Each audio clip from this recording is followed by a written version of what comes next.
All right. Good morning, gamers. Get some space. Let me put in the Discord.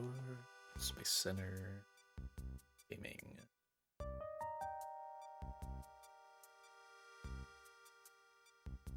All right. So I have. God, how many fights is it? It's not a ton. It's like 6 fights planned. Then I unlock dive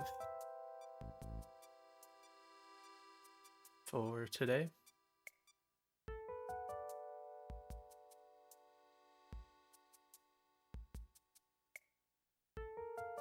It was plugged in. Yep. Okay. Let's mute that for now.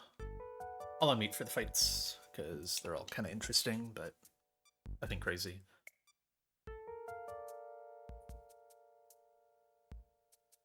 So we've got basically all of Space Center into getting dive, into getting some more scales, getting encounters.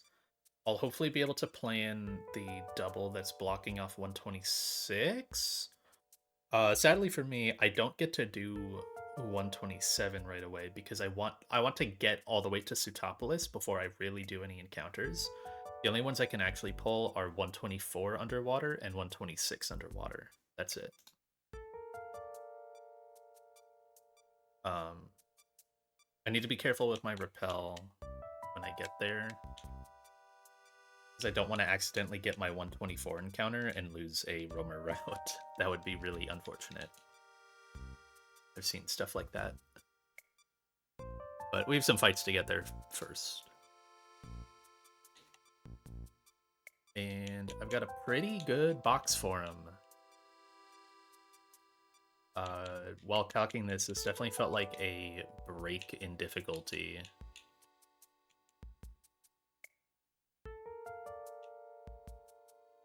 Which was much appreciated after Tate and Liza.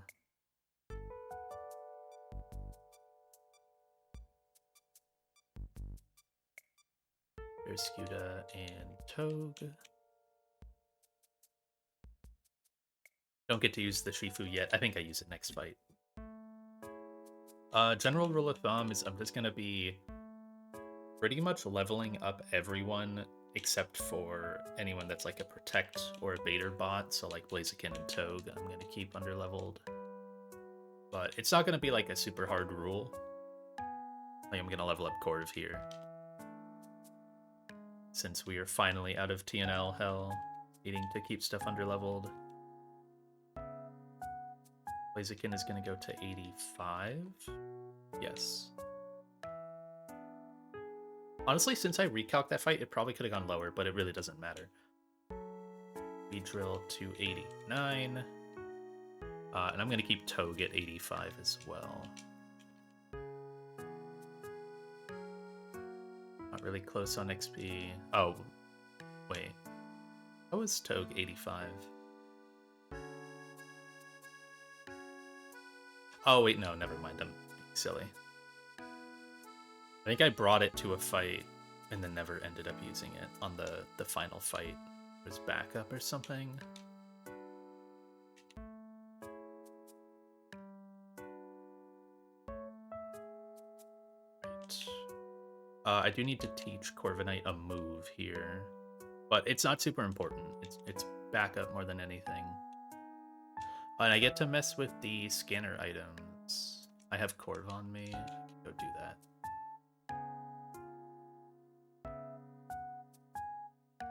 I think I need Choice Scarf for the next 2 fights. Yes.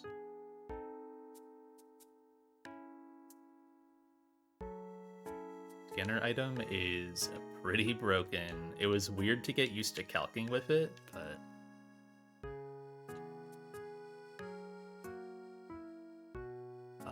Garchomp gets it here.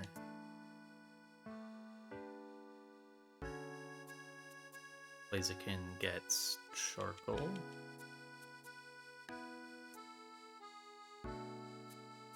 Scuda gets Lorb. Togue gets a Citrus as backup.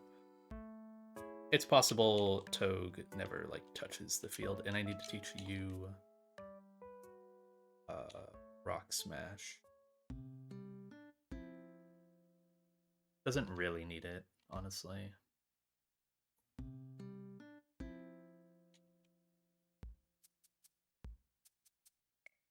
I'm going to be replacing that later anyways.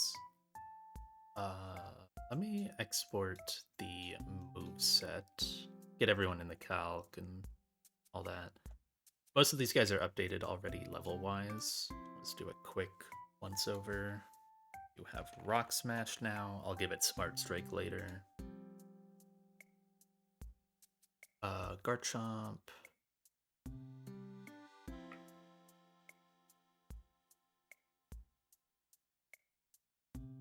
Yeah. Chomp. Blaziken. Level 85. Yep.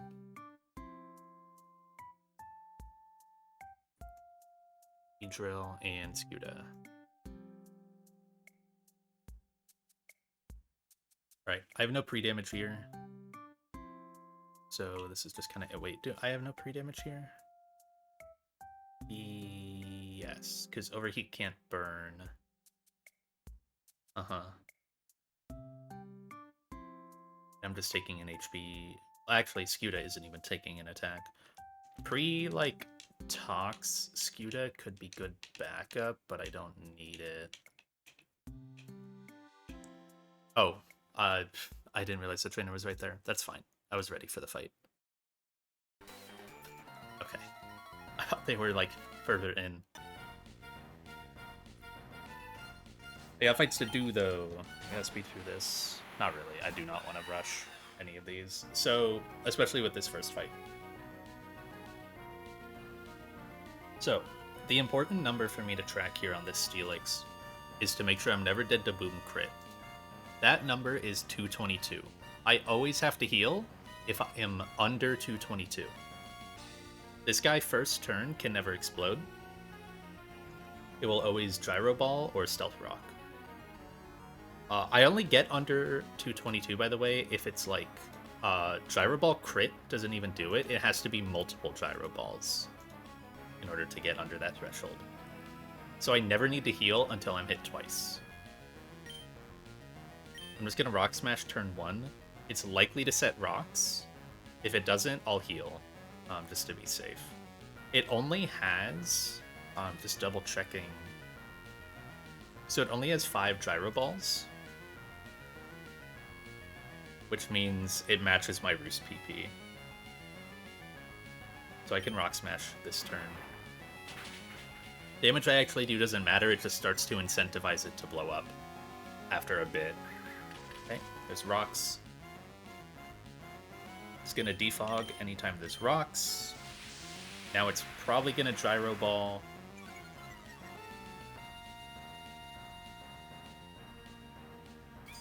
Yep.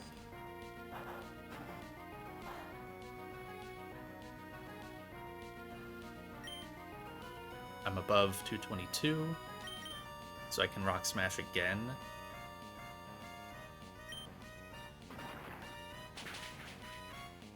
Okay, that probably put it under... Nah, I don't know if that put it under the Explosion AI threshold. It did.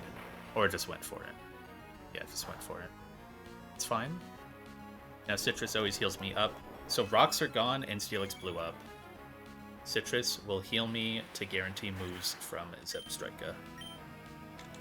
Basically, I just can't let it be low kick. Very nice. So this is Focus Band Zebstrika. It's always Overheat. Is it always Overheat? Yes. It's always Overheat, which is technically bad, but fine. Eating his Zigzag would have been a little nice. Just go Garchomp. Garchomp is Choice Scarf to outspeed this. Just barely, because it's super low speed.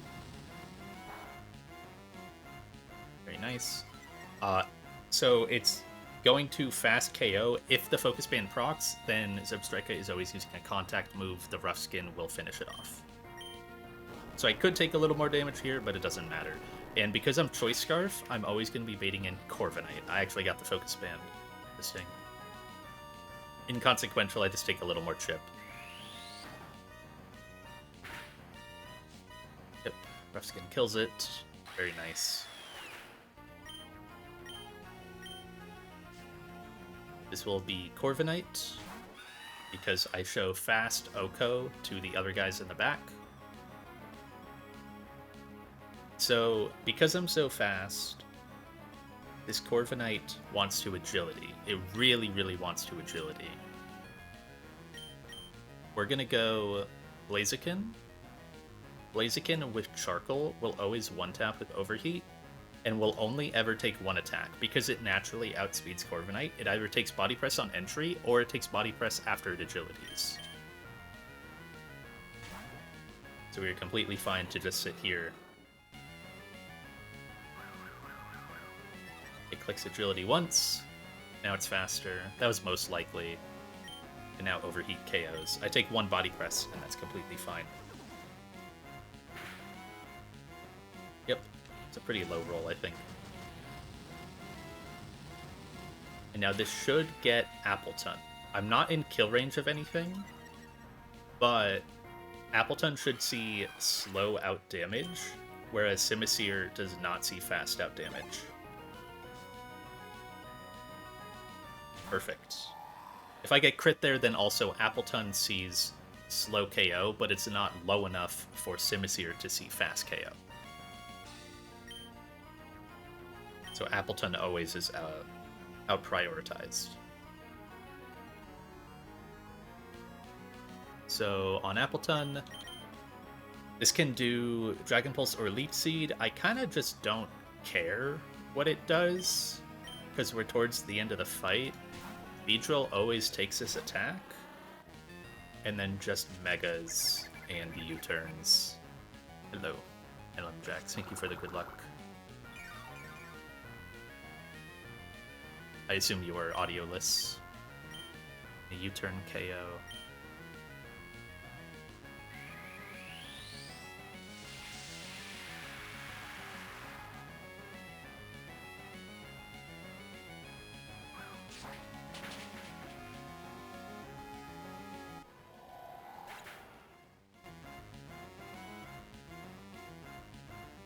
Oh.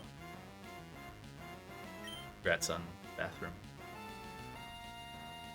Okay, U-turn KO to Skuta. This could be a Toad KO if Focus Band procs. I've already had one proc this fight, so...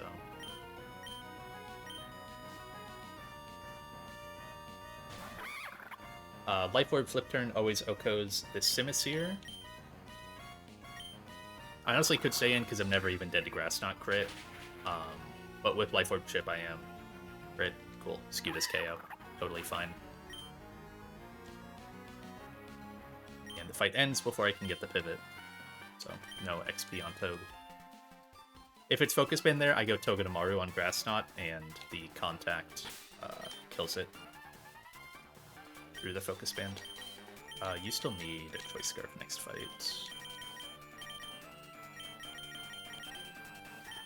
Right, very nice fight. Yeah, I still need Choice Scarf next fight. So that was... We'll give that a Corviknight kill for the booming Steelix. Then Garchomp, then Blaziken, then B and Skuta.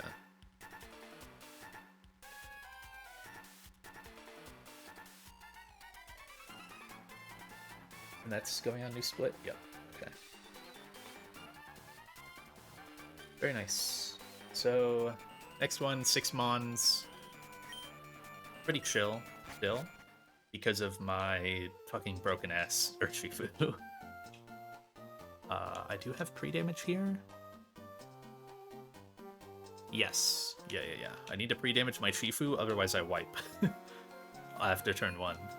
Actually, no, I wouldn't. It would just be a hard steer. I would get early Darmanitan. And that is very bad.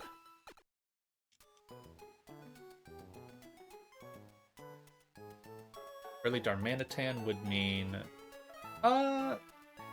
Actually, it would be recoverable. Yeah, it would be recoverable.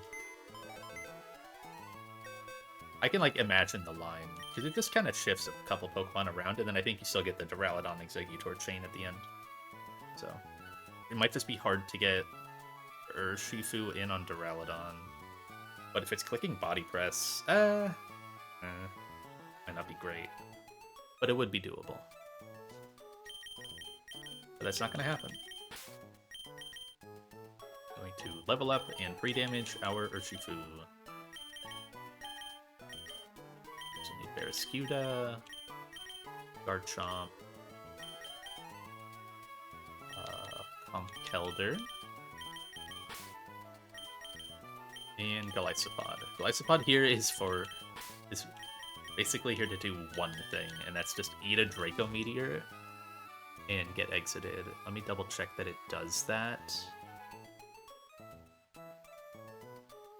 Yes, it always survives Draco and always gets exited. It's in the perfect Duraludon range.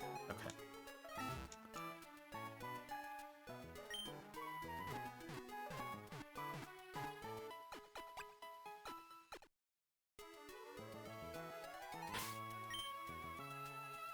I need to level some guys up. I can still keep Togue underleveled.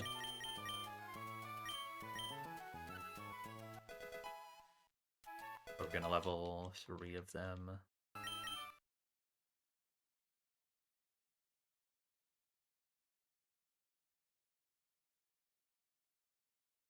Okay. No moveset changes. What's your 4th move again? Iron Head. That's fine. Yeah, that's still fine. Yeah, that's okay. That doesn't mess with any baiting here, because it's just KO baiting. Yeah. So Urshifu gets the Life Orb. Oak gets a Citrus. I don't think it can even really use it, but it gets it. Along with Skewda, I actually don't know if it can use the Citrus. Let me double check something. This does 75%. Yeah, that's fine. Yeah. Okay.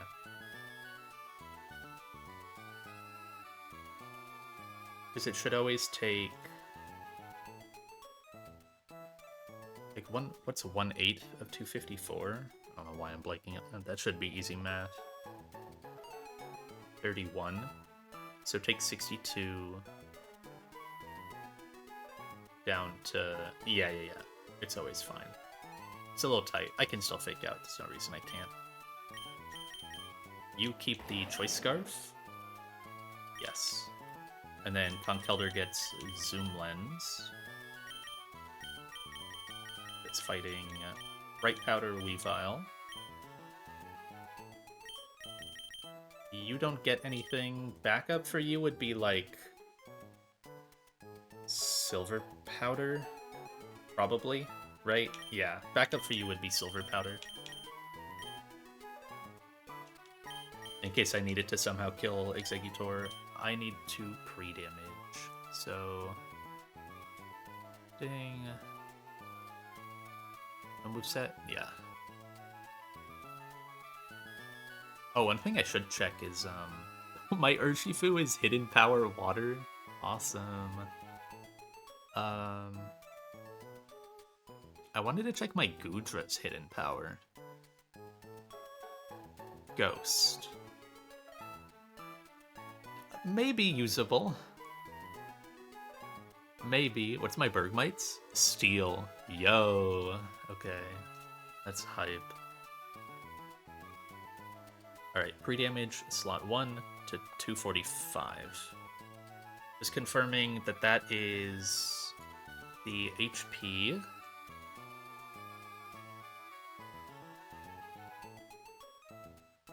You have Iron Head right now. Let me change that in the calc. So I take 29, 245 minus 29 puts me at 216, which is the damage I need for Dueling Beat. Yes, okay. And Garchomp is toxic for Flare Blitz Burn, because I can't be pre-freeze because Flare Blitz is bugged and can burn post-thaw. Yes. slot 4.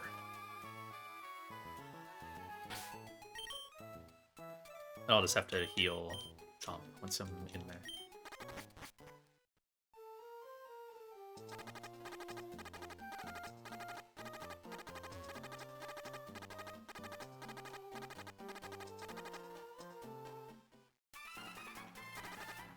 Right there, yeah.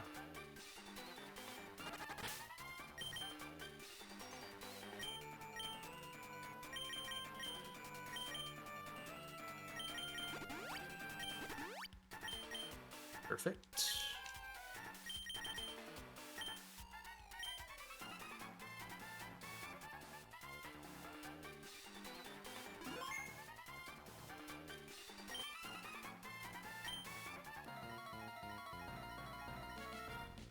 Oh, this is not the team that I used in my calc. Oops. I didn't move them.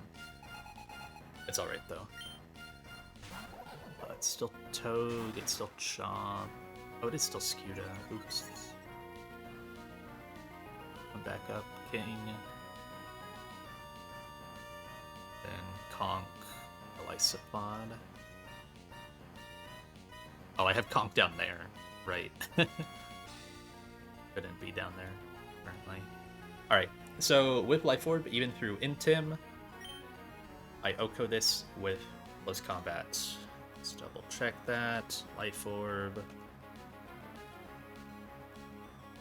-1. Yep, still KO.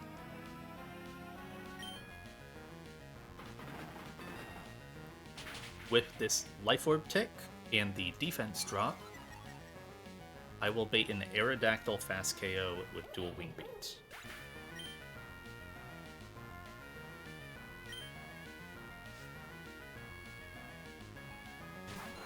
Perfect. Don't care about Unnerve. Guys, Scope Lens. We're just gonna go Togue. Togue is very good at eating dual wing beat. It actually makes Arrow take more damage than it's dealing currently. So that's always fun.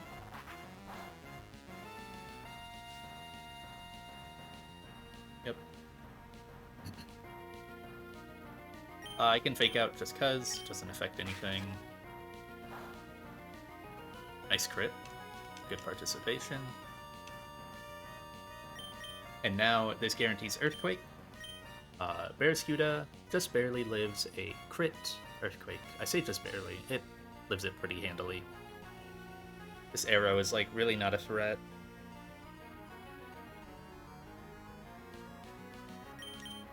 And I pretty handily outspeed it.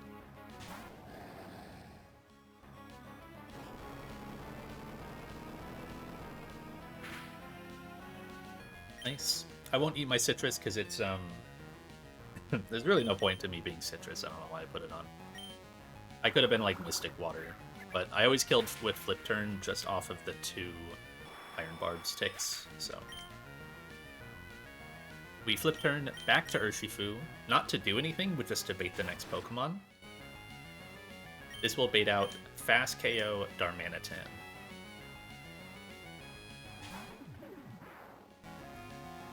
Darm is always clicking Flare Blitz here, and I'm just gonna switch into it. You are Choice Scarf. Yes, I would have wiped if you weren't. So, well, I would have lost Garchomp. Barraskewda can revenge. Yeah. With Choice Scarf, we outspeed this. And one tap with EQ.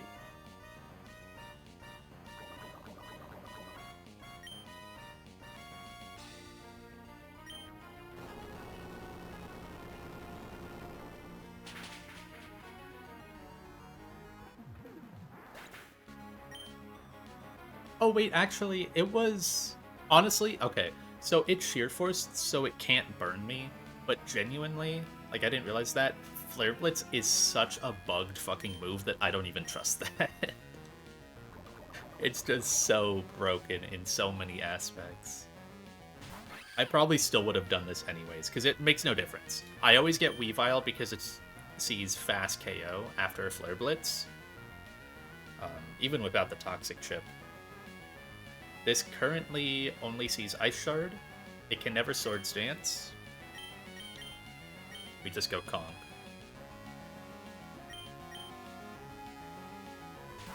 Kong can easily take 2 attacks from this, no problem. We don't want to Mach Punch because it's Bright Powder, so we have to just Hammer Arm.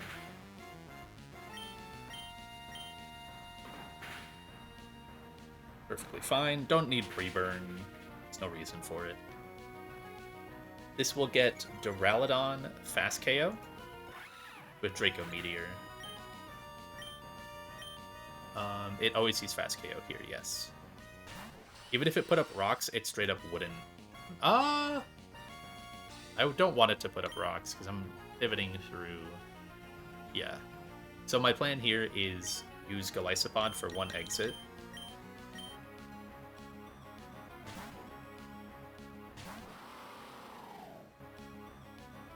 Just kind of takes a Draco. Crit never kills it. Good.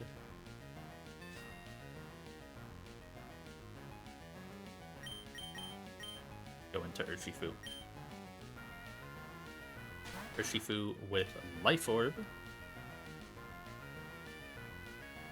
Always KOs with close combat, and it's faster. And then it's Exeggutor last. It can't boom, but that doesn't matter. Life Orb, Sucker Punch just OHKOs it, and we ignore the Quick Claw.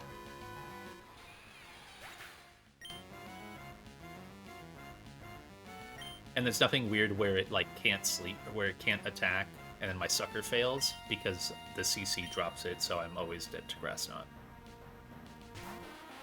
Urshifu is pretty heavy. Grass Knot does a lot. Nice Quick Claw.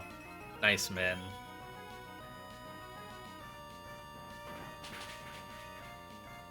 Yeah. So it always has to Grass Knot there.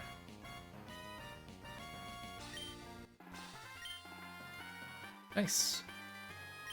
Of all these fights, only one is like really scary, and it would require like 1 in the millions or 1 in the billions odds for it to ever actually get scary.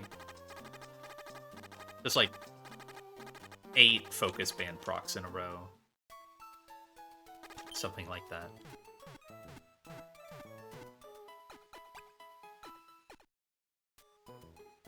It would be more than 8. I think it would be 9 or 10. Yeah, I think it would be 10.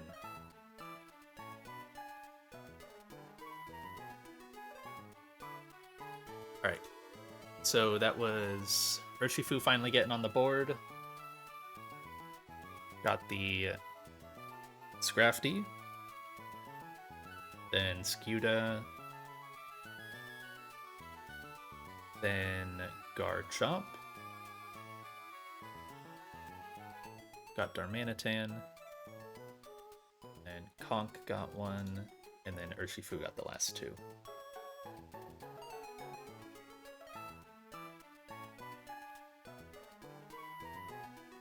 Already as many kills as Caracosta in one fight. It's pretty good. Is my death counter time? Yeah, it is synced up. Okay.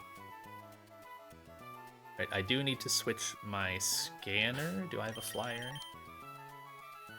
I don't.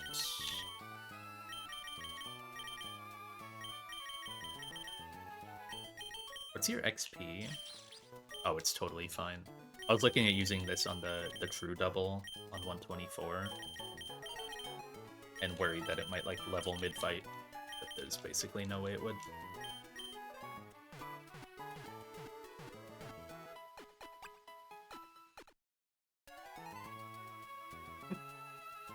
Oh, I have awful hiccups today. The team I'm building also doesn't have a flyer, so I just need to grab one. Awesome.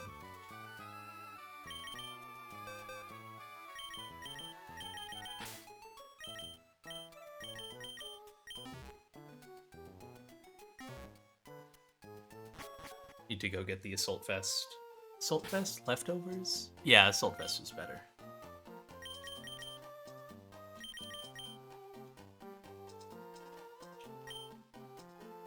Need I just need to Toxic 2 Pokemon. I don't want to level Torkoal all the way up, but it gets pretty close.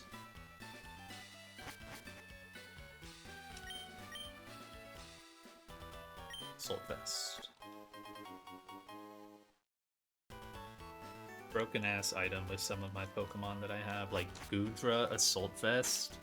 Oh my goodness. Not okay.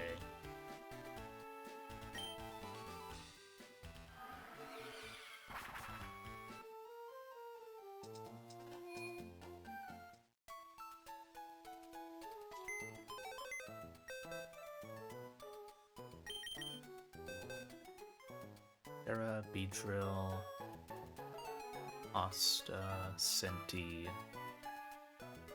I get to pull out Centiskorch for this fight. It was really fun, and then Torkoal. Okay. Torkoal is coming up to level 88. I'll export that now. The rest of these guys are all coming to 89. Yes.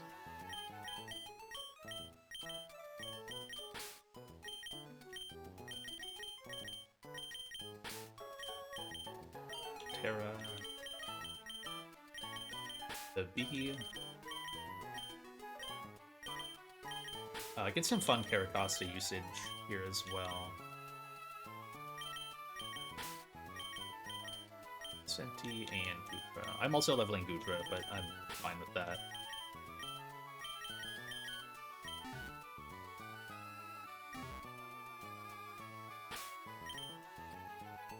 Okay. Torterra gets a Pinch Berry. It doesn't matter which one, because it's neutral nature. So just whatever I have the most of. So Figgy, I guess. Beedrill has Stone. Yep. We'll need to level some guys up. Costa gets the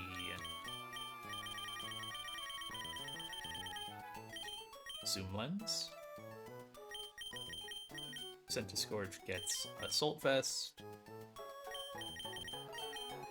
Goodra, Citrus. And Torkoal gets Life Orb. Do I really need Life Orb? I guess I do, yeah. I thought I might get away with Charcoal. Yeah, I need Life Orb. Okay. I gotta level everyone up.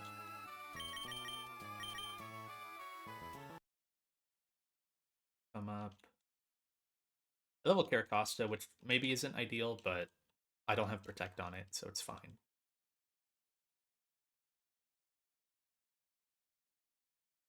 And I've just been finding genuine good usage out of Caracosta, so... You only go to 88. Yes. Then I need to pre-toxic Beedrill and Costa.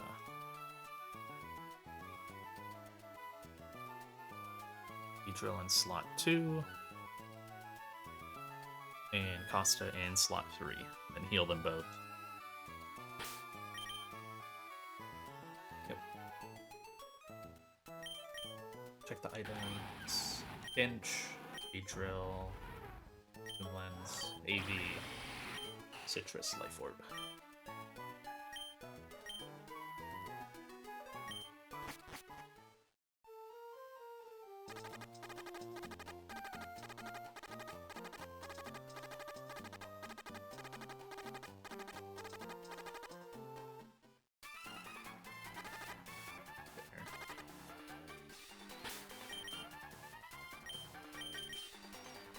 Nice thing is this walk is easy to just heal with Orange Berries.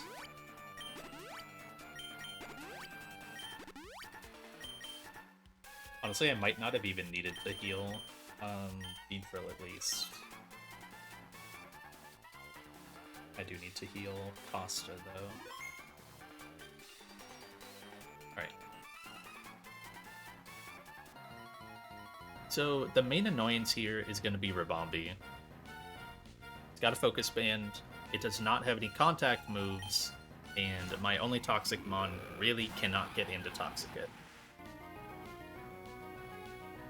I don't have any Will-O-Wisp, or, and I can't really knock it off either. I was looking at like some Golisopod, E-Exit into Dawnfan to knock it off without worrying, and then getting hit to Sturdy, but then I don't have someone to finish it. I can't really use Embargo Honchcrow, so we just came up with a good way to get a lot of hits on it. Gonna eat a Double Edge. No matter the combo here between Double Edge and Woodhammer, I always get down to my Pinch Berry. Yep. Never die. The lowest HP I get there's like 30. I always activate the Figgy, heals me up, and guarantees Ice Beam from Silvally. Just gonna pivot Beedrill on Ice Beam. This is why I pre-toxed.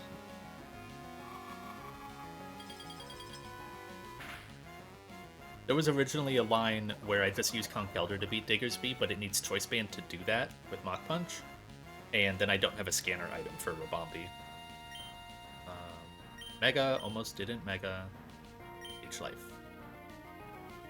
Don't want to U-turn, I don't really need to. I want to get Arcanine in. And because my HP is variable here, I either Leech Life or U-turn.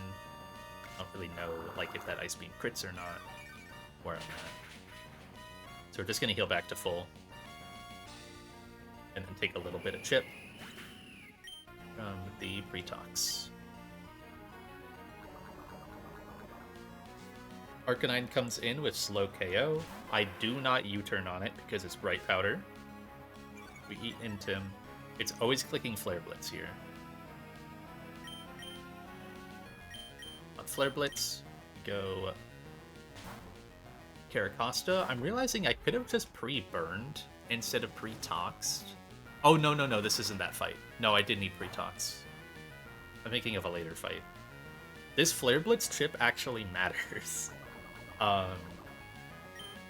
It's going to close combat, and at -1, Liquidation does min roll 99%. It's like 2 HP off. So that little bit of recoil helps guarantee this range.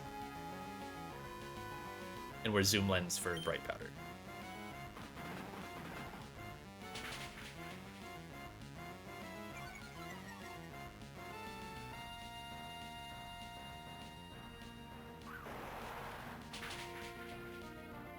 Very nice.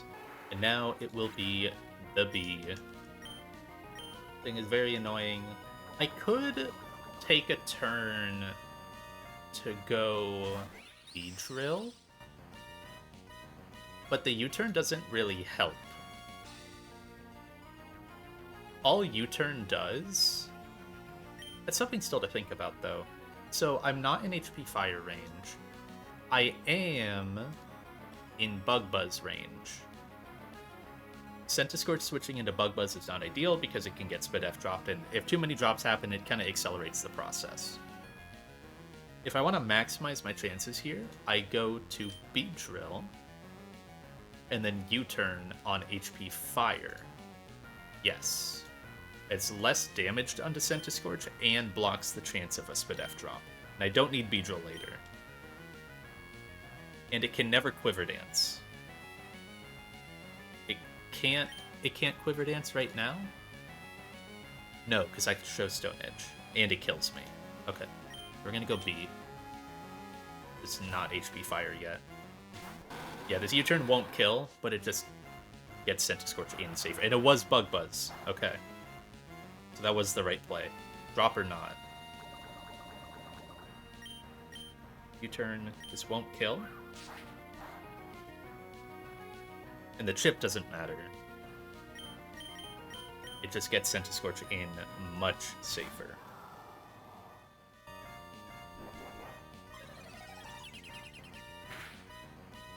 Nice. And now we just Fire Lash till this thing dies.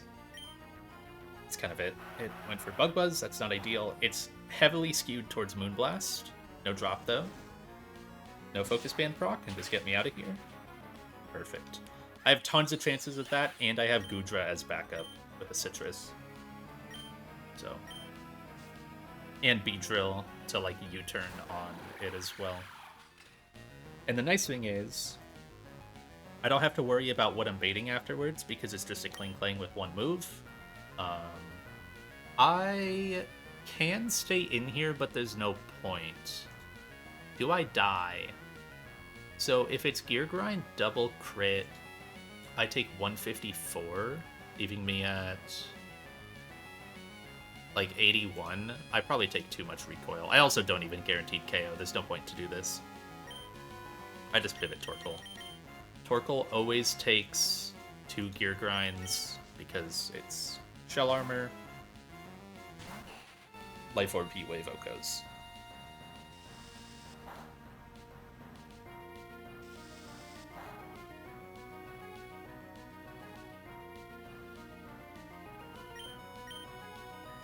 Cool. Alright, that was like the one fiction fight until Space Tag. But you can't really avoid Space Tag fiction.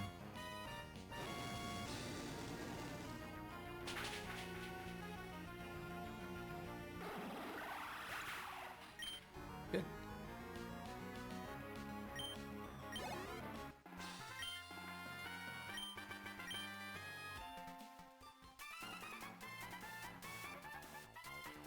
So that was a Torterra kill. One for the B, one for Caracosta. Always love when that guy gets a kill. And Centiskorch did get that one, and then Torkoal got its second kill. He got one in Aqua Hideout as well. I feel like it's gotten more. That doesn't seem right. I feel like I've used it a little more in TNL Split, but maybe not. I guess it was really just baiting in Tate and Liza. Wasn't ever getting kills. Right, Courtney time. Courtney was fun to calc.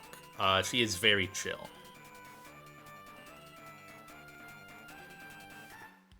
I do get to do something fun on Courtney, so that I otherwise rarely get to do, and that is have Golisopod kill things.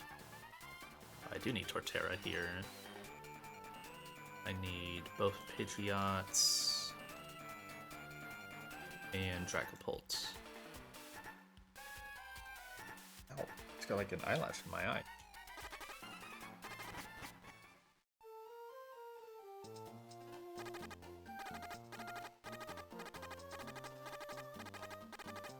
I do need a scanner item. I don't have a flyer, but I'll put Dragapult on my team.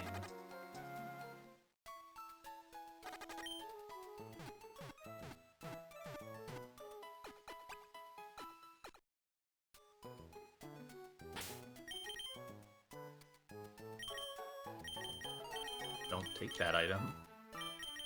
So yeah, all that fight was -1 Pinch Berry, which I guess is something to think about, but it's not like the worst thing in the world until I get like really low on those.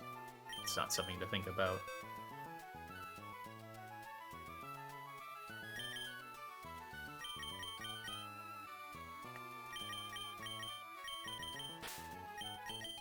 Lysopod, I keep Gudra.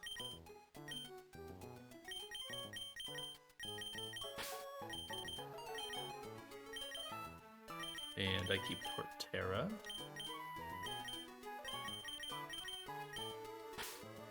I have to level up Pidgeot and level up Dragapult.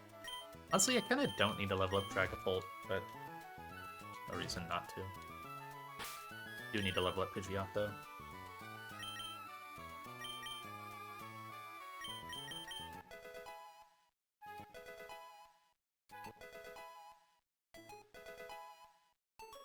No moveset changes. There is some damage here.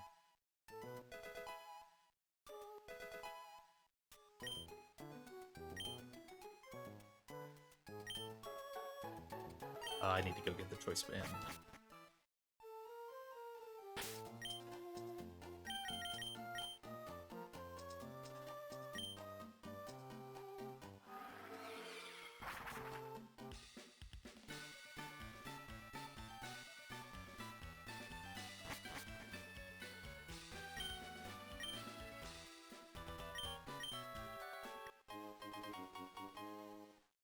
This will be an interesting first use of the Choice Band.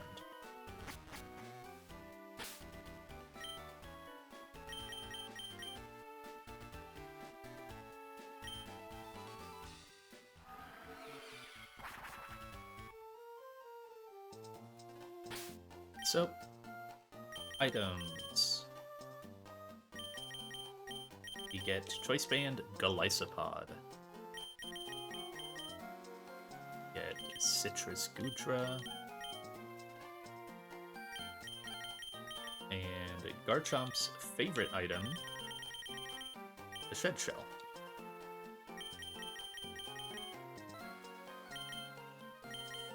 Torterra Citrus? Yeah, yeah. Just need Citrus. Okay. To think about that. You have your stone, and Dragapult item really doesn't matter, but it can get the dragon thing. Actually, it still kind of does. You have your stone. Okay. So I need to pre-damage Garchomp.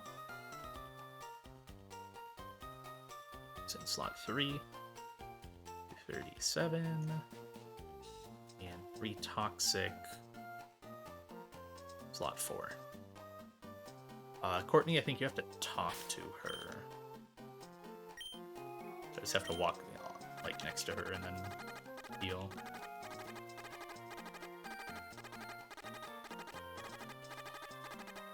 Retox really been doing numbers lately. Okay.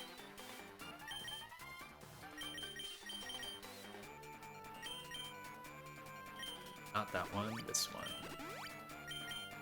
My Oranberry usage is off the charts.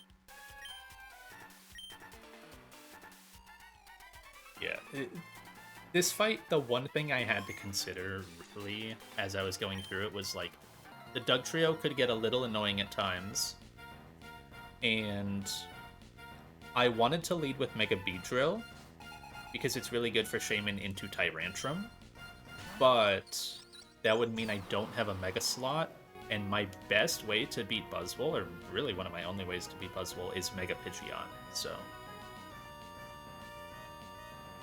Maybe Corv could have done it, but what we're gonna do, get out of that menu, is Choice Band, First Impression. Let me make sure that does KO. I think it does 100%. 103 to Shaman, so. Rare Galysopod kill. This will always bait in Head Smash Tyrantrum.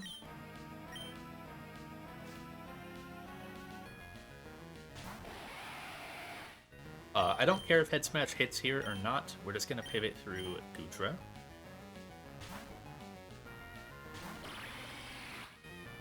Gudra's kind of the goat. Never procs Citrus here. Gets pretty close, but... This always baits close combat. On close combat, we go Garchomp.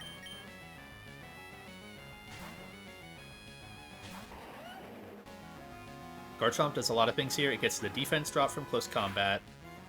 It gets hit down into Dugtrio Earthquake range, and it breaks the Sash with Rough Skin. And now it outspeed and Okos with Earthquake.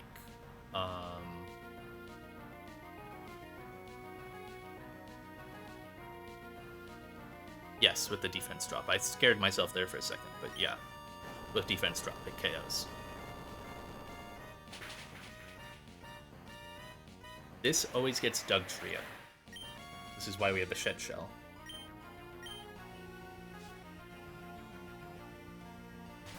This is always Earthquake or Memento. It's like the 4% to Memento thing. Just gonna go Galysopod. Galysopod never gets exited, even with a crit.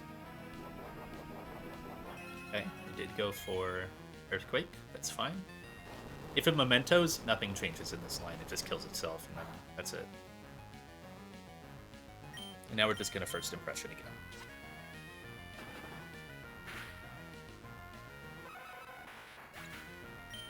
And now, no matter what HP we were at, we'll always get Xurkitree with T-Bolt. Very nice. Torterra kind of eats this guy alive. Retox to block Hypnosis, eats T-Bolt for immunity, has Growl to block Substitute, and then only takes like 50% from Grass Knot. And can't be crit. I will always eat my Citrus.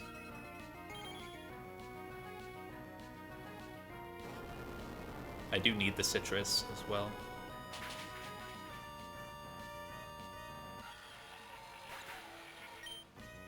Crazy Cry. At this HP that I'm left at, I always get Buzzwole in. Was the main thing I kind of had trouble figuring out. This is always Leech Life or Ice Punch. Goodra eats both of those, and then always baits Drain Punch after eating its Citrus.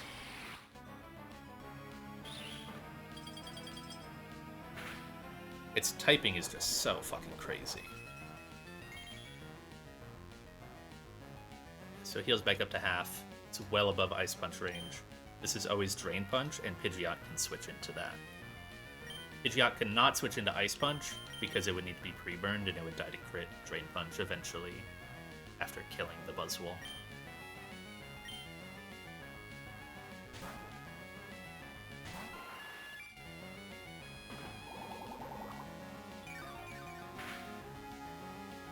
Perfect. And outspeed Oko with Hurricane.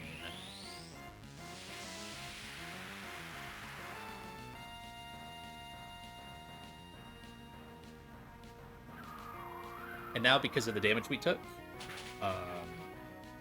it's even if I get crit, it's never enough for base Charizard to see Dragon Claw KO. It will only ever click Flare Blitz here, because I show fast 2-hit KO, so it can't D-Dance. So just go Dragapult on Flare Blitz. The fight is basically over. It will turn into a Dragon type. Do, like, a lot of damage still, but I'll just kill it with Draco Meteor this next turn with Dragon Fang.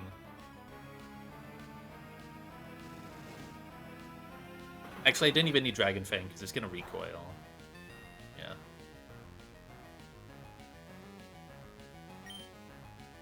Draco Meteor. Nice. Super simple Courtney. I'm more worried for the Gauntlet.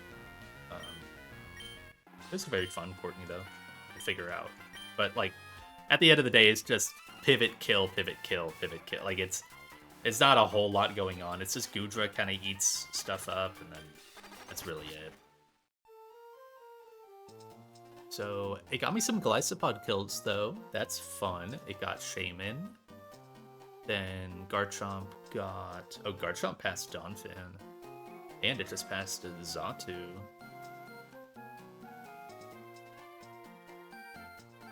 Then Glycopod got another. Then Torterra. Then Pidgeot. I feel like Pidgeot should be higher. And then Pulse.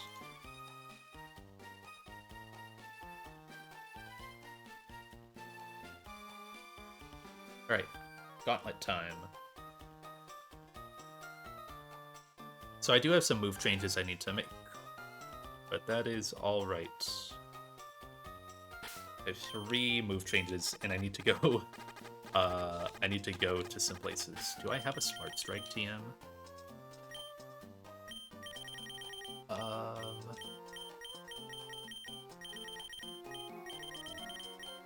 It does not appear that I do. Okay. In that case, this will take a bit. So.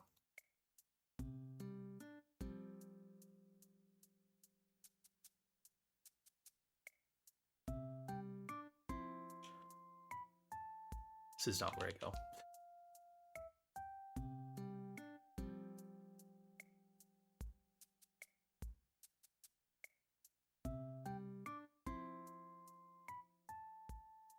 Scanner item? I do need to swap that as well. Yeah. Let's go just fly around. I need Aju if I'm going to be flying around.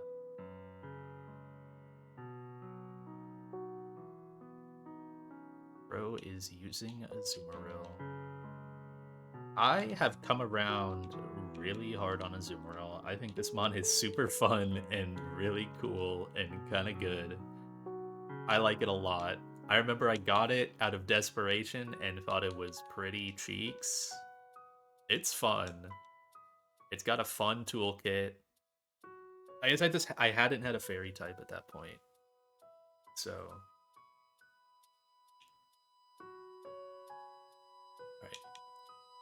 I need to go to Lily Cove and buy some TM. TMs are on this floor. Oh, I'm so smart. That's Aerial Ace, Magical Leaf. This is Smart Strike. I honestly should just buy like 2 A's. I should just make sure I have one of all of these. Along with these ones.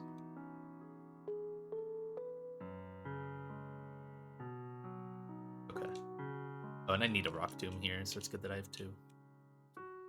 The biggest sacrifice I'm making here is I am removing Bulldoze. Where am I going? I need to go here. I am removing Bulldoze from Garchomp, which I admittedly haven't clicked a ton lately. It's just always been theoretically nice to have, but I'm replacing it with Rock Tomb, which is still a speed control move. That's super effective into a lot of the things that Bulldoze would hit anyways, outside of electric types.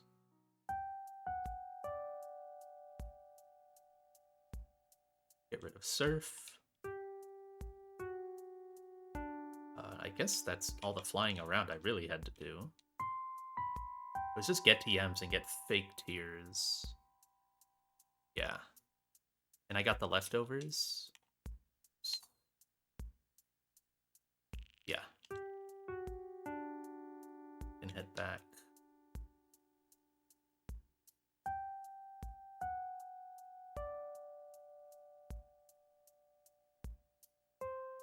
Alright, so we need... Actually, I should have bought another Rock Tomb TM because I know I'll need another later. Fine. Doesn't really matter. Need Slowbro. Paracosta.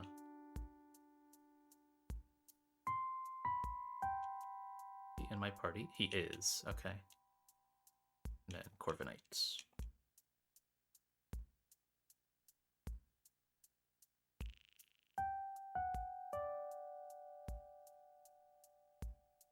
Let's go ahead and level these guys up.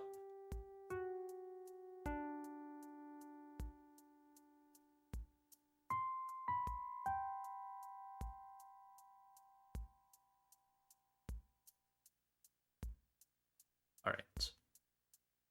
4 items. I need Berry on Conkeldurr. Your item doesn't really matter. It can just be Leppa. Garchomp needs a Berry. And Costa wants a Citrus. Its item also doesn't really matter. You get the leftovers. And Slowbro... Oh, Azumarill is itemless. Right. Alright. I can pre-burn my Conk. And pre-freeze my Garchomp. And pre-burn my Slowbro. And now it's just moveset stuff. So...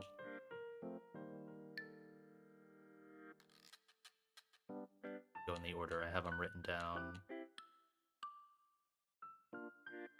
Smart Strike. So many Pokemon learn this, oh my god. Only one guy really wants it. Okay. Garchomp gets Rock Tomb.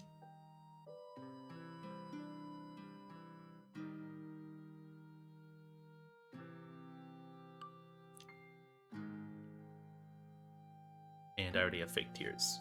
The only other thing is, does Conkeldur's Flex slot matter here? I think it being T-Punch is still good. Because it blocks... No, it doesn't block.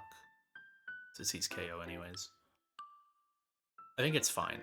Punk's Flex slot is alright as is. It's T-Punch right now. And that's okay.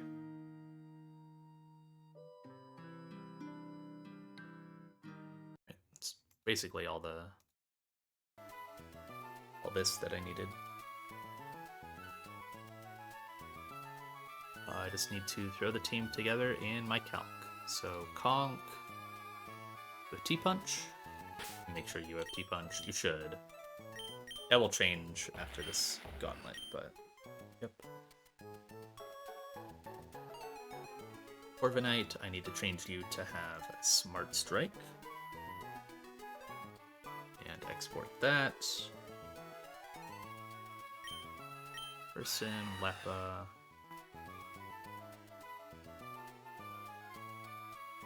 Where's Garchomp? There it is. Garchomp now has Rock Tomb. Export that. Garchomp has Rostberry and Refrozen. Good. Asta had no moveset changes. Neither did Slowbro. And Aju got Fake Tears, which I think I already have in here. No. Okay. Fake Tears. Export. Alright. Should be good. Citrus. No status. Reburned lefties. Itemless. Vinicius Fake Tears. Yep.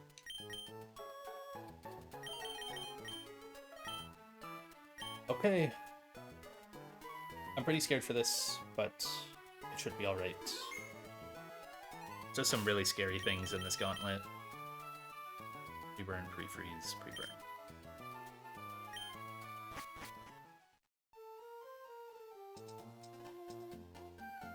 It's so crazy because, like, when I played CK, that game has so many gauntlets.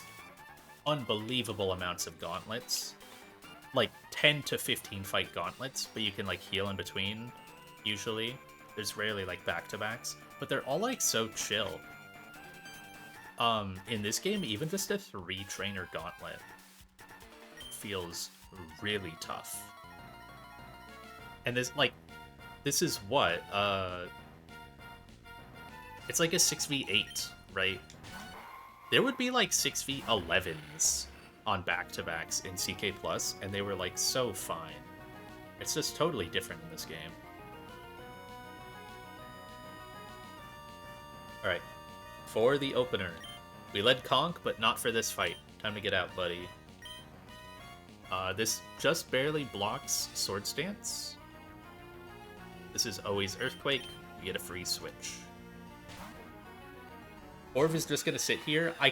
The optimal play is to burn through all my roosts, so that way, because I'll need to use like 1 or 2 here, and I won't have my Leppa if I need to use it against Guzzlord, because it's going to click knockoff, so I should just spam roost here. First, I'm going to Smart Strike once. This can never kill. It also can't crit. Roll is like kind of important here, but I always anticipate a 3-shot. Yeah, that's probably a 3-shot unless I really high roll. This will do a fair bit, especially when the first one crits. Okay. But now when I roost, it does reduce damage because I'm only a steel type.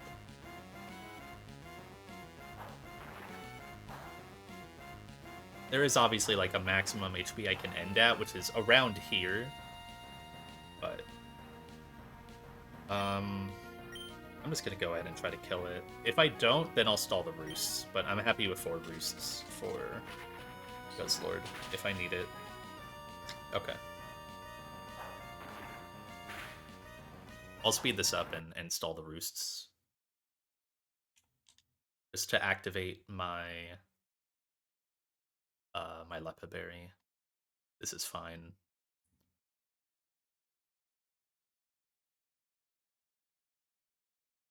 This is for like giga insane fiction, but I can afford to do it freely, so.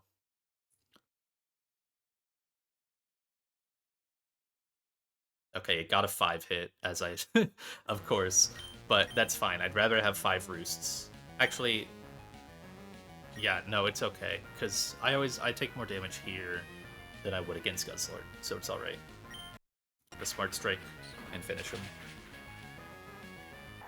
Yeah, that's alright.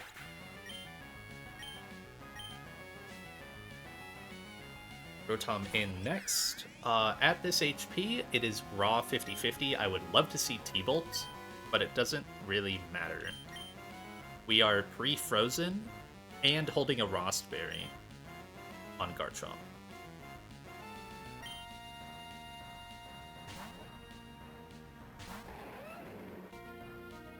We're guaranteed to eventually, because we're pre-statused and immune to T-Bolt, we will always take an Overheat thawing us. We're going to hold on to our Rost Berry here, which is theoretically bad, actually, but not the end of the world.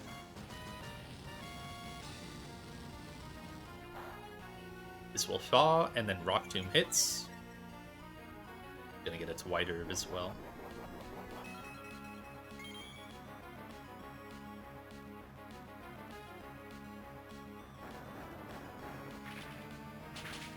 And now, because of this Rock Tomb, I outspeed and Outrage finishes the job.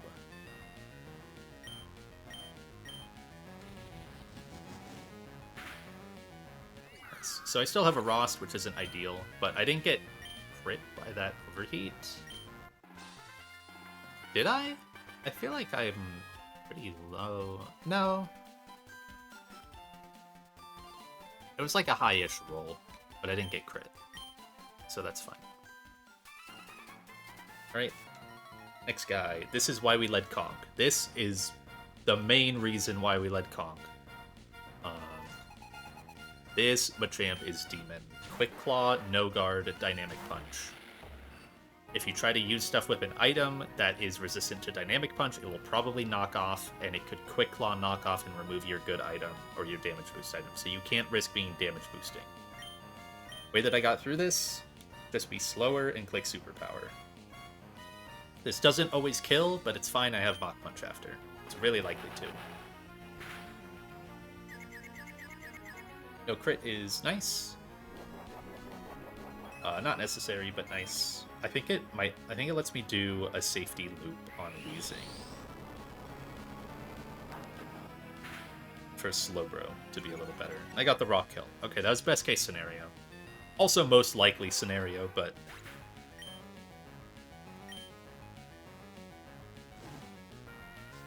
Now it's just Talonflame. Because I superpowered, can this Flare Blitz? It's fine if it can. Just curious. Yeah, so this is raw 50-50. We just go Costa. Special attacking Caracosta, man. One taps his Talonflame with Power Gem. It's really good. I don't care about Flare Blitz burn here. I don't care about Will-O-Wisp burn after. Nothing matters. That was better for less damage, but I'm not really using Costa later. Sure, man, burn me. I don't care.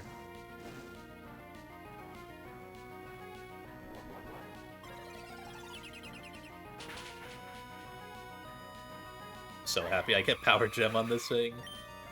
So nice.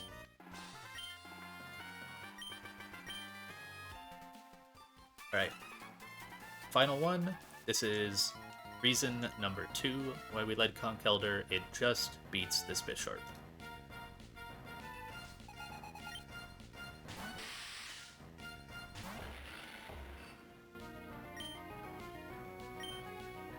Right. Every fight is basically just a question of roll compression. Because it's a 6v8, it's like, alright, how can I make one of my Pokemon kill two of theirs in some capacity? So Conk was able to get that done for me. This is always wheezing. Is this guaranteed Sludge Bomb? I'm at 123. This could protect, but it can never Flamethrower. Yes. Okay, because of that, I can go ahead and go through Corviknight, making Slowbro a little safer.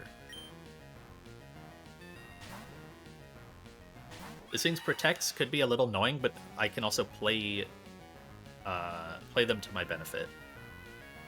One for Sludge Bomb. I have to track when it protects. That is important. Now this should always be Flamethrower, Willow, or Protect. That's a pretty high chance to get Slowbro in safely. Perfect. Okay, if it Flamethrowers, that's fine. Now that I am burned, it is very likely to protect. That's just something I have to eat. I can try to sit here and slack off until it does start to protect. And then Psychic after a protect. That's probably the good play. Okay, that's fine. We're just going to Psychic next turn. It is likely to still protect... Not likely, but it can still protect now. But it can also fail. Like that. Very good.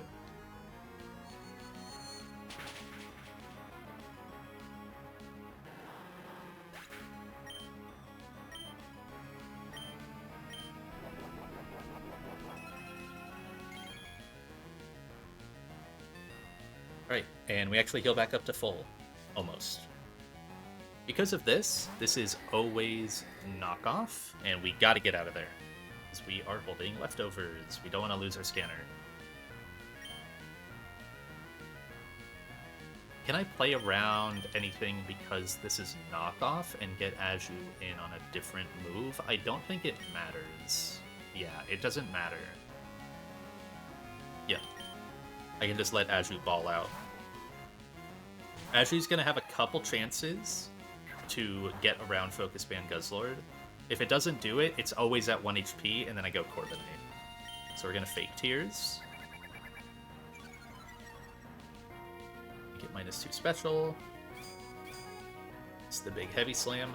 Now, Draining Kiss always OHKOs it. Even if it Focus Band procs, I always heal back up to full. So I can take the time to do a couple more, depending on Heavy Slam crits. Perfect. Good job, Aju.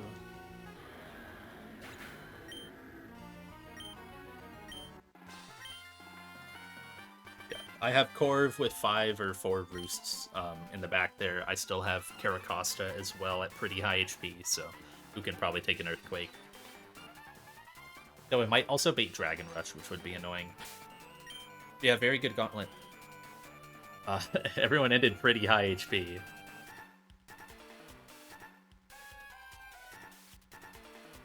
I'm going to save before I screenshot. Who got those kills? So, first one was Corv, and then Garchomp, and Rotom. Then Conk got Machamp, and Costa got Talon. Then Conk got Bisharp, and Slowbro got Weezing, and then Aju. Yep. Very nice.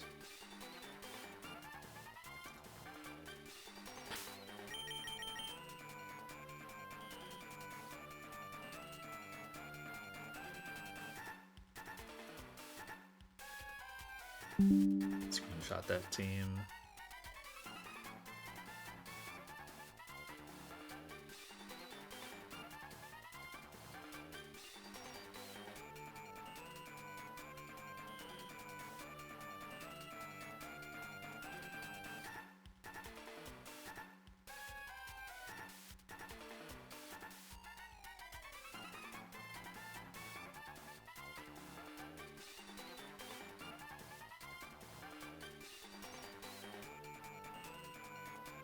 Alright, time to plan for space tag. So, oh, I don't know why I dropped conch. I need that.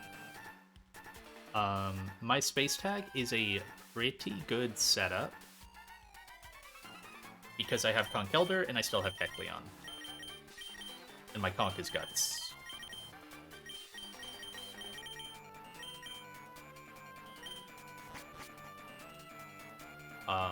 We will be sacking Kecleon on this fight because it just secures such an insanely good opener. There is a line that can occur which is like 10% or something where Conch Elder dies, I think.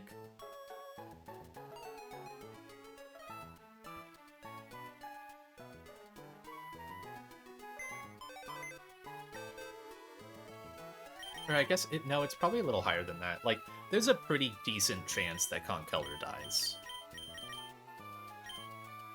But that's something that I have to live with in order to make this fight possible.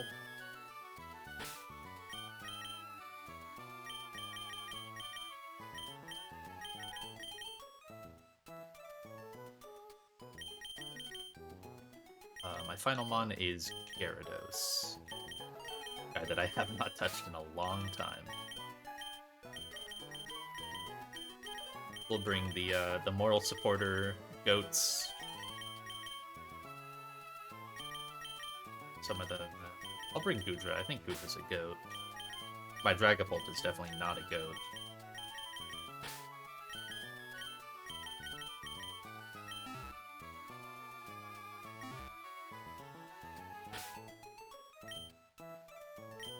I need to level you up.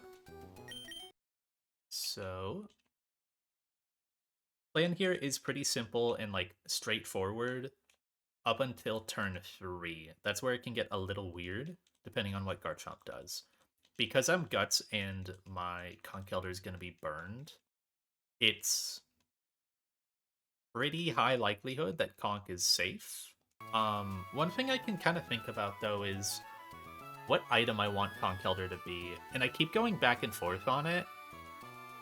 I kind of think I want protective pads. Or... no, it's probably citrus. Oh, wait, no, actually, no. That's right. I'm gonna give Conch Elder leftovers. That's because because of all the passive chip that it's taking burn and sand. So it's taking 12.5% per turn. After 2 turns, when Garchomp comes in, I'm down at 75% on my Conch. That means... oh,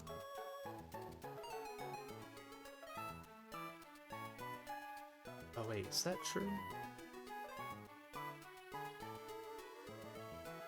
No, that's not true. Wait, what was I thinking? Oh, was I thinking crit range? No. Wait, no, Lefties doesn't do anything for me. Because it becomes... oh, no, it's sand. Yeah. So after... oh, wait, but that would be after a protect turn. No, Lefties doesn't do anything for me. Okay. Oh, oops. Kecleon just needs to be Silk Scarf. I'll double check that calc. But I'm pretty sure it only needs Silk Scarf. I could bring Dialga up here as well. So... Kecleon, Silk Scarf on Landorus does 51 damage, dropping it to 230. Dragon Pulse does 237. Perfect. I think best item for Conch is probably a citrus then. Or protective pads.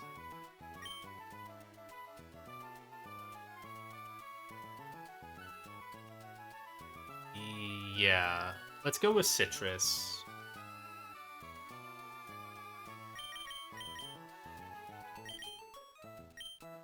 It's just gonna be taking so much passive damage throughout the fight, and then Citrus, Gyarados as well.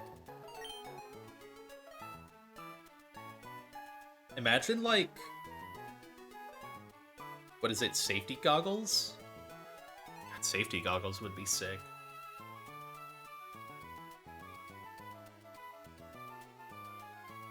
Like, so insanely niche in this game, but you wouldn't take Sand Chip.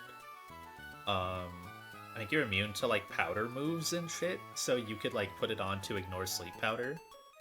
It would be kind of cute. I don't know. I think that would be fun. I wonder if that's in Null.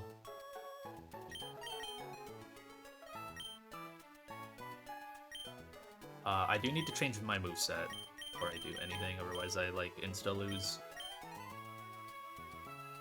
I need to pre-burn Conk. Another thing to think about is my Gyarados moveset, but I think it's fine. It basically just needs Waterfall for Heatran, and then Ice Beam for maybe Gyarados. There's not much else I can really teach it that's helpful, and it's kind of just there to survive for some turns, and also be an acceptable sack. Not that I want to, but it's there to, like, be longevic in the end. And kind of do something to Heatran. TMs. Rock Tomb. Teach Rock Tomb to Conkeldurr.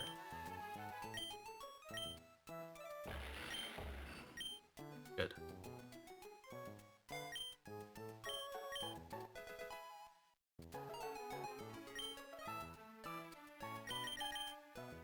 I need to pre-damage my guy. Let me give you Rock Tomb in the calc.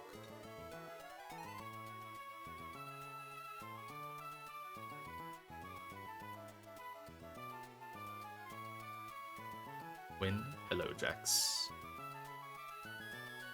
All I need to do is pre-damage my Kecleon, and then we're good to go.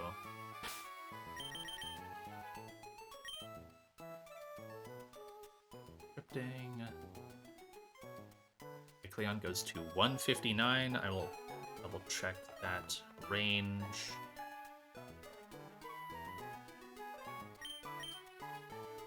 So Kecleon at 159.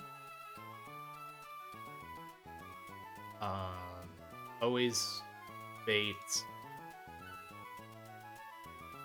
Heavy Slam Min Roll, which is 1 HP lower than Crunch Min Roll, onto Kecleon. And when it megas, that will either move will always KO. Okay. Good, good, good. And that's on level 89, Kek. Yep. Right. Yeah, so decent chance for Conkeldurr to survive, but it really just depends on the one turn. I would love to hold on to Conkeldurr. I'd be willing to sack Gyarados for it as well, but it all just depends on what happens in the fight. The problem is, like, Gyarados does not have a good way. Well, it's not really an issue. It really just depends what happens.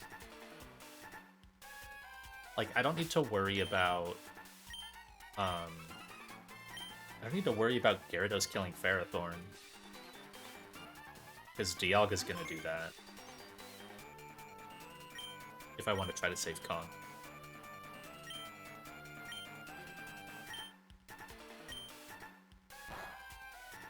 Damn. Yeah, I'm ready. Okay. First. Third. Alright. So this is a completely secured strat for the first 2 turns. And also for half of the third turn.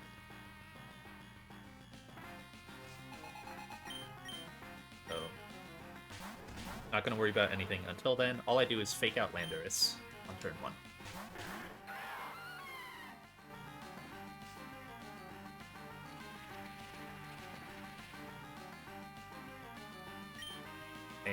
sadly, say goodbye to Kecleon.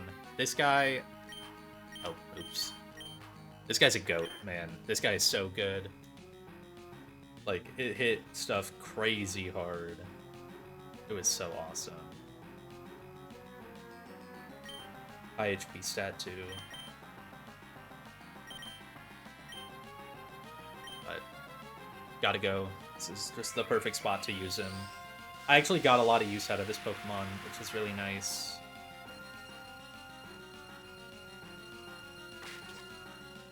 Right, you don't expect a ton from it, but...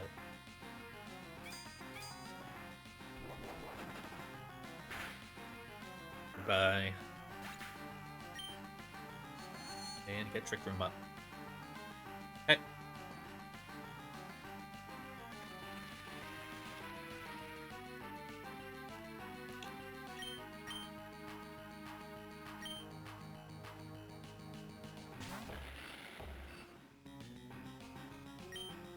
So, this turn, we just Hammer Arm T-Tar.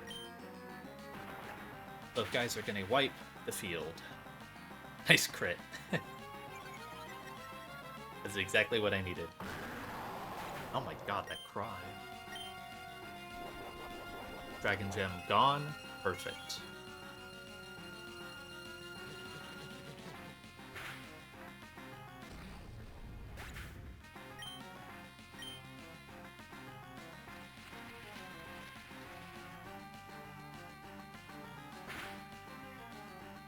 So yeah, burn.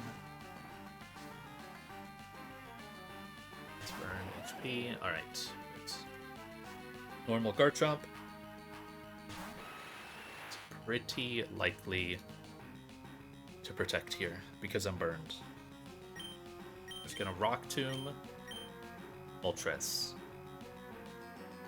I really want to see Protect here. Really, really, really want to see Protect.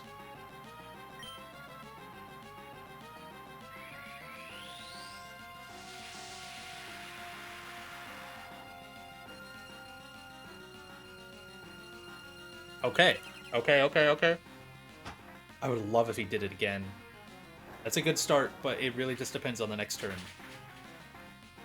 It's like 40% on the next turn, and then it's random slot target. Oh wait, but he's... Oh, it depends on my HP, right? Because now he's Sand Force. I think he just sees KO sometimes on me. Because of all this chip I'm taking. Yeah. So, I'm at 231. There's about 5 to 6 rolls that see high horsepower KO on me right now. I will always kill Pharaoh. That's not an issue. And I outspeed it after the Hammer Arm. So, with me at 231, what's the chance of that? Because it's a little more skewed. It's only like 30% to protect this turn. It's got to roll high enough to see high horsepower KO. Otherwise, it can protect or it can high horsepower just randomly into Iris slot. So there's a pretty deep, and if it's high horsepower into Conk, no matter what, it's dead because I'm taking all this chip. Oh, okay. There genuinely might have been an angle where I pre-damage. I should have thought of that. There might have been a line where I pre-damage for high horsepower KO. And then go Gyarados. And then like Ice Beam plus D-Pulse kills it.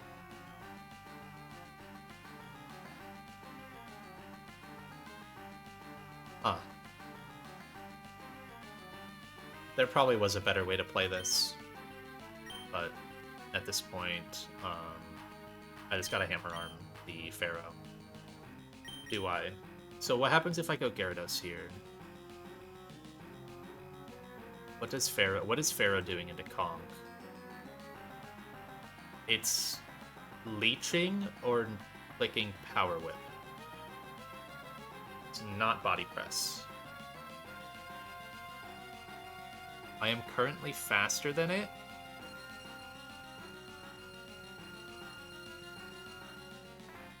And obviously burned, so I have KO.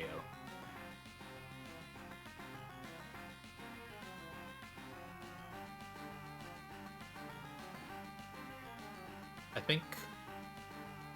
think I just gotta stick with the line. I think it gets too weird if I try to go Gyarados right now, because Dialga could target Garchomp with slow KO depending on the roll, or fast KO depending on the roll.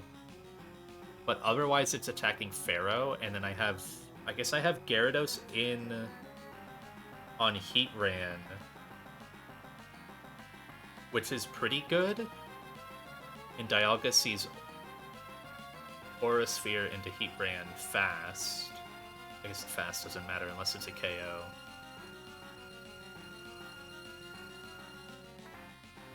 What's the punish? So the punish is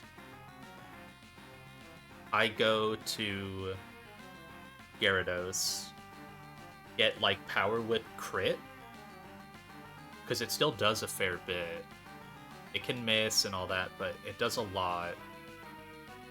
And then, well, but the next turn as well, I'm kind of just stuck there. I think I just gotta stay in.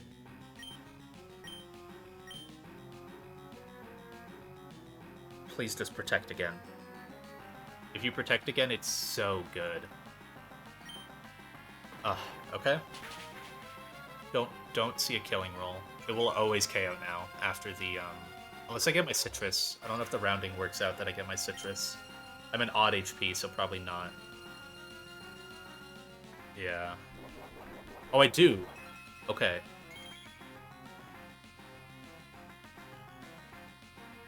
I maybe live some rolls. Okay, it went for Pharaoh. Makes sense. No burn. Okay.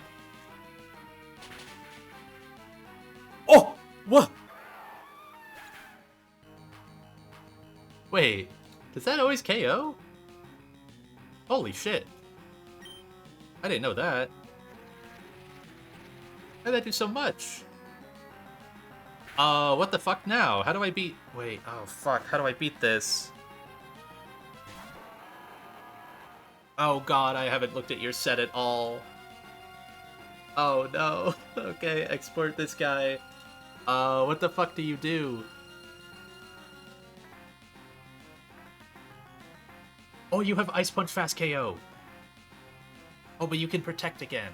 Wait, no, I'm always showing KO. Bonk is always showing high horsepower KO. It can't protect. I just pivot. And this will always Ice Punch.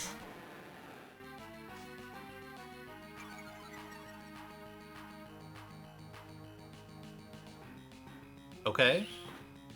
And we should just be good. Because this has Hammer Arm into Heatran. And also, it's baiting Heatran. Metagross is, not Gyarados.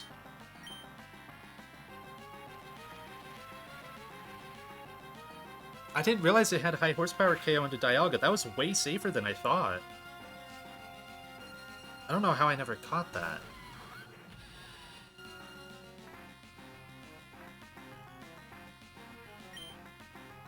Yeah, and just Waterfall here. We're good. Gyarados can never die here. This probably dies to Magma Storm, and then it's Steelix. But I always KO in 2 Waterfalls. Trick Room's also gonna end here. So yeah, I just win. Because now I'm faster? No. Wait, why was that Magma Storm faster than me? Oh, Trick Room's already over. Oh, okay. I thought it ended that turn. I think the Steelix is gonna die too. I think I'm gonna wipe Steven's side. Maybe not with Mega.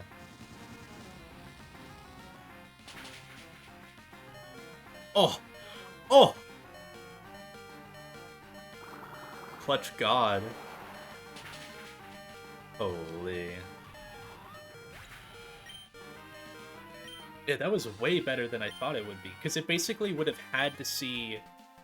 So it would have had to high roll, high horsepower KOing rolls on Conkeldurr, and then still pick between the 50-50. And there was only like 5 rolls.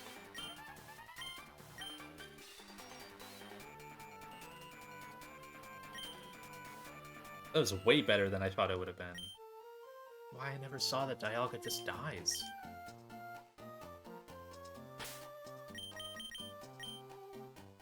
Nice. Got through. It's safe. Gotta save. A valiant Kecleon death, but a necessary one. That went really well. I guess it went better than I thought it could have, I guess.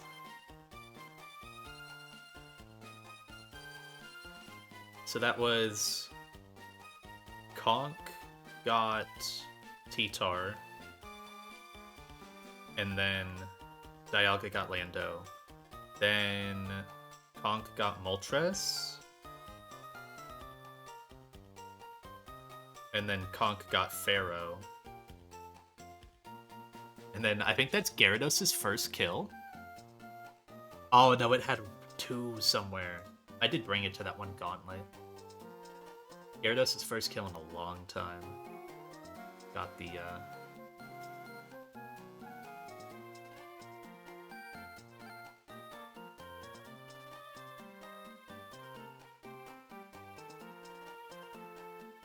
Windows sound.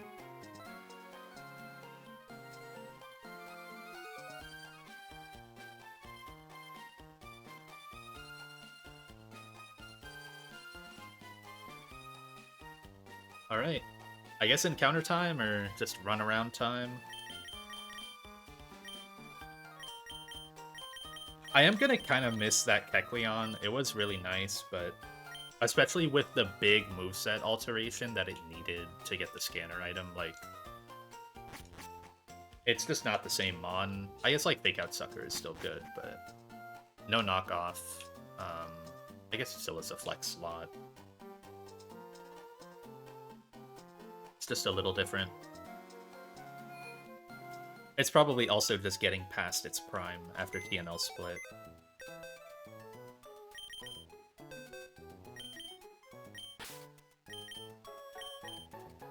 It's a pretty good death. This guy got a lot of kills, too.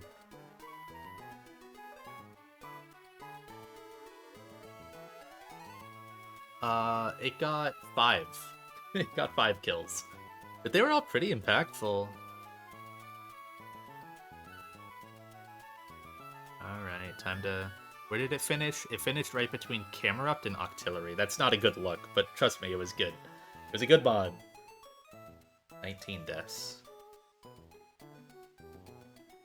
Getting up there. Not really.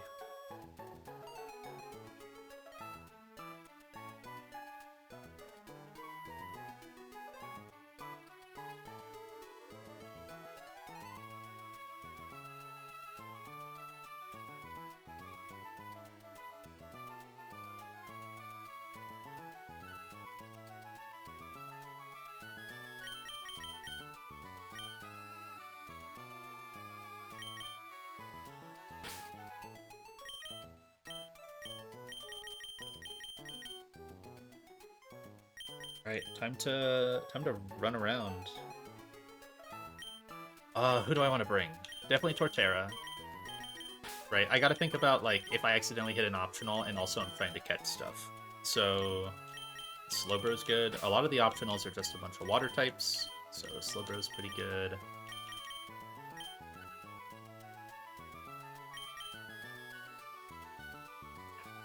Who else do I want to bring? Someone fast, but not, like, insanely unbulky. I definitely want to bring Corv. Oh, actually, okay, one thing I did think about, and I was like, jumping around in the Pokedex and looking at stuff. If I encounter Cradily, it has a really decent chance to be holding the Big Root, which is an item you cannot normally get. So if I lead with Compound-Eyes Galvantula, it's a like 10% or 15% or something to get a Big Root. If I get the encounter, of course. That's pretty good. And it's an item you don't normally get and would be really good for like Draining Kiss. So something to think about. I guess this is the squad. Maybe not Urshifu. Maybe... No, Urshifu is pretty nice. It's pretty generally bulky. Maybe I'm a little too one-sided on my... No, I'm not. I got my bulky, or I'm just gonna level up Galvantula.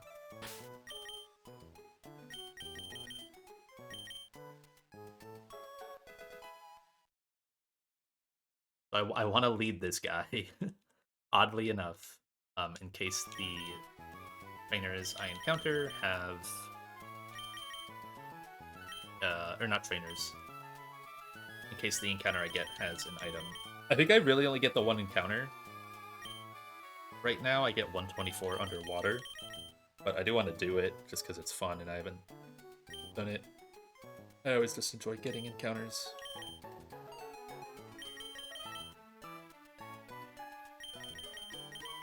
Lepa.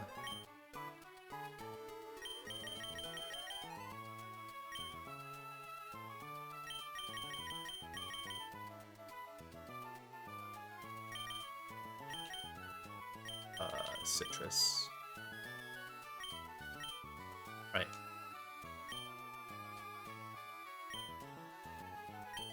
I don't need a Pokemon with dive to dive, right? I don't think. You only need that if you don't have the HM yet. I do need the maps, for sure. 100% need the maps. So, 124. It's time to run around and get a lot of bullshit. I did also get dive. Oh wait, no, I don't have dive yet. You have to, like, talk to Steven, right?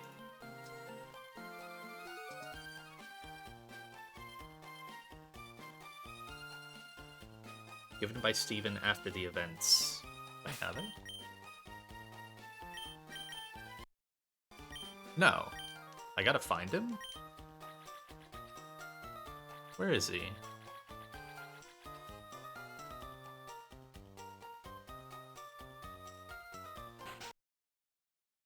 Oh, this is gonna be annoying. Where is... Oh, there you are. HM Dive. And the Steelixite! Yes! Thanks, man. Alright. I assume I don't need to teach anyone dive. Don't need to teach anyone fly, so... 5 TM. And Steelixite. I don't know if I can even get a Steelix anymore, but cool. Then we got a bunch of heart scales to look for. So, this route, there's like one random trainer blocking nothing. Otherwise, there's a lady who walks in circles.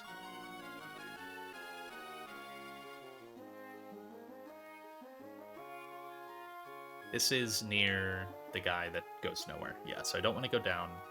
I do want to just check out every single spot. This is art scale. Good. I'll say this underwater hidden. How do I resurface? Oh, you press B. Of course. Alright. This is lady walking in circles. Where is she walking said circles? Okay. It is around this spot. Please load back in. Yes, it's just around this dive spot. Okay. Fully around it. Very cool. I should honestly just like... I'm just gonna open this drive twice. One for the underwater maps and one for normal route. And just have them both up.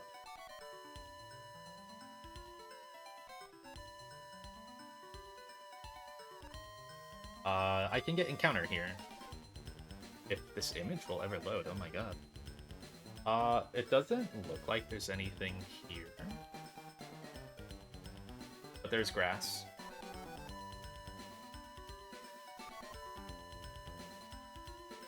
Where does this pop up? Elsewhere on 124? Oh, this is progress. Okay. I don't want to go here. Yeah, that's the trainer to progress. Okay. Now I know. I'll do the encounter after getting all the items, I think. So she spins around here. That's fine. Check this one out.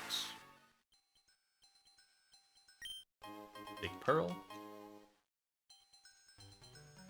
I'm honestly just gonna check every dive spot.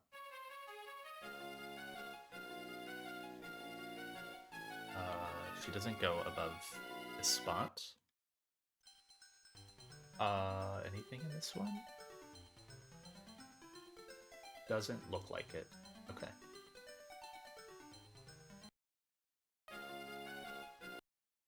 There's some over here.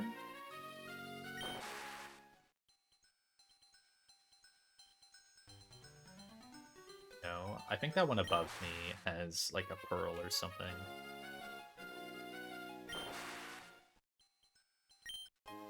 Yeah, money's money. I'm buying TMs and stuff, so it's always nice. Okay, let's keep going up. This one might get me Psychic Fangs, it looks like. That is what it appears to be.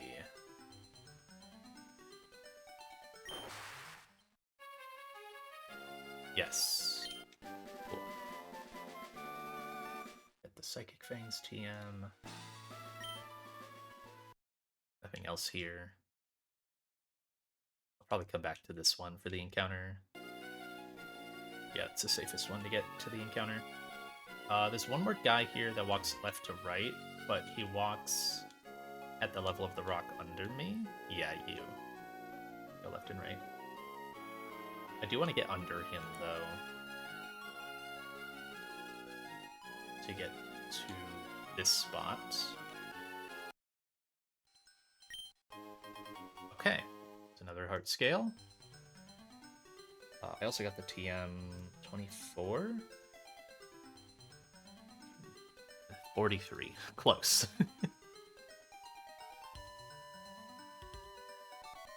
Basically the same. This goes all the way up. No. This has a couple resurface spots. This one is by a heart scale. No. Wait, where am I? Oh, this one goes nowhere.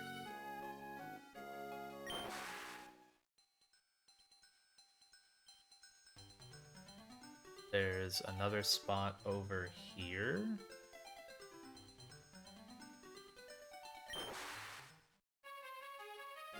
This looks good. Yeah, that's a heart scale. Good.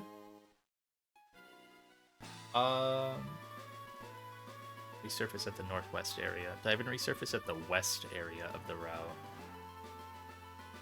Ooh. Oh, I see. Okay.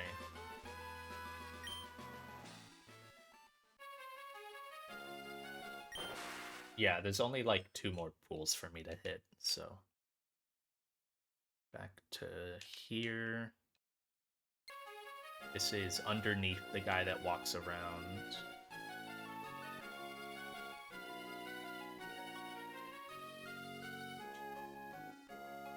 Yep. Anything in here? There's a pearl.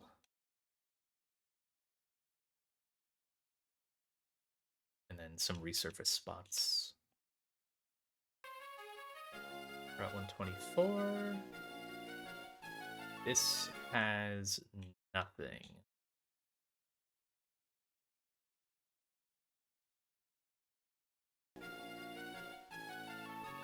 This has the heart scale, though. Alright. That should be everything. At least here.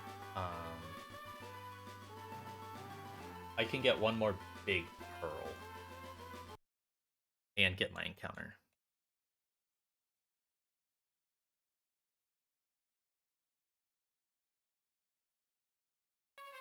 I can walk up from here, right? Yes. B food name? This guy.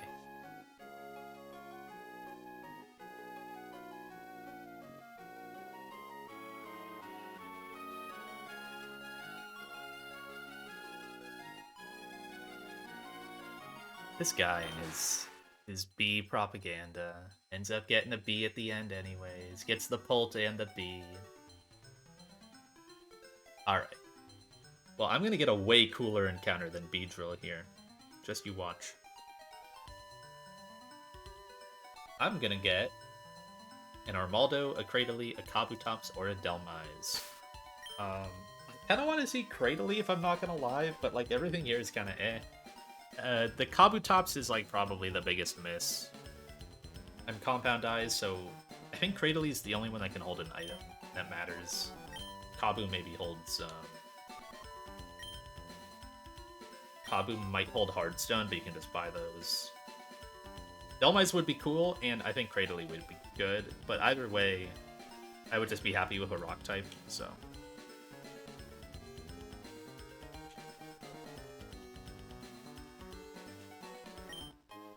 And Big Pearl.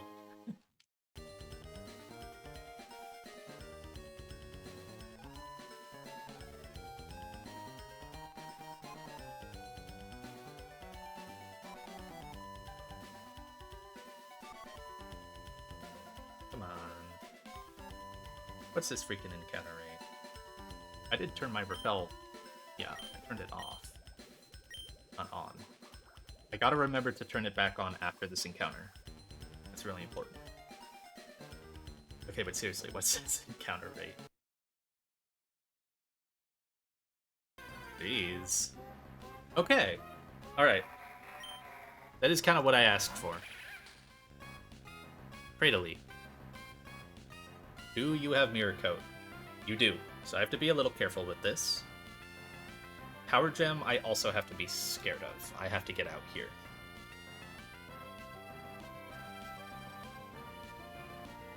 Alright, Cradily, level 75. I guess I can go ahead and take Dialga and Metagross out of my box, along with Kecleon. Back them all down to the trash. No, that it does that. Metagross and trash. Okay. So, this thing has Mirror Coat, so I basically can't attack it with what I have in right now. I'm just worried. So, Power Gem on Galv, I gotta switch. Alright. That's fine. I can probably go Corv.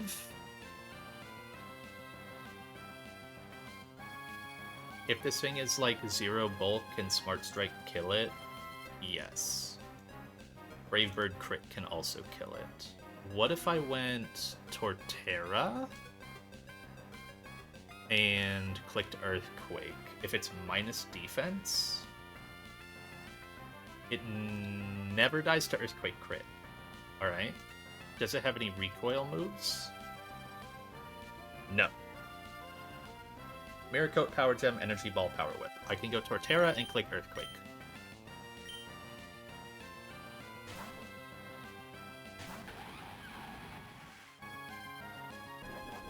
Power Gem on Torterra.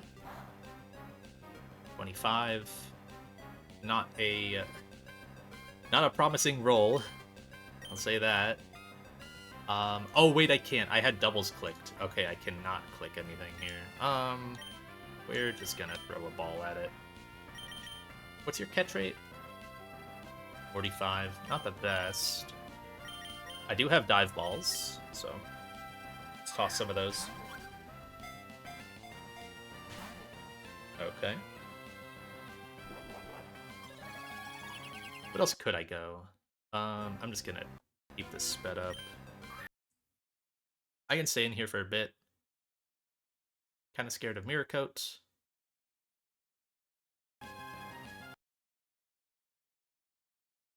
Alright, let's go ahead and switch. Can I go... I don't want to go Slowbro.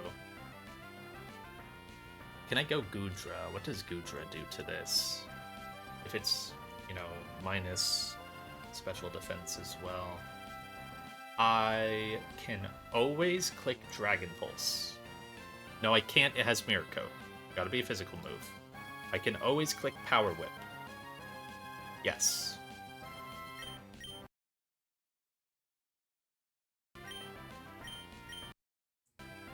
Good. Just for some chip, back to Dive Balls. I think eventually Timer Balls will be better. Cool. Alright.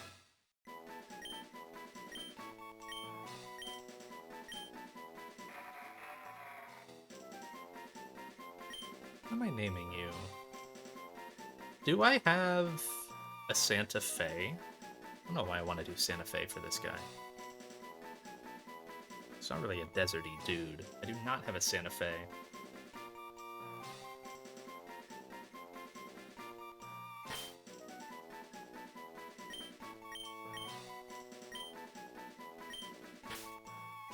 Let's do a little Santa Fe. Alright. It would be really cool if this guy had the big root. Turn my repellent back on. Right. 120. This does not have underwater. Okay, I'll have to add those.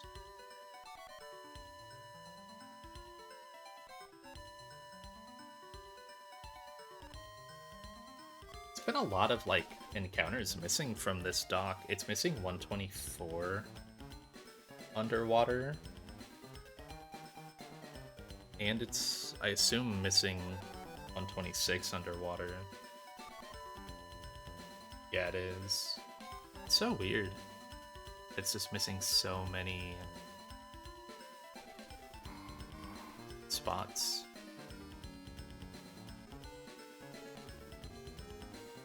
Italy. This guy could be fun and has some tech, but is not like a world beater. Yeah, it's kind of whatever.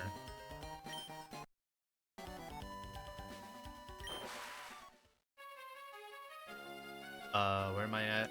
Oh, yeah. Go left here. End up in Lily Cove.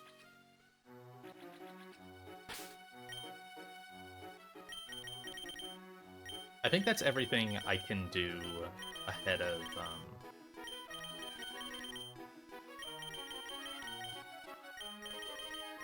the double battle. I gotta plan that now. But boo, I don't want to do that. Double battle seems like moderately kind of hard.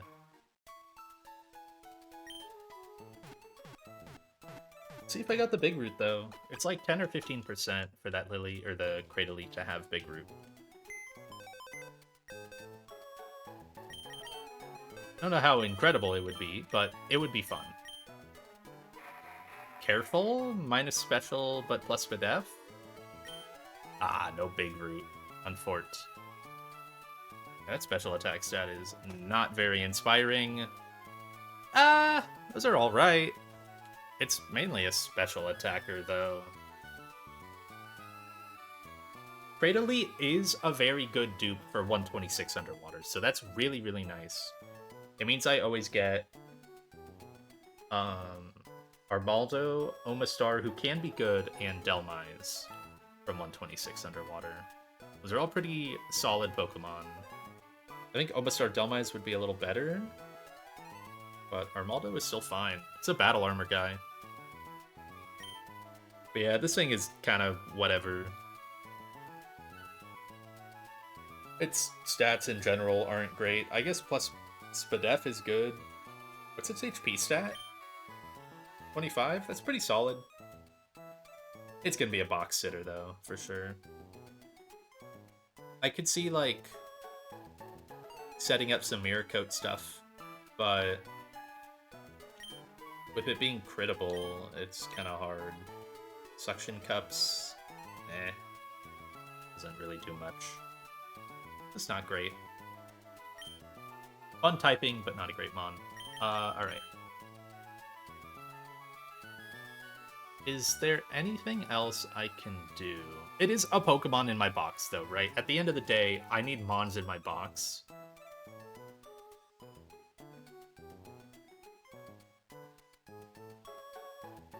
Oh, hello, Jax. Let's check out this bee you got. Oh, nice 28 speed. Chili Crisp. That's Dive Sim. I got this very awesome Cradily. I like it a lot. It's cute. I don't have anything else planned for today. I don't have the double planned. No, yeah, this guy's fine. He's totally fine. It can Mirror Coat, like, a couple things. You've got a, neutral nature bee, scale the attack, and you've got a goat. Do not need to scale that speed. High Spadef is really nice. Pretty solid HP.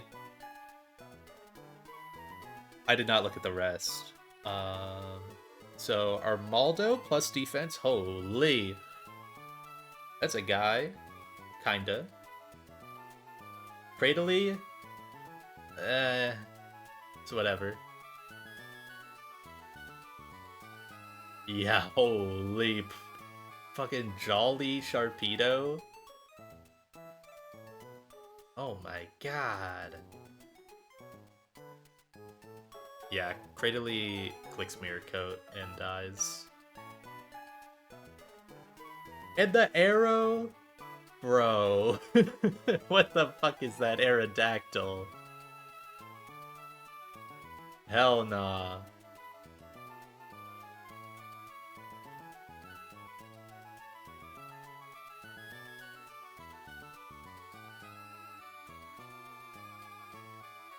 Yeah, the Arrow B, like, those two on their own is just an insane box upgrade. But yeah, 3 rock types, plus defense, battle armor, rock type, like, that's crazy.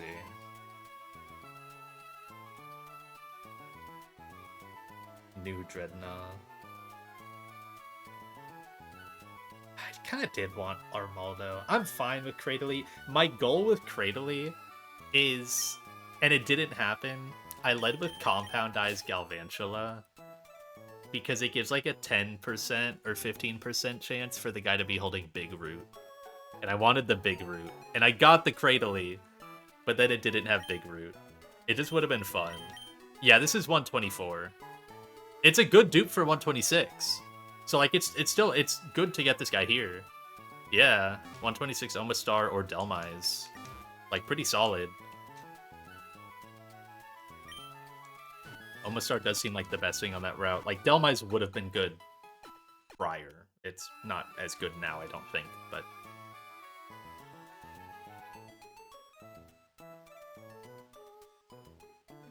Yeah, it is still a box refill, right? I basically just traded Kecleon for Cradily.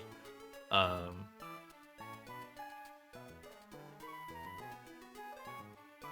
I've got a hand... Like, the nice thing, oddly, is I have a handful of Pokemon that I can look at and be like... Literally just like, yeah, I'd be okay sacking that outright if I need, like, a hard switch in a really hard, like, Erratic Weather fight or Seafloor fight. Like, Avalugg, Cradily, Flygon Honchkrow. Maybe not Honchkrow, and maybe not Flygon, but mine is really, really bad. But I have Mons I can just toss out, which is super nice. There was actually kind of a stretch there for a bit where I didn't really have Mons that I could just throw away. So I didn't really ever want to sack anything. Or like be okay sacking anything. Suffering from success. Anyways, let's fight this Dragonite. You cannot touch 126 before fighting these guys. When I went there and found out.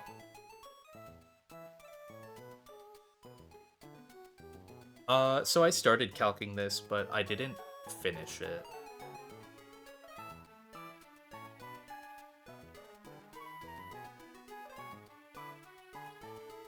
Right here. I'm gonna kill that Space Museum one. I can mute up and pull this out.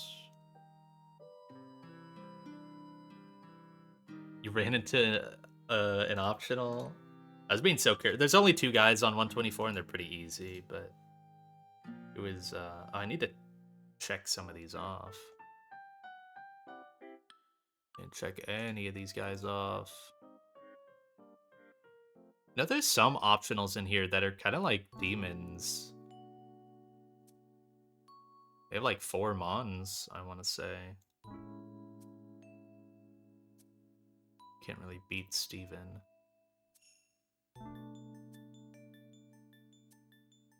Lead Boom Overquill? Oh! Where's that down here?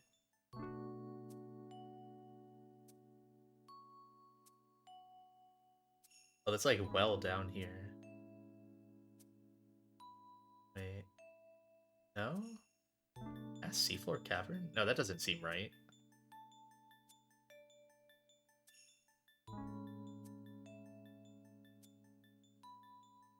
Isabella. There's no Isabella here. At least not in this dock. Overquill? What the heck trainer did you encounter? What?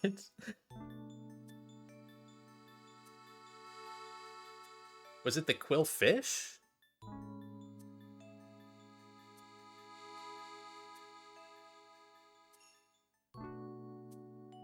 Or is it just not in this split of trainers?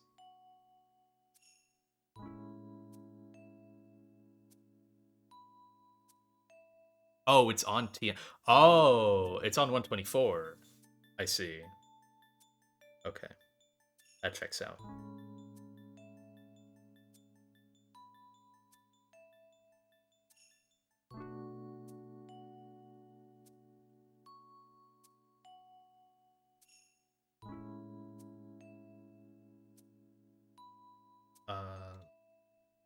So even just after the 124 sim, like not getting the 126 scales or 127 yet, like up to 5 scales, 5 candies, or 4 candies, right? Yeah, it's pretty nice.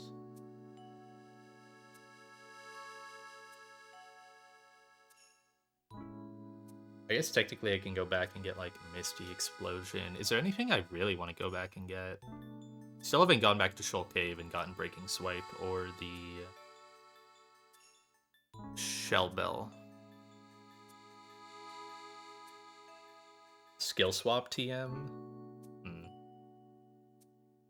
Can't get Rocky Helmet. There's the Water Gem. Okay. 5 racks for Milo today. King of the Split. I can't get any... No, it's Waterfall to get Slowbro Knight.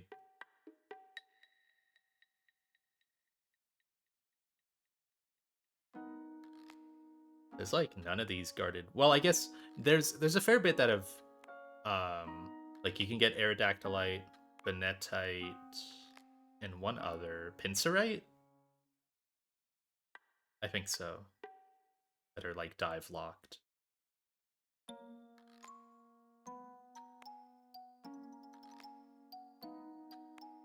So all you had to do to get to Sutopolis was these 2 fights.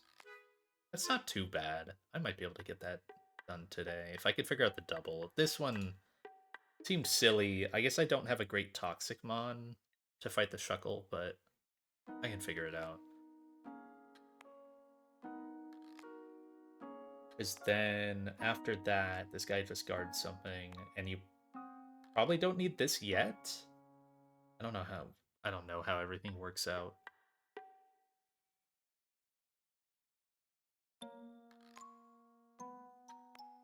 And like same with this 128 guy. Like I don't know when you do these fights. Because they're just listed as like they're not listed as optional, you know.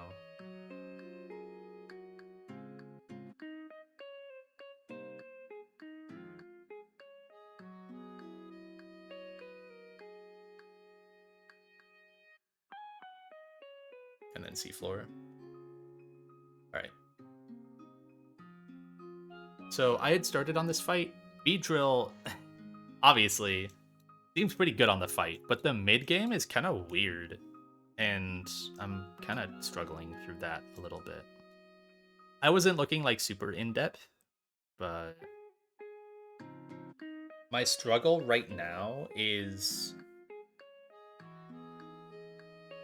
I think I want to keep Ludicolo alive, but baiting it down the line the whole way is a little tough.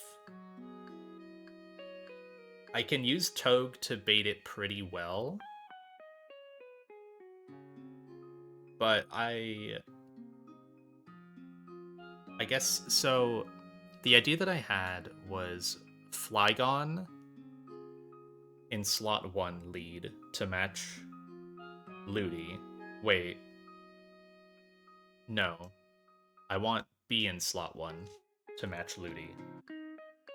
Because I want to bait with Togue. And then Flygon at super low HP to bait Fake Out Kill from Ludicolo. So it just needs to be under like 10%. That guarantees one down here. Guarantees Fake Out Kill. Fast Fake Out Kill. So it's always going to go for that. And Beedrill, when it's a baby, is actually not showing fast KO to Ludicolo. It's only showing slow KO. So I believe with the Fake Out Doc... Yeah, I'm not threatening fast kill, it's only +9, whereas Fake Out Kill is all the way up to +21. So it will always fake out the Flygon slot. On Fake Out, I go into Togue, and I think this turn I'm just gonna Mega and U-turn on Starmie.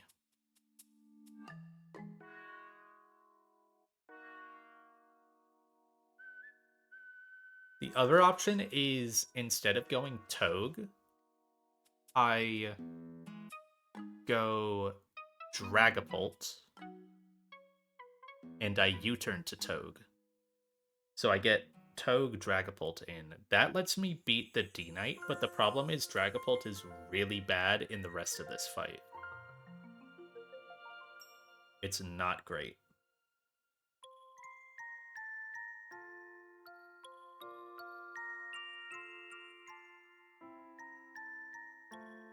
I could honestly consider, like, some... Maybe not. Like, how does Garchomp do? I could consider, like, some Scarf Earthquake spam with Garchomp eventually.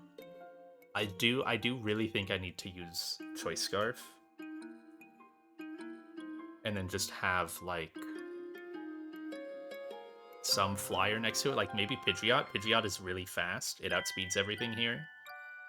I can maybe get to an endgame where I'm just clicking Earthquake and have Pidgeot there hurricaning to finish the other guy. That's maybe not bad. I don't know how I set that up, but...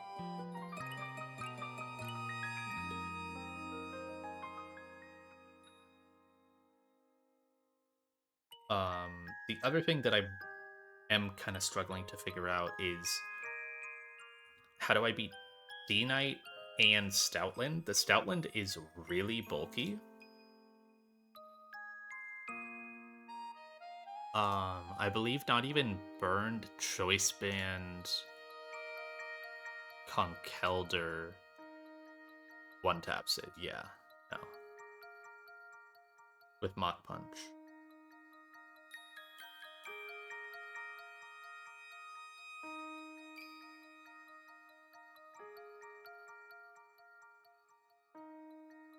So maybe one goal that I have is.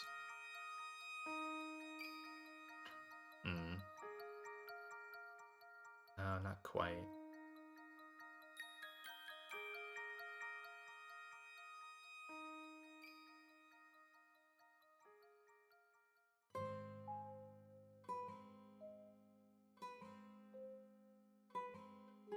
Can I ever get Flygon back in off the U-turn?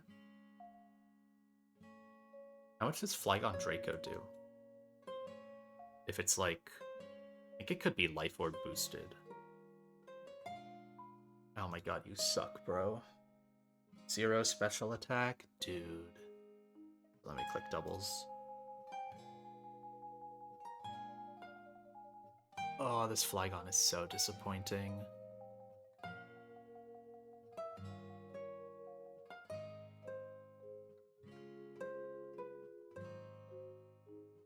I can't be choice specs.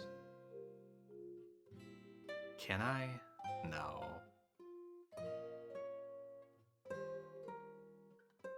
The other option is... No, that doesn't really work. So you can like choice Scarf Ammo Swine. But I want to click an Ice move for D-Knight and then start spamming Earthquake, so that doesn't work out.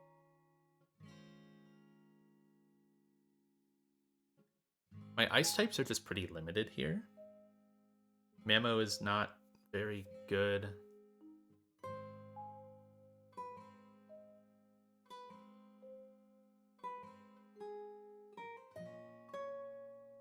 And Avalok is not really useful.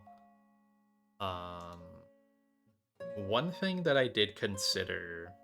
So... Go ahead and put it in the calc at least. The problem is, and this is not something I really get to complain about, but my Urshifu is currently slower than Dragonite and slower than Stoutland. If I speed scaled it, it would get faster than both of them, but I'm not going to super worry about that right now. This fight is definitely solvable without that. I can be faster than them with a Choice Scarf, but that locks me into one move. I want Ice Punch to one-tap the Dragonite, which it does without a boost, which is fucking crazy. And I KO the Stoutland with Close Combat with no boost. So, and I never really bait kills from them. I don't even really bait dual wing beat. So if I'm just baiting from the other side, it's all right. Like, I can kill these Pokemon as long as I'm just baiting KOs. Or clicking Fake Out or something. Not on D-Knight, but...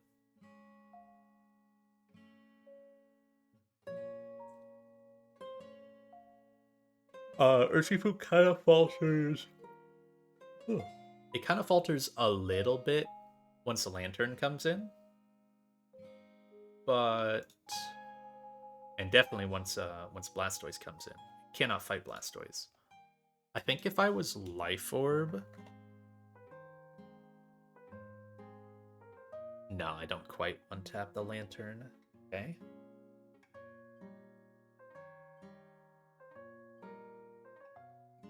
Lantern, you've got to show KO, otherwise it can... Oh, wait, no, I don't care about Protect on Urshifu. Okay, that's kind of interesting, I guess. So, if I have a way to beat D-Knight, I can actually go Choice Band Urshifu and CC Stoutland, and then also CC Lantern. I guess the drop would put me in kill range anyways, so it wouldn't be able to protect, but if it did protect, I don't care. So yeah, I could go choice band Urshifu. I don't quite KO Blastoise, but at that point it's probably a 2v1. I also underspeed Blastoise, so I really can't do that actually. I can't swap to Sucker. But I might be able to bait, I think I would bait Fake Out from it, because I show a KO to it, right? Oh, I'm not threatening Fast Kill. So no. It's only +9. But that might be fine at that point. If I'm able to, like, Field Wipe, or to stall a turn on Blastoise, it would be alright.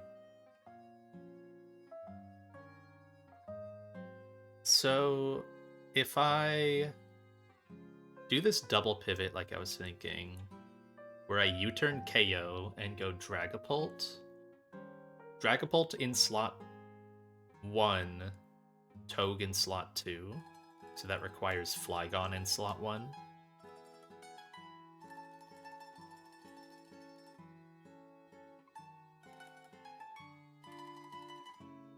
I mean, it doesn't really matter.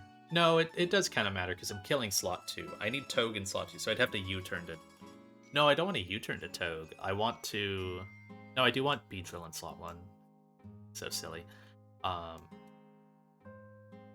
want to U-turn to Dragapult, and I want to pivot to Togue, so that way it takes the Fake Out and gets Barb's Trip on Ludi, breaking its Sash.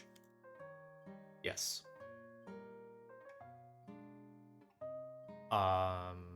Then Starmie dies to U-turn, and I go into Dragapult. Because it's slot 2 baiting, I'm gonna be pre-damaged on Togue, so that way I always bait Scald KO from Ludi, so that's 50%. That will bait in Dragonite with fast KO. I need to be Iron Ball on Togue. It has to be Iron Ball, which is fine. We're gonna pivot Dragapult in off the U-turn. Dragapult will one-tap the Dragonite with Life Orb, so that is my Life Orb committed. But that's fine. I cannot Dragon Darts because it will hit Ludi. I have to Draco Meteor. I guess baiting Dragonite doesn't really matter, and I don't think Ludi sees a KO on Bolt. So being slower doesn't matter here, but I think it matters for Stoutland, yeah. It matters for Stoutland. Because otherwise Togue is naturally faster than Stoutland, because my guy is super fast. He's max speed. So Pult KOs D-Knight fast. Not that the fast matters. And then Stoutland comes in. So it's Ludi Stoutland. And I bait both attacks into Togue as I pivot. I can pivot Pult out to Choice Band Urshifu. This game is so stupid once you get the big items. It's so dumb. Choice Band Urshifu comes in. Ludi does not see KOs onto it. It comes in at full HP. And Stoutland does not see KOs onto it. Stoutland is just going to be clicking Retaliate or Last Resort into Togue because it sees KO there. It sees fast KO. I guess the one thing is being Choice Scarf would be really nice because my pivot is going to have to take a Last Resort. Yeah. My pivot is gonna have to take a last resort because Urshifu is slower. But if I'm not Choice Band, I don't KO the Lantern follow-up. Which would be really nice. Also, do I have to think about -1 showing KO to Ludi? I don't think so, no. I don't show KO to Ludi at -1.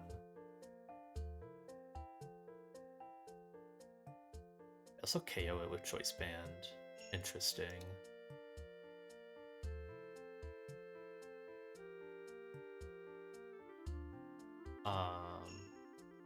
The buck will eventually stop because Blastoise is faster than Urshifu. And with the defense drops, it'll see Focus Blast fast KO. So unless I'm switching to a Fake Out Mon, which I now only have one of, can't really do that. My Choice Band doesn't kill it. So Choice Band would just be to kill Lantern. If I'm Scarf, my switch-in only has to take a Scald. Yes.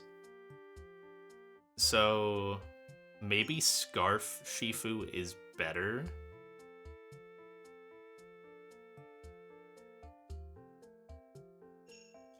Can I go back to Beedrill? Because, like, Beedrill cannot take the Retaliate, or the Last Resort, obviously. And it's scrappy. It's really hard to take the Stoutland attacks. And if I want to use a Rock type, I'm getting hit by Scald.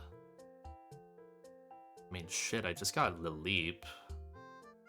I don't think it does it here, though. It's so frail, and it's a neutral to the Scald. No.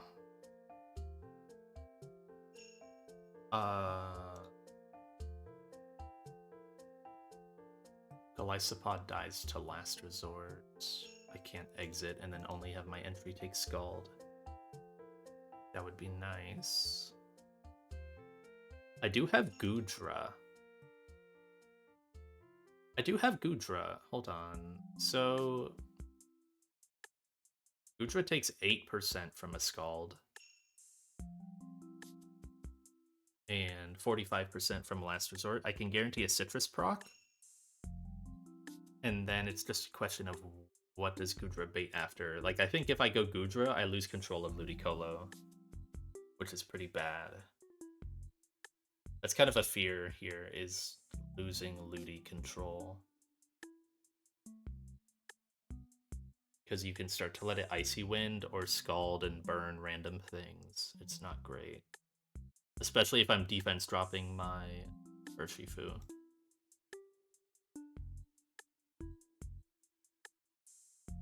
Yeah, Goodra doesn't... So it might bait in Focus Blast. Do I want to let it? Maybe. It's not the worst. But then I'm not baiting Ludi at all. I guess the idea, though, is... Choice Band Urshifu. Oh, wait, no, but the... No. Yeah, no. The issue here is... No, yeah. Okay, that doesn't work. Alright. That's fine. As long as I'm aware that doesn't work. That only works if I'm Scarf, but if I'm Scarf, I don't KO Ludi with CC. Yeah.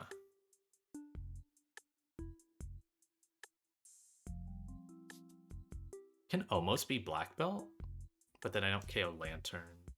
But maybe I get Lantern last. No, I still don't kill Ludi. Oh no, I do kill Ludi. Wait, it's taken a ton of chip.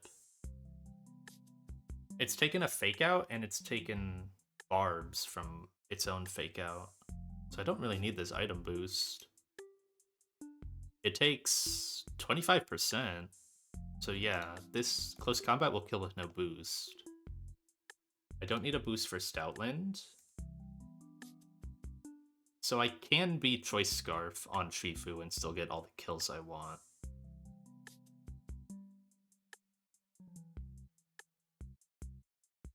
And this is Shifu in slot 1, and I'm always killing with slot. I'm always killing the slot 2 Mon. I guess once I kill Ludi...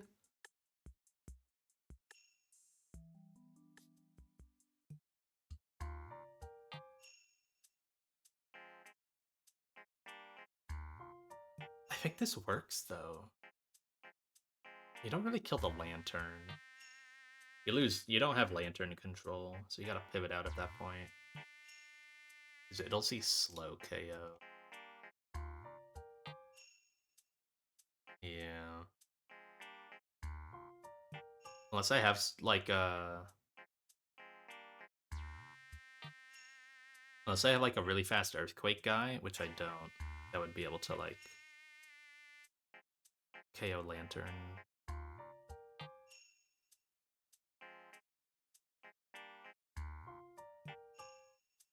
I think this works though. So what I can do, I'm kind of out of slots. Oh. Uh. Um.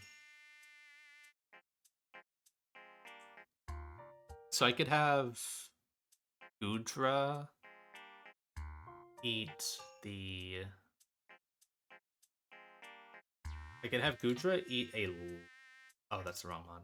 Eat a last resort, and then eat a. Well, but if I'm Scarf, it's not eating the last resort. It's only eating Scald. Then I have to kill Ludi, so that's not ideal. I guess I'm running off the Scarf idea. The Scarf or Shifu. Let me write this out so I can kind of like see it better. Yeah. So Beedrillite, Flygon doesn't get anything. Dragapult needed Life Orb to KO. Is that right? Yeah, it does because it sucks. Okay, it's fine. Um, Togue doesn't really need anything. No. And then we're thinking Urshifu, Choice, Scarf, and then Gudra something. I don't know. And Beedrill slot 1. I'll think of the pre-damage stuff later, but it's pretty rudimentary for now. So pivot. No, this isn't quite right.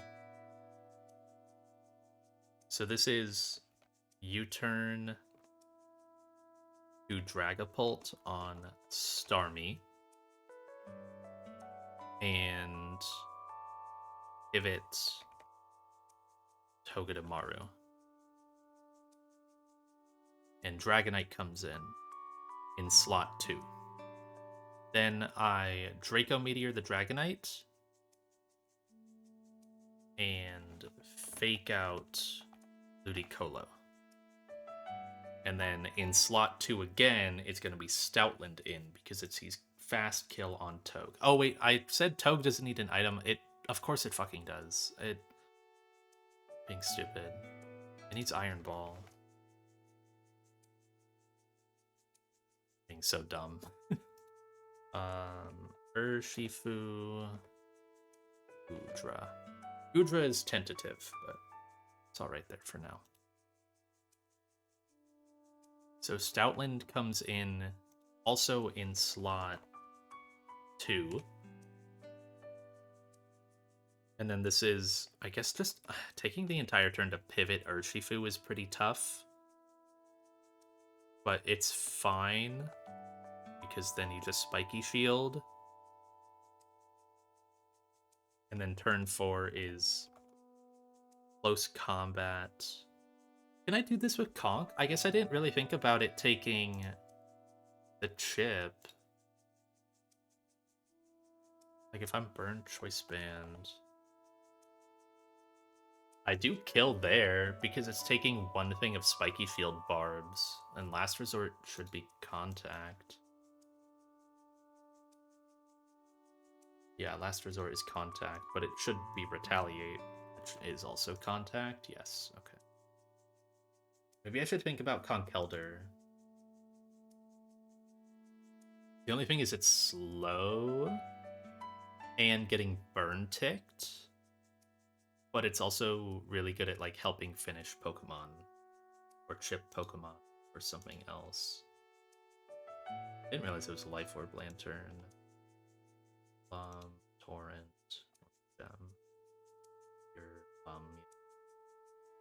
All these items. Analytic Life Orb. Focus Sash. Okay.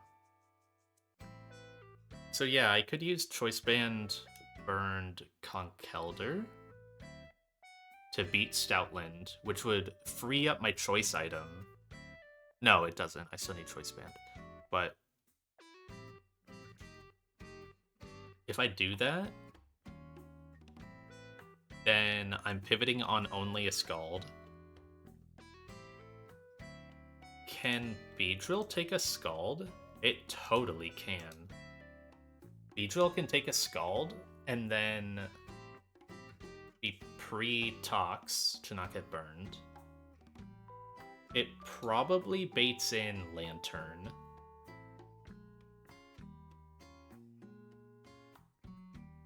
Yeah, it baits in Lantern. How does Conk bait Lantern? Let me pull Conk up so I can look at it. Conk doesn't really bait Lantern KO. I would definitely be baiting into this slot. Question is just, do I have stuff to switch into it at this point? Hi, Bailey. My run is definitely not buns. I've got what some people consider some very high quality Pokemon, like E4 Mons. Pretty low odds encounters. Or just like have had solid encounter planning throughout the game. Main ones, this guy, really, really good. He's got shell armor. Urshifu, but everyone gets that. Mine is really good though. It's got natural 331 IVs. Like they all come with this, but to hit naughty 31 attack is pretty crazy. I can increase the speed later. Garchomp, very good. Dragapult, good, though mine is bad. I can always change that. It just costs a lot. And then this guy, it's like one of the best Pokemon in the entire game. You get the Mega Stone. I would not say my run is buns. I've got a pretty low kill count, all things considered, for where I'm at in the game. Dude, Vental has genuinely been awesome. I take no damage. Because it's only switching in on, like, special stuff, because its base defense is awful. It's honestly really cool. Obviously, you'd want Adamant or Jolly, but... Jolly is kind of overkill. Thing is so fast anyways. And at sometimes, Adamant is also overkill. But it would go crazy. Someone that's running this game right now, or like on a run, pulled a naturally Adamant Beedrill, which is really crazy. So like, holy shit, I gotta lock in.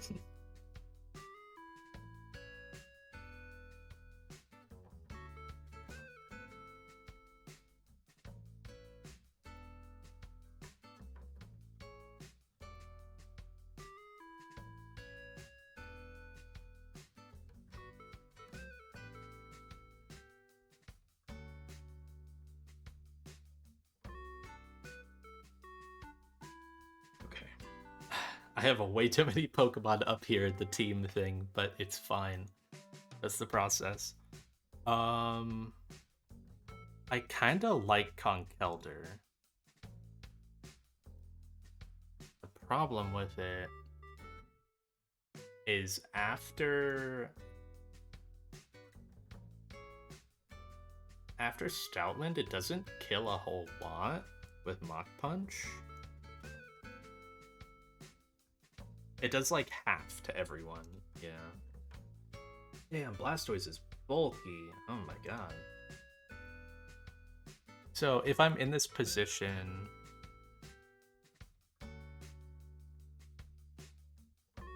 I'm killing slot. So whether it's Choice Band, Conkeldurr, or Choice Scarf, Urshifu, I'm killing slot 2, and I'm gonna be baiting with whatever I pivot in, and I have to pivot out because I'm baiting Scald from Ludicolo. And I can't really take that Scald anymore because it's already done its fake out and its spiky shield. Ooh, what if I just Golly eject on the Scald and get Togue back in.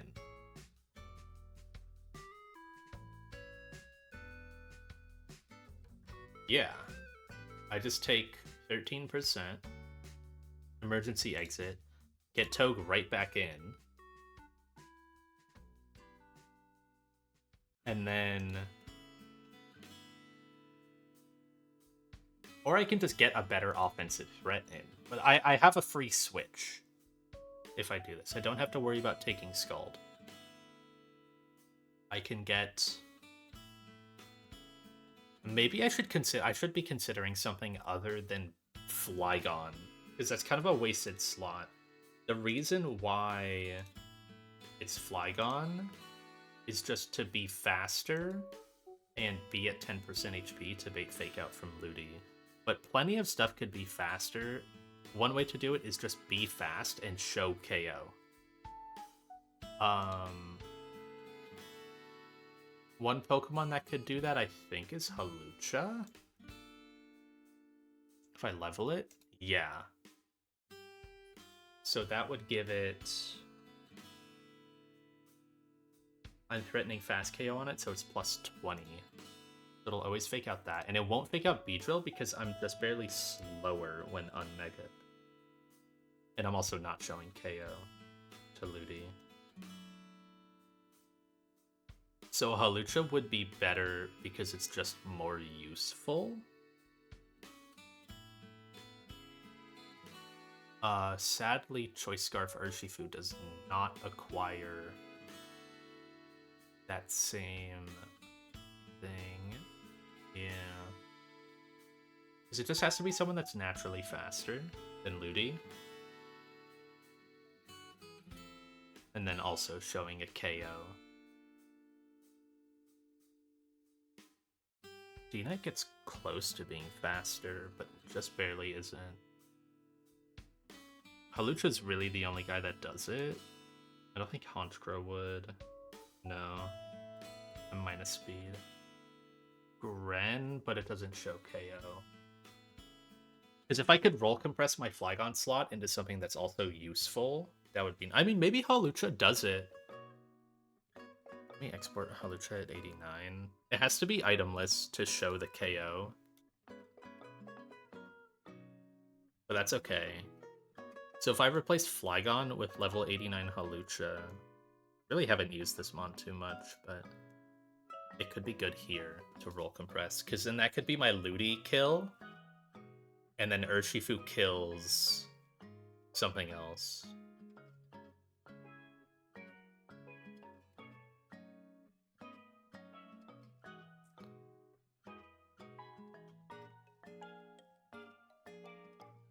So this is close combat Stoutland and pivot Golisopod E-exit to Hawlucha, or just E-exit to Beedrill. That might be better.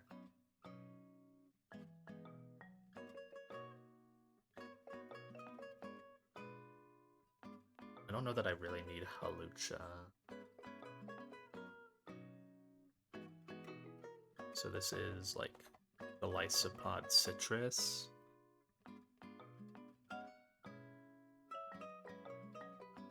And then instead of Flygon, it's Hawlucha itemless. Yeah, that's a little better. A little more concise.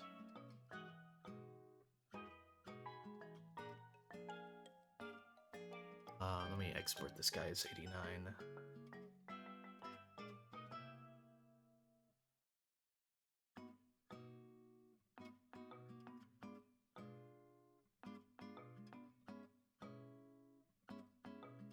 Okay, so I close combat Stoutland and it's still reading off. Then it starts reading off Hawlucha.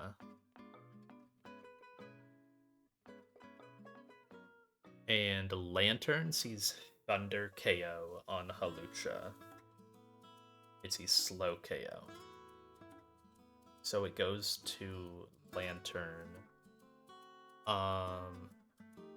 It will also, though, Oh, that's not a great position. Because I'm also giving it KO off my CC drop. Yeah, that's not a good position at all. Okay, I don't want to go... Don't want to go to that Mon. I can just go Beedrill. I can have my Urshifu pre-damaged. So that way... I guess the other idea is, okay, what if I just went back to Togue? If I go back to Togue, it probably baits in... Because I'm Iron Ball, it baits in Lantern. But I can, like, click Fake Out on it, right? Oh, what's the damage? Yeah, I can click Fake Out on it and then close combat the... Yes. Because I'm +1 speed.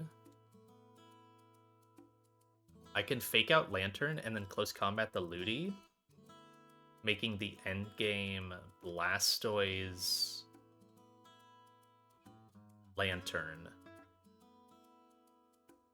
One thing that's really gross is Togue probably baits Muddy Water. No, it just barely doesn't. But it depends on the Fake Out damage it takes.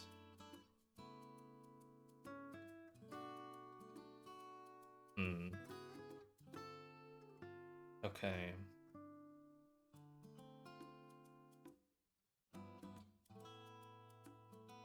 What if the...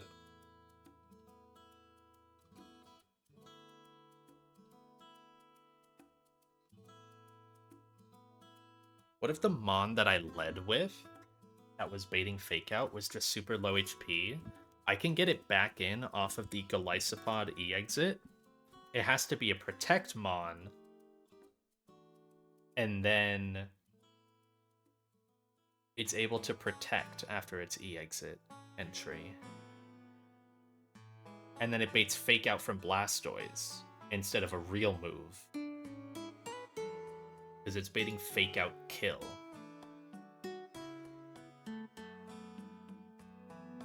Which is super high priority. You just really love Fake Out Kill. That can't really be Togue, because I'm already using it elsewhere, but that can be a different Protect guy, like Torkoal or Blaziken. That works. So replace Hawlucha with Blaziken.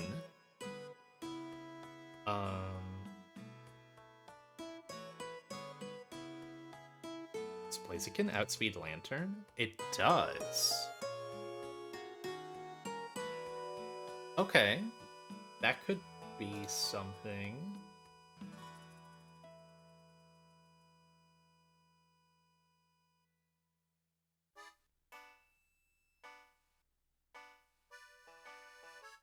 So Blaziken baits Ludicolo Fake Out by starting at like 11% and then switches out to Togue. Then on the emergency exit, it comes back in. So it gets in for free because Choice Scarf Urshifu is close combating the Stoutland, and the only attack I'm taking is Scald, which Urshifu can take just fine. So let's replace Hawlucha here with Blaziken, who can probably be itemless or maybe be like Black Belt. We'll see. So E-Exit to Blaziken. And then in this slot, I will bait in not Lantern, but Blastoise in, because it sees fast KO. Oh, maybe I don't want it to be Blaziken then. The problem with Blaziken is I don't get Lantern.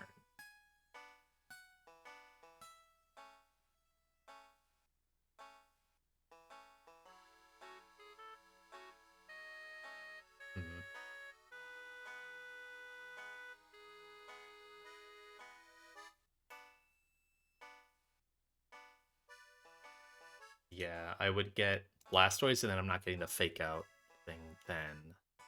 So it's Torkoal instead. That's fine. Torkoal is just a little disappointing, but I think workable. Torkoal has to be pre-damaged, like, really low to bait Ludicolo fake out KO, and to bait Blastoise fake out KO, it's got to be at 6%. But it's workable.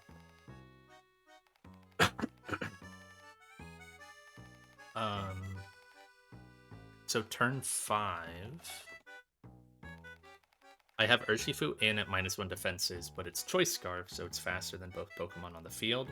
They will always go for the fast KO over the slow KO. I believe at this point, switching out a Lantern is going to be really hard.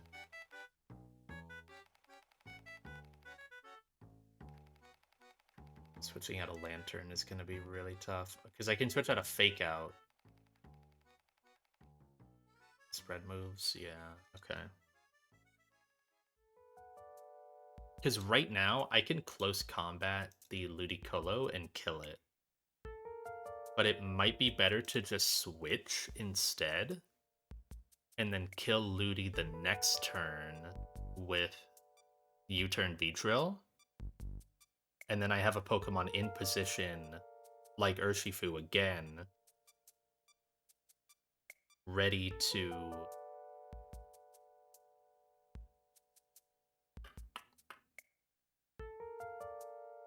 Yeah, ready to attack.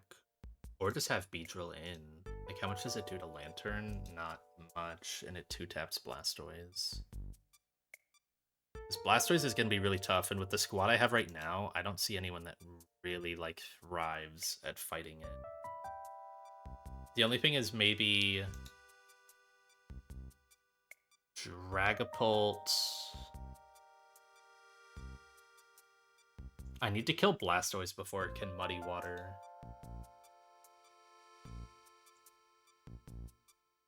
Which is, like, pretty quick.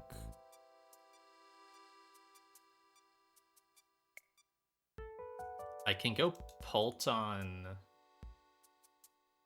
So what if I go Pult on the Fake Out slot?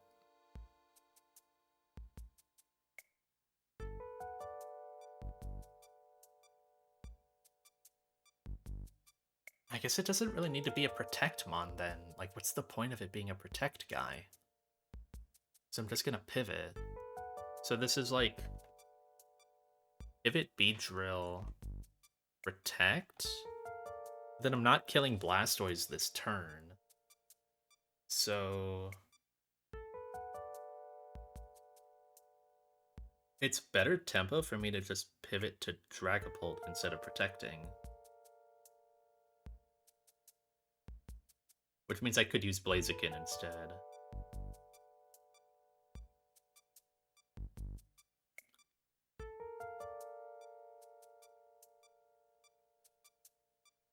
I need to think about what Ludi's doing here too. I guess I didn't really factor that in.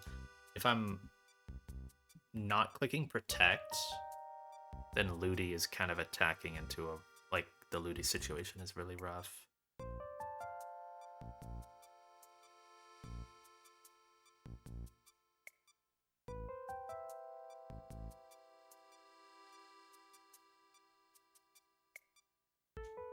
What kills this Blastoise?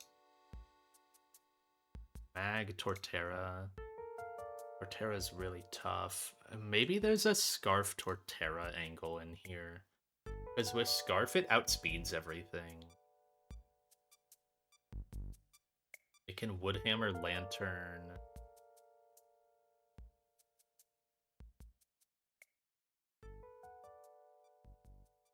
Let's think about that. Instead of Urshifu, do Scarf Torterra. How do I feel about that? It can't kill Stoutland. Yeah. Doesn't kill Stoutland.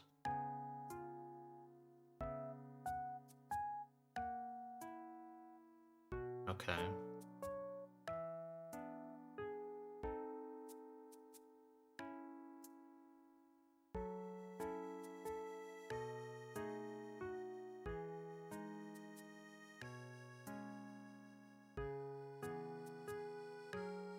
What about Conkelder?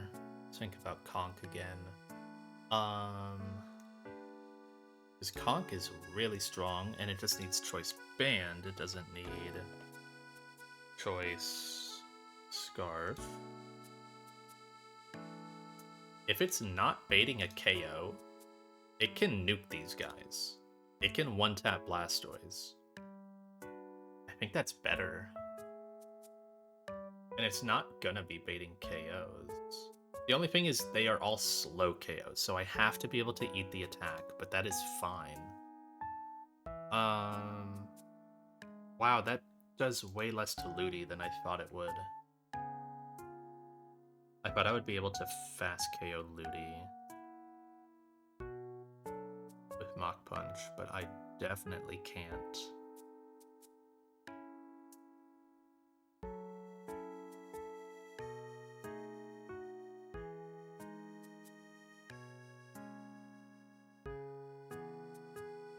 Elder as a spiky shield. I can Mach Punch the Stoutland after the spiky shield chip. And then pivot the Lysopod on Scald, E-exit, and get into a new Mon. I guess I can... That new Mon can be Beedrill, right? Yeah, okay. Numon can be Beedrill? Let me revert a little. Let's think back on that. So instead of this, it's Conkelder.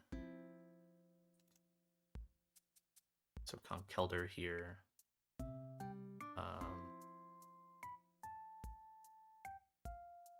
And Conkelder. And Mach Punch to kill the Stoutland. And then E-exit to Beedrill.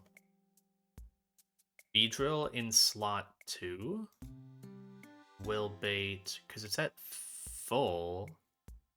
Or I guess it doesn't have to be. I can bait Hydro Pump or Thunder from Lantern. And I'm not baiting anything from Blastoise. So I definitely need to just bait a Lantern attack. That's fine. Yeah, I need to bait a Lantern, like, slow KO. And where did my Conk go? There it is. It won't see Conkelder fast KO, because Conk has only taken 2 turns of Burn Chip. So this will be Lantern.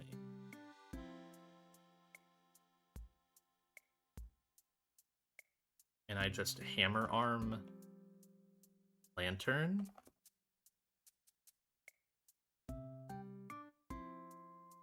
As I U-turn to someone on Ludicolo. I guess Dragapult can take Hydro Pump and Thunder. That's probably my best bet. And I have to be, like, pre-burned. Yeah. I can take those attacks. And then it's just Blastoise left. And if I'm Life Orb, it's a lot of chip on Pult, but I think it works. That's 53%. I think this does enough. Burned, Choice Band. Oh, that's not enough damage. Oh, that's really unfortunate. But it's gonna fake out unless it sees a kill, right? And it can't fake out Pult, it'll always fake out Conk. Shouldn't see a kill on Pult.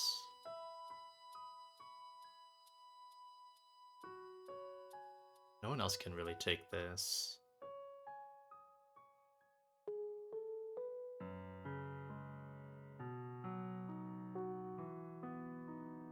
Well, shows Ludi KO. I have to show fast KO to Ludi in order for it to fake out that slot specifically. I have to either give it... No. Yeah, I have to be showing fast KO to it. So that requires, like... Because sadly my D-Knight doesn't outspeed this. It's like just a couple speeds short.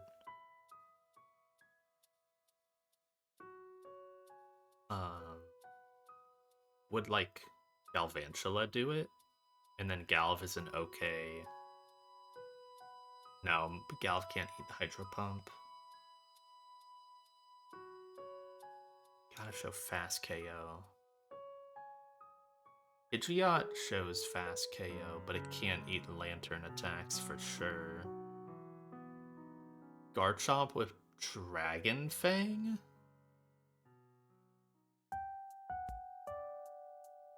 Just barely shows Outrage KO. I can guarantee Fake Out into it. And I can eat these attacks and then I outspeed and I can Dual Chop. Or just Outrage. Yeah, okay, that works. So it's not Torkoal, it's Garchomp. Oh, this is silly. So it's Garchomp with Dragon Fang. I think this works, though. I'll obviously need to figure out all the pre-damages, but...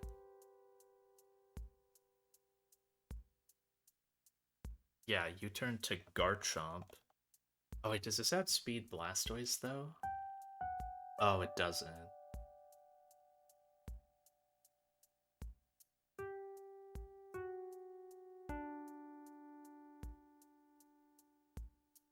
I kind of needed it to outspeed Blastoise, and I have my choice item already committed.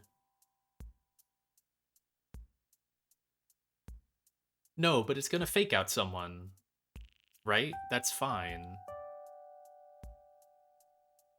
I guess the worry is the damage I take. Take a lot from Hydro Pump on Lantern, because Lantern gets its attack off before I die.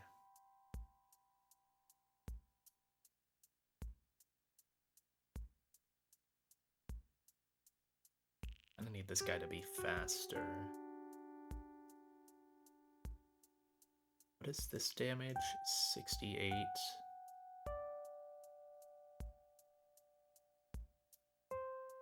Just be dead to one crit in there.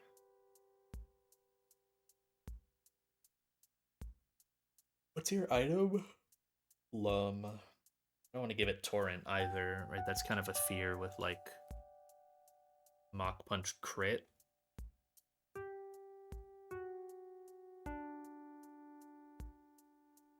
High roll could give it Torrent. But it should always fake out unless it sees a KO on something. I guess there's a chance it sees KO on Garchomp. With Bolt, can it see KO? It should just always fake out into Conk, and then I can Darts 2v1 it.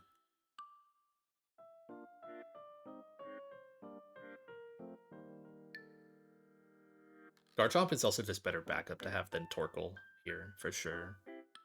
Just Dragon Fang Garchomp is way better. I didn't realize Garchomp was faster than this. It just barely is. And yeah, with Dragon Fang, I'm showing I force it to fake out. Because it's blocking fast KO. Okay, let's at least add that. Garchomp Dragon Fang. Oh, it's already here. Then yeah, Pivot Toad on fake out.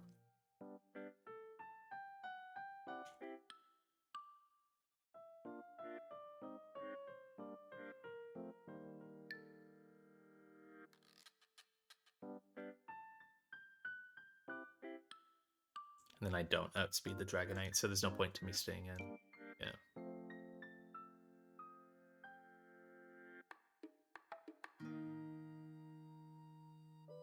Just need to get Togue to eat Fake Out and then be down in Aqua Tail range from D-Knight while holding Iron Ball.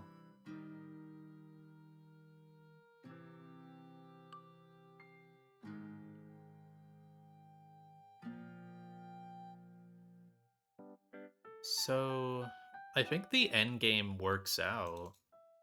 I just need to check the Dragonite damage. So Dragonite takes 6% from burn on entry, then it needs a life orb, so it takes 10% when it Draco meteors, so 16%, then 22% from burn again.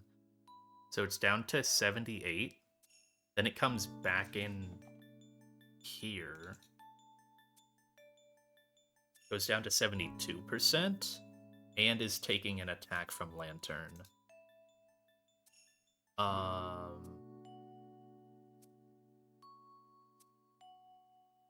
72 minus 57.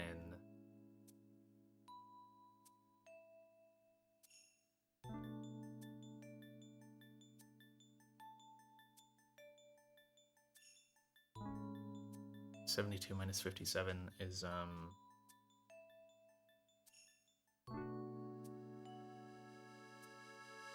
am I blanking on that? It's 15.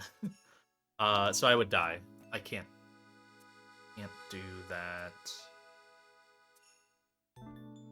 And I would need to be pre-burned to block Thunder Para.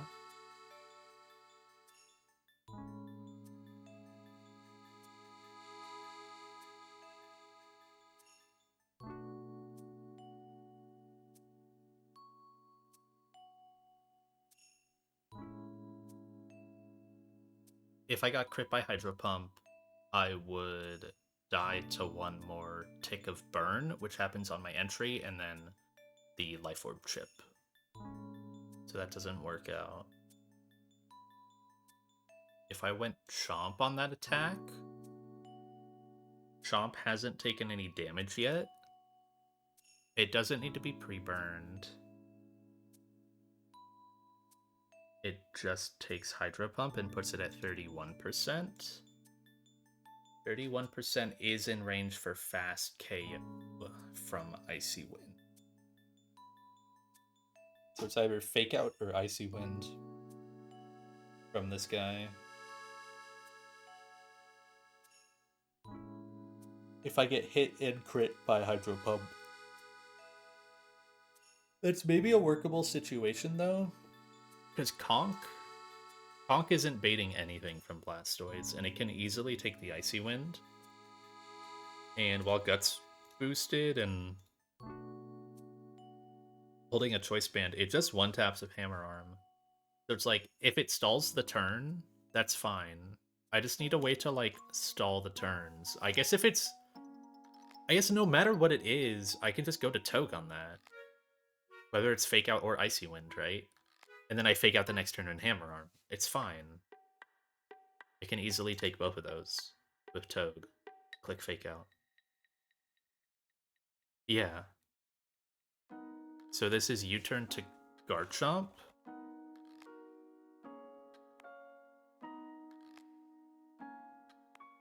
On Ludicolo. U-turn kills Ludi.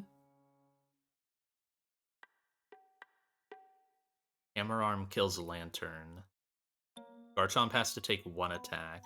It does need to be Dragon Fang. It can't, like, heal up. And then slot 1 is just Blastoise in, because that's the only slot left.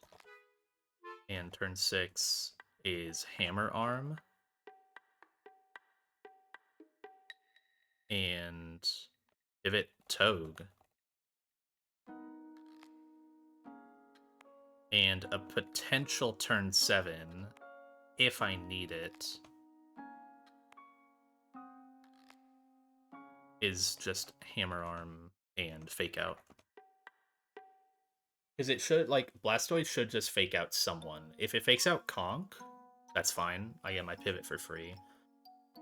It just extends the fight by a turn. If it Icy Winds, I swapped. And Conk doesn't care about the Icy Wind chip.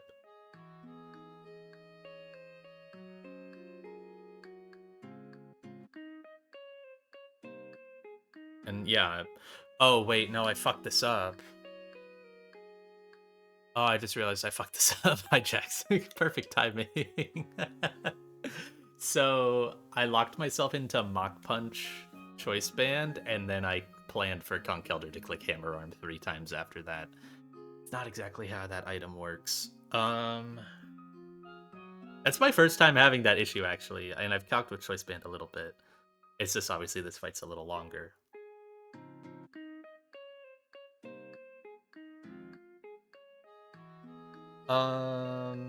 Yeah, it doesn't quite work. Maybe I go back to Choice Scarf Urshifu then. But Choice Scarf Urshifu doesn't quite actually KO Lantern. Um... hmm.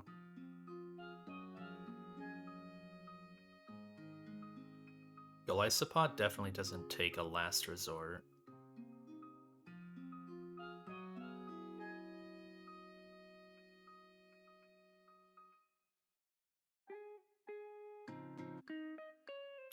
Can I get away with just spamming Mach Punch? Maybe I can.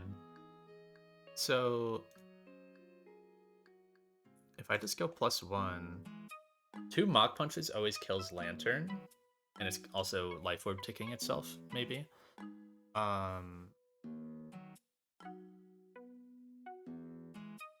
It definitely sees KO on Beedrill. Oh, no, it doesn't.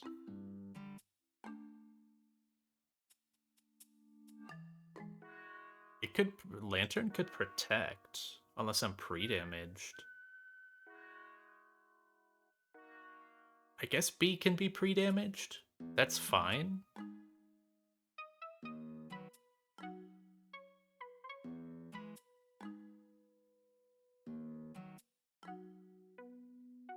Because... what's this again?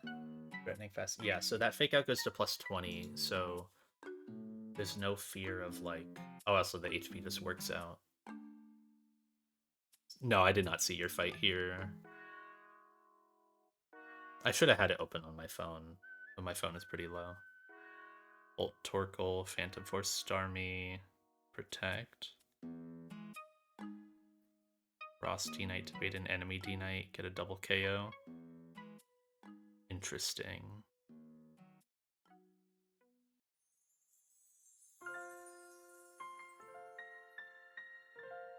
Yeah, then how do you beat Stoutland?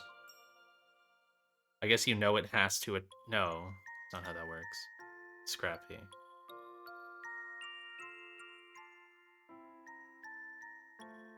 Inch Torkoal. Does Torkoal bait, I should have checked this on my guy. Oh, it does not bait Scald. Unless you pre-damage. That can work. Oh, well, you're going to be baiting Starmie, so yeah, you need to protect. See, my plan is I just KO Starmie turn 1, and I don't fuck with any of the analytic bullshit that I can do. Like, I just didn't want to think about that. I'm just KOing it with Beedrill.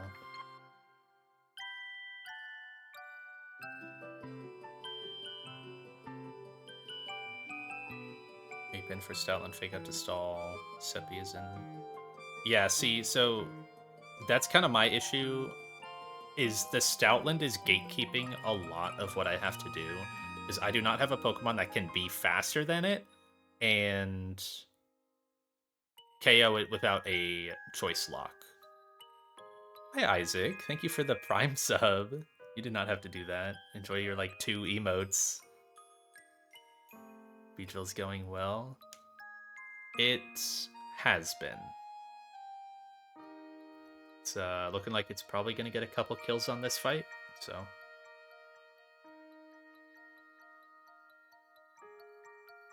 Nobody else you want. That's crazy. I guess... well, no, that's crazy. But also, I guess, good for you for not being on Twitch all the time. Or I guess maybe that means I'm on Twitch more than I should be.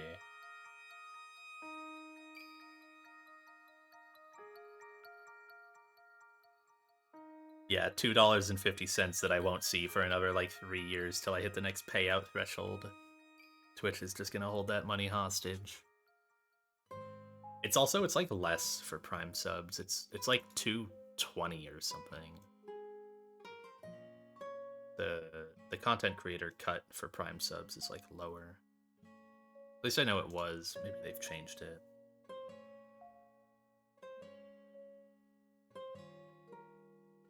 I could think about D-Knight. Because, yeah, D-Knight beating Ludi does seem nice.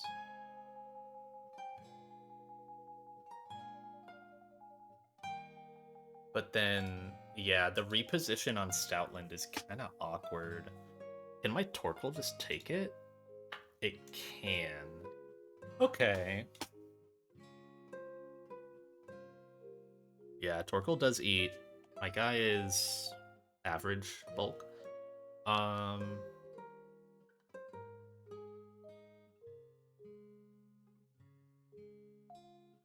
Does it? But it doesn't eat Lantern too. Unless Lantern is baited into Ice Beam on the other slot.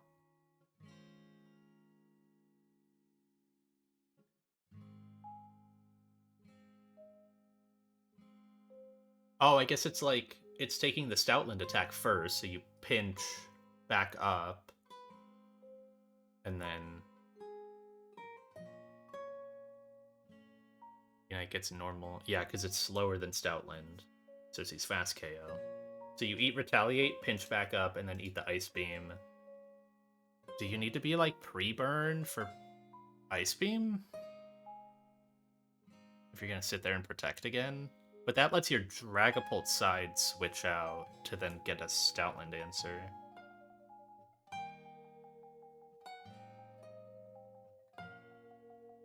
Oh, you didn't protect here.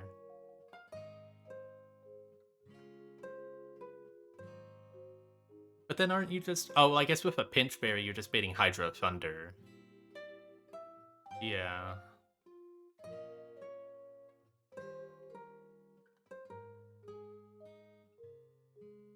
And you probably kill the Stoutland. Oh, no, you said you went Ape and faked out, right?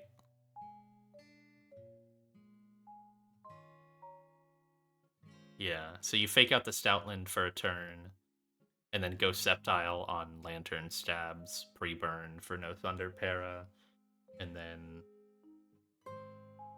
KO Lantern with Leaf Storm, and then KO Stoutland with Close Combat. Yeah. I wonder if I can emulate that. Can I?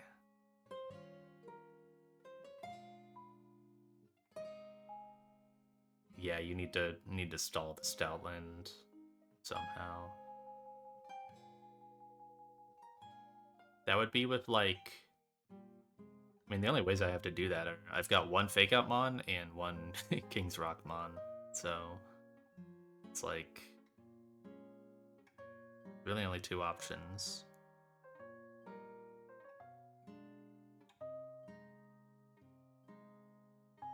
Specs Overgrow -2 Leaf Storm could have echoed Blastoise. Yeah, I'm down to one Fake Out. Well, 1.5. Yeah, I got a hard Treasure Togue.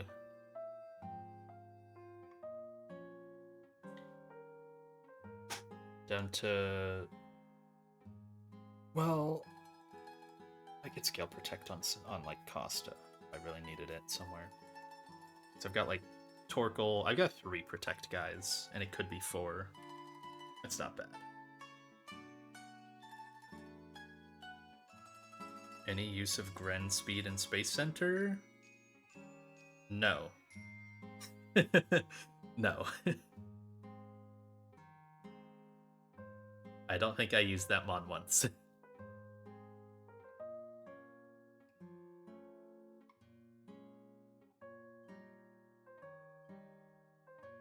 Yeah, I think it'll come up. I don't feel bad scaling that.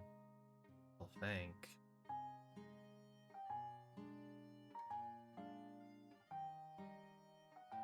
I mean, it saved Kecleon, right? that scale also helps it. Like, that route also helped save Kecleon and then gave me the 1 death space tag. So, like, it was worth it. 100%. It gave me an investless 1 death space tag. That's pretty good.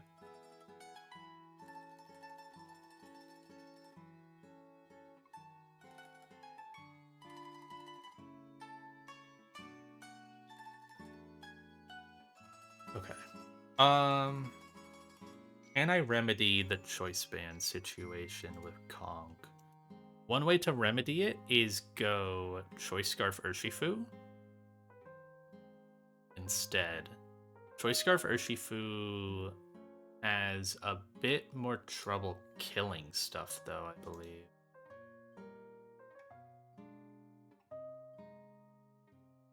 Yeah, it doesn't kill Lantern.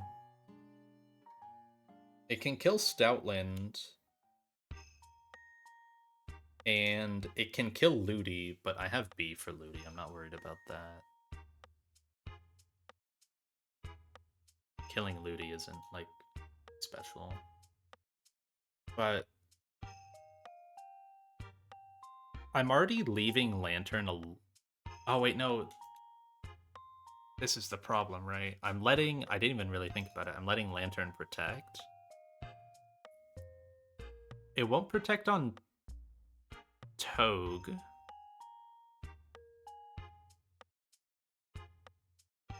Or no, it's Beedrill in. The moment Lantern comes in, it's Beedrill.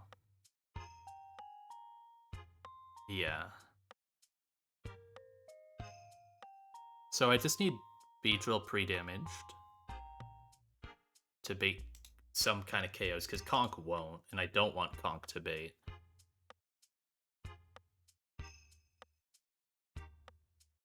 So if I pre-damage for Hydro Thunder, that's fine. I block it from protecting.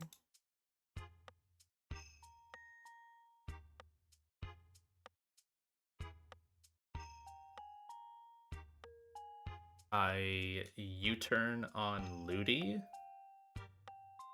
and I guess just Mach Punch this.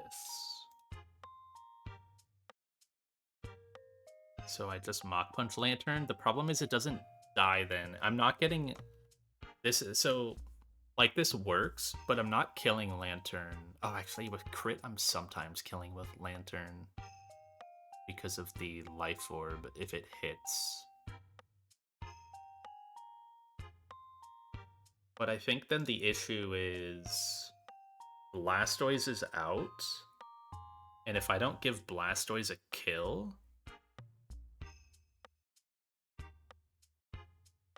Yeah, if I don't give Blastoise a kill, it can fake out Conk, and then that's another turn where Lantern gets another action. And that's too many Lantern attacks. Ideally, I was getting down to a Blastoise 2v1 by chaining, like, by double killing Lantern and Ludi at the same time.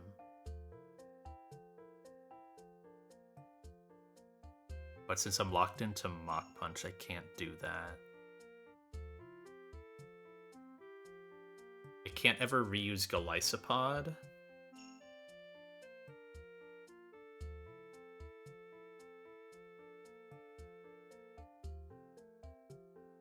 Maybe I don't need Golisopod, so... Yeah, I don't think I do. And if I don't need Golisopod, that means I could just pivot Conk out, or just have it be Urshifu.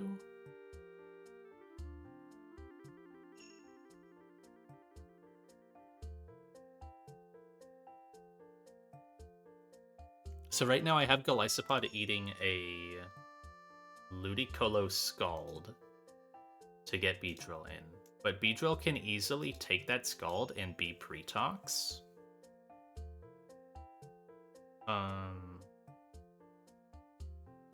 It takes that just fine, and then it always guarantees showing Lantern KO without any pre-damage.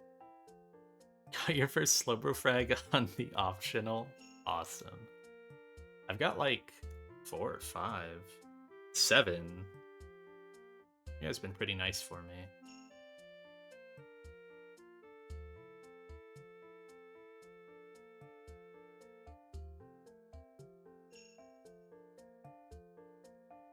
Sceptile and Bolt moved into bright green. This one? Or no, yeah, that one. Oh, this one. Damn. Okay. I mean, my Scuta's almost there, and so is Gren.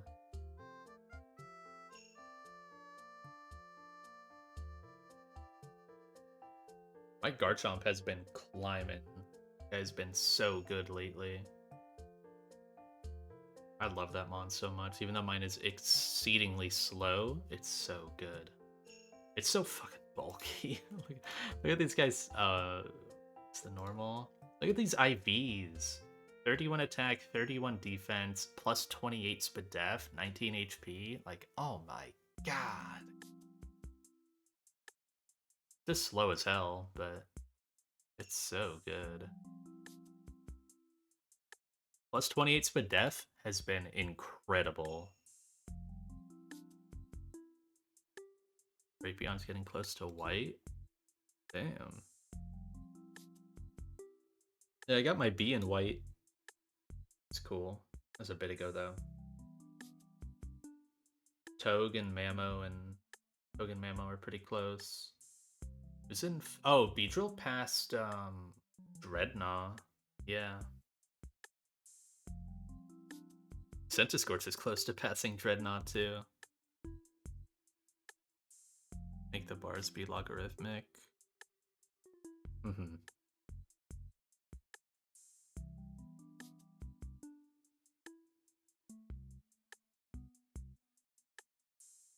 More real bars. Yeah, mine is a little more, like,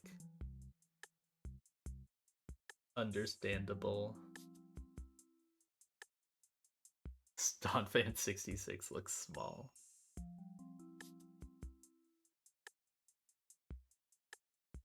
Who else is kind of interesting here? Alvantula's almost at 20. Got a lot of guys in blue. Even a Mungus hit blue. That's crazy. Legion is blue, and that guy's been awful. D-Knight, I don't know how D-Knight is not above 10 kills yet.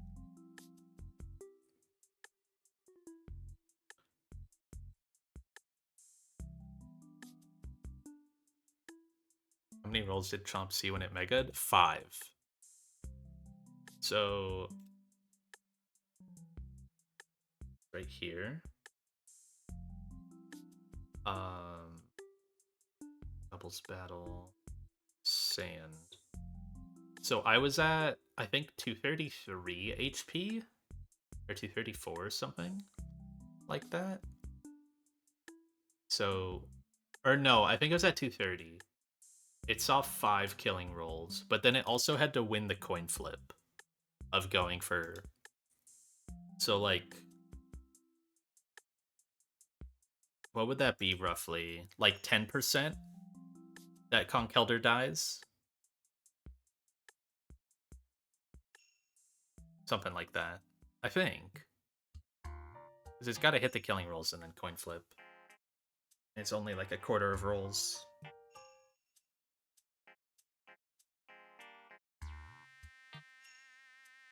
Lost the turn. Yeah, the turn 1 to 30%.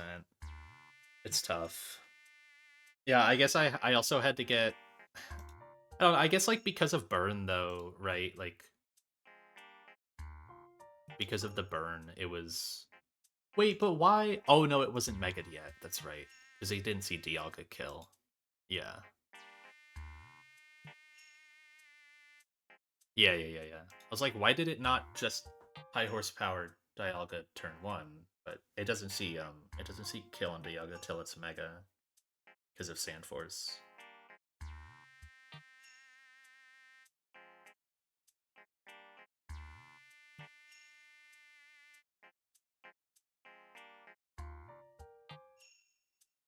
% with Guts Guy. Yeah. Yeah, it would be better. It would be easier to manage if it came Mega'd. Because the damage range, like the damage bump it gets is just so crazy. And you can just guarantee that it can't protect because it sees KO on Dialga. Oh, that would be so nice.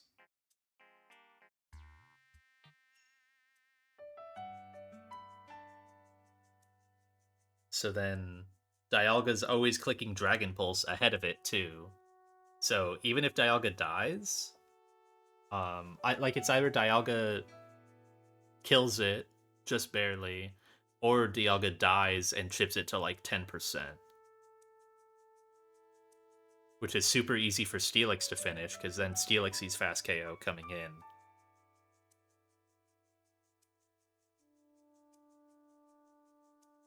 You fast KO Pharaoh. Oh, it would be such a simple fight. Yeah, it would be. Oh, Metagross. Yeah, yeah, but yeah. Metagross would see fast KO. Oh, it would be so easy.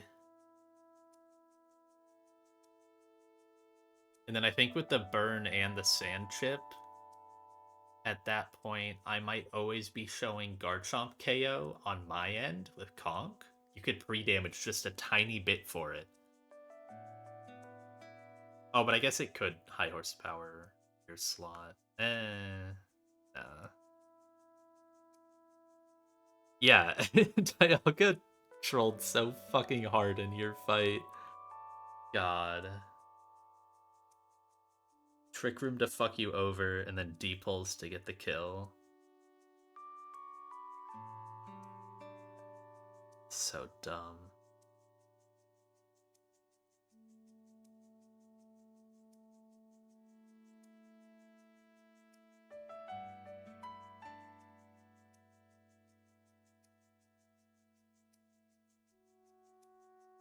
It's that range, though. That was some bullshit.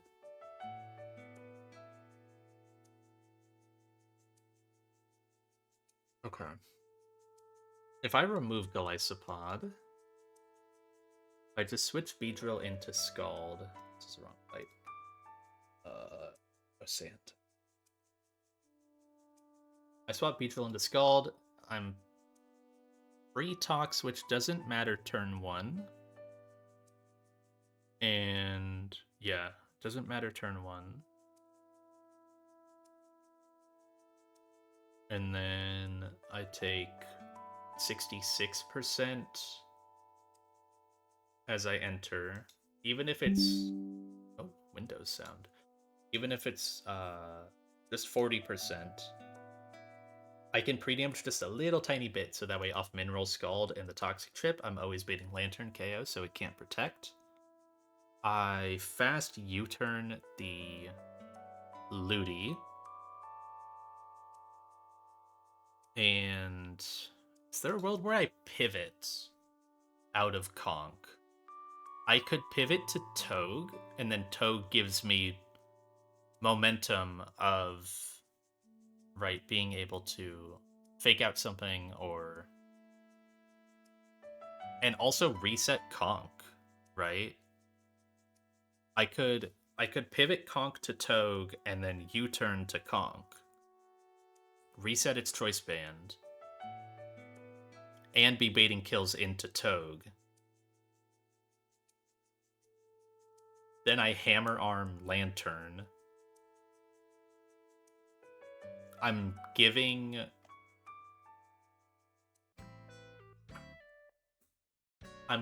fast KO. Oh, no, but this is kind of the issue. Right, I remember this being a problem earlier. So, in order for Togue to be pre-damaged for any of this, it has to be at 51% to bait Scald from Ludi. It has to switch into a fake out off of that. If I get crit by the fake out, then I can start baiting Muddy Water from Blastoise instead of Focus Blast, which would just be really bad.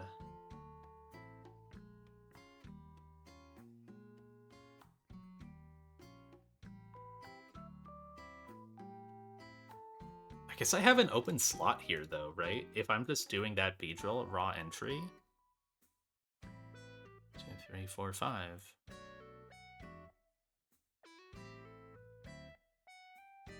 They just have to be able to take Hydro Thunder.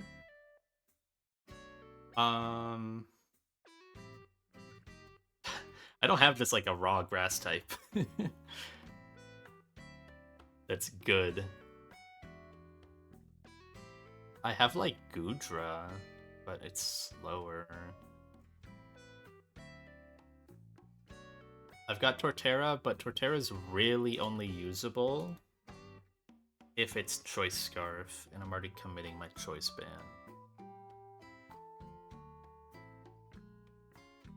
Wait, okay. When do we get 2 scanners? That's something like... That's something I still haven't seen, like... I thought it was after Space Tag, but I haven't got it, as far as I know. I have no idea when you get the second scanner, and the doc doesn't say at all. It says that the only way to get a scanner, actually, is, Holy, this is so loud.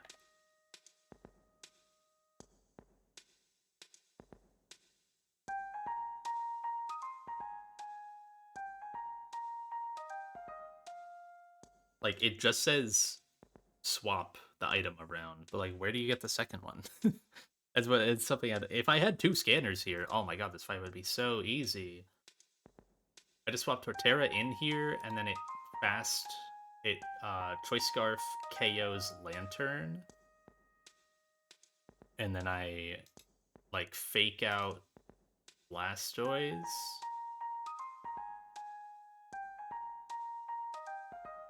And either Blastoise fakes out me, or, I guess fakes out Torterra. Ah, that's kind of not good.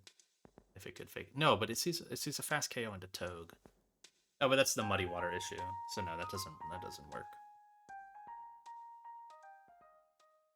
Who else can take Hydro Thunder? Like Amoonguss can, but man, it does nothing. Oh, it's so bad. Udra can, but then it doesn't do much after. It would need Zoom Lens to even do damage. And then need to be Pretox. You can lock it into Outrage, I guess. It's not great. So it's really just Garchomp. Garchomp at least outspeeds it. What slot is Lantern in? Lantern is in slot 2. If I chip Blastoise, then I could Spread Bug on Lantern with EQ. But I don't have anyone that's willing to take Garchomp EQ. Yeah, like next to me. I don't have a... Well, I have an open slot. I could just go to a flyer. One consideration early was a Lucha.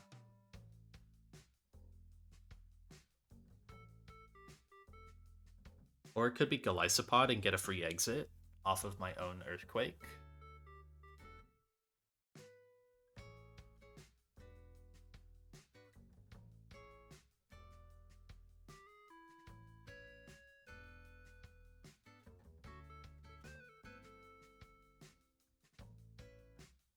What is Ludi doing?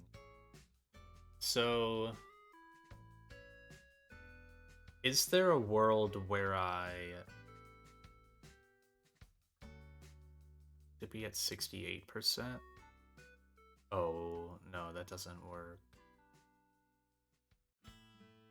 Kinda have to kill Ludi. Can Conk Mach Punch Ludi? Because it's taken a fair bit of damage.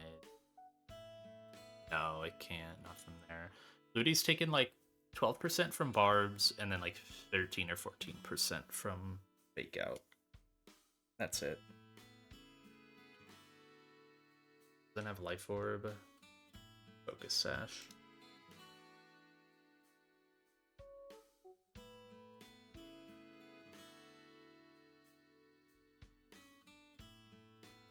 if I own tempo, or not own tempo, what the fuck, own tempo? If I hammer armed Ludi, it's just a slow. Oh no, but I'm locked into Mach Punch. So this is where Urshifu would be better. Okay, let's think about Urshifu then. So Scarf Urshifu is able to outspeed Stoutland and one-tap it.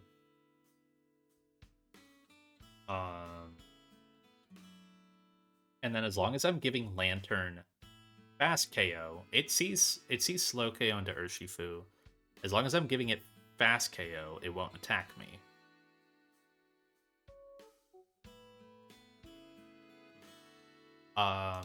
But with Scarf, Urshifu can close combat to finish Ludi.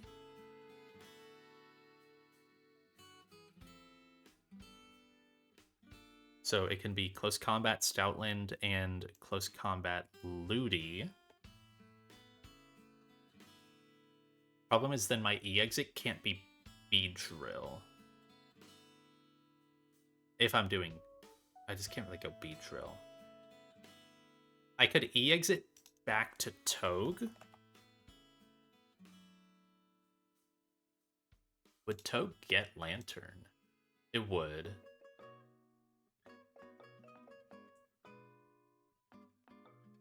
Yeah. Because that's still off slot 2, because Lantern is slot 1. And then I just fake out Lantern.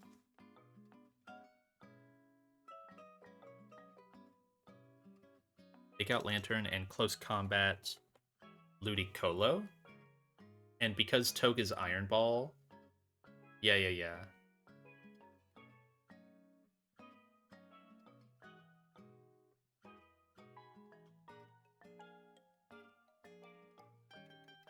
Then it's Blastoise in. Because Togue never took any damage...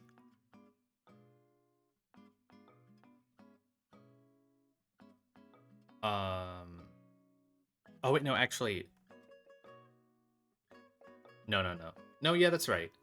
So because Togue never took any damage, all it does is... So it fakes out Ludi as... Oh, no, it's taking that initial fake out. Yeah. I can still bait Muddy Water. I just can't take the Muddy Water. It's the main issue. But I do still have an open slot. Can Muddy Water... Oh, no, I'm using Golisopod. Can Muddy Water miss? Can. Fuck.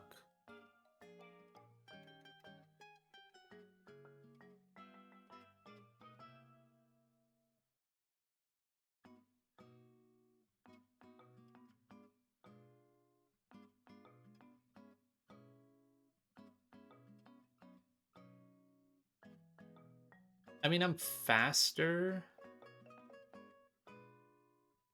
So I at least go ahead of a close combat.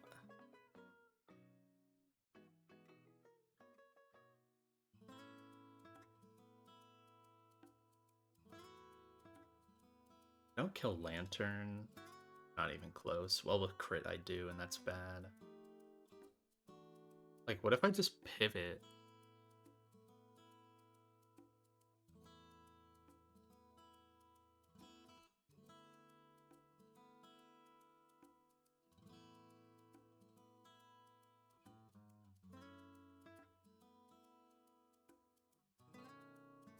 Instead of faking out Lantern, I just Spiky Shield. Go Beedrill. Beedrill U-turns.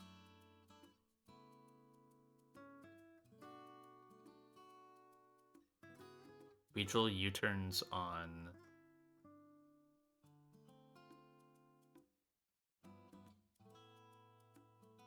Beedrill U-turns Ludi. And then I have to pivot Togue out for Garchomp. Yeah. Because then I'm finally taking the Hydro Thunder. Is it even? Yeah, it can be Thunder. It's more likely Hydro. So that leaves me with, I can U-turn to anything. So that would be like, if it be Drill here, after KOing Stoutland.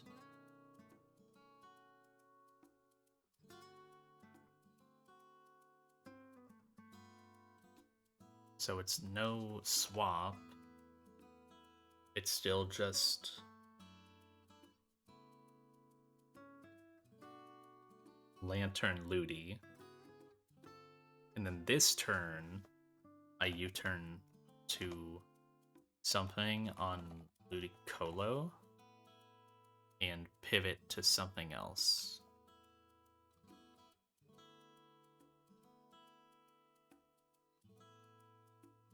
Togue is in. Oh, and this is Spiky Shield here. I think this has to be Pivot Garchomp.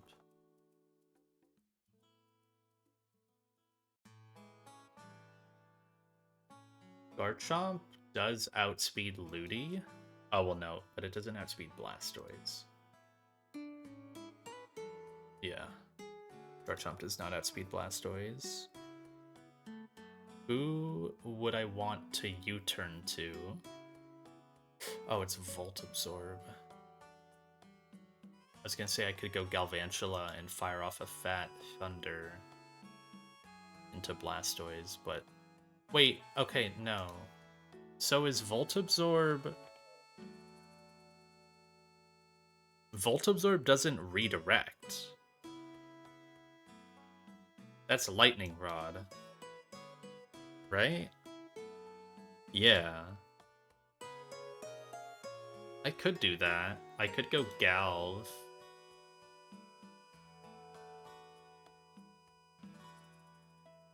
I could U-turn to Galvantula.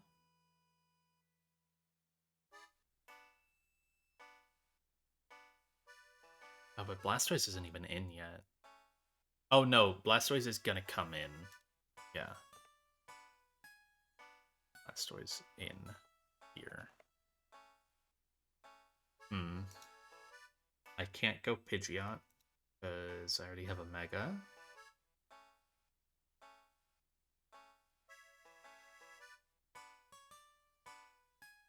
And at this point, I kind of just lose control, right? Because Garchomp will eat potentially no damage or a Hydro Pump crit. It has to just kill Lantern this turn. But because I'm slower than Blastoise... Oh, I could Icy Wind.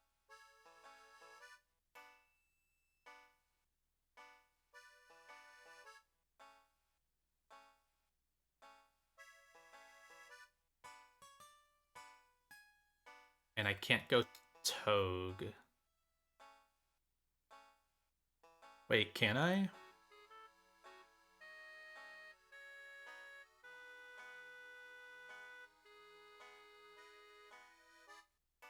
I think a fear is Garchomp could get crit by this, leaving it at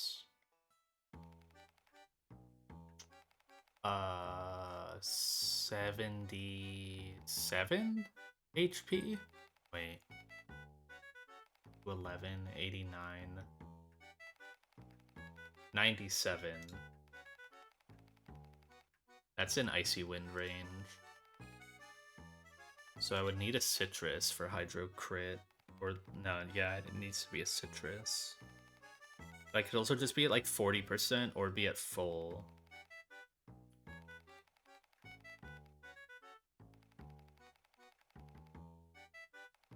If I just U-turn Togue,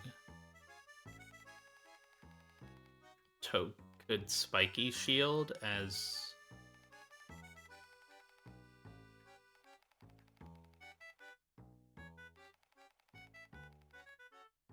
Who's faster than Lantern? Ammo, Flygon.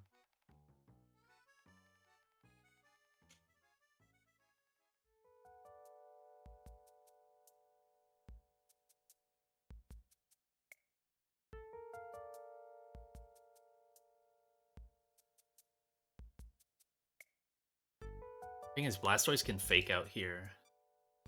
So I need someone that can attack bait it. If no, but Garchomp can't be Citrus. It needed to be Dragon Fang. Unless I have a different Pokemon lead. There are other things that can lead. That's fine.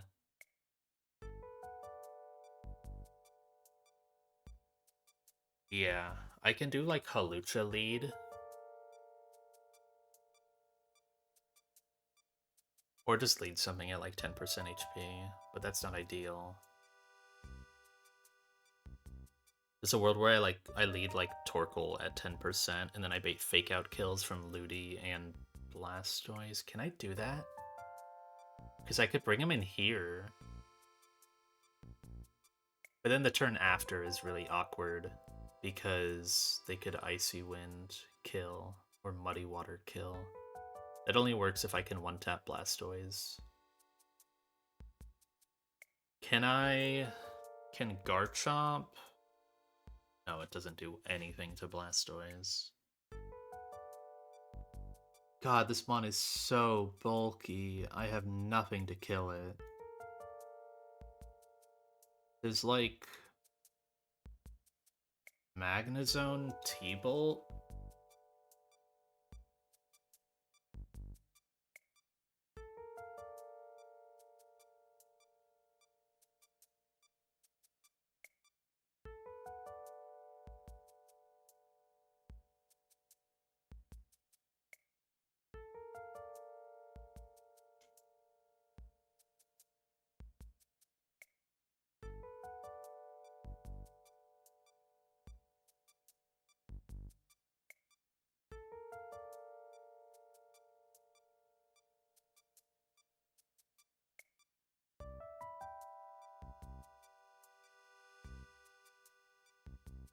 I guess, no, that doesn't quite work. Yeah, it doesn't quite work, I don't think. I was gonna say, I could have Togue HP guaranteed by exiting with Golisopod on Fake Out, but that only does like 5%. And I don't think I can set up a scenario. Yeah, the damage variance is too far. It's 11 damage, where like Fake Out puts me under, and then an Oran puts me back up. It doesn't work out, sadly. Fake Out doesn't do that little damage. It's pretty close, but...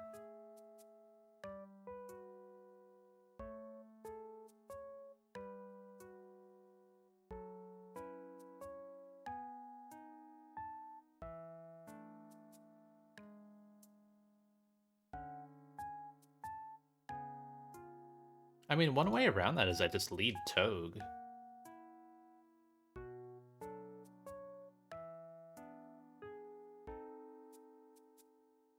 I could lead Togue, bait Scald.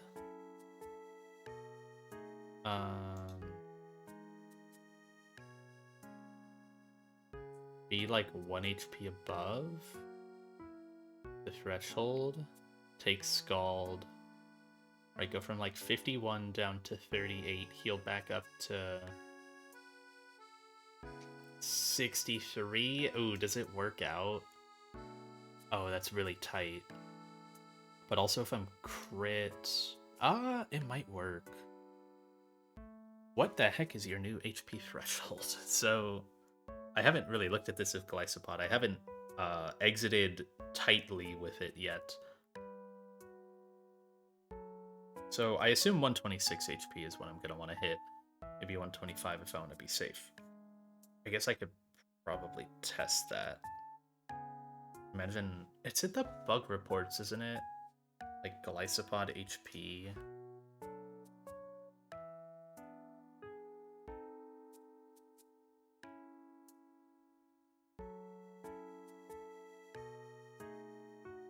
Yeah, it would be 126 off an even number. Okay. So I go 126 plus 35. I start at 161. Or no. I start at 128 HP, right? Yeah, I start at 128.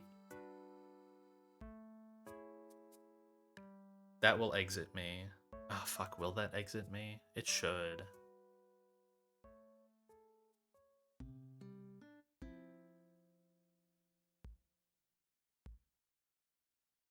I guess I can test on some wilds, but I need to see if this math even works out first.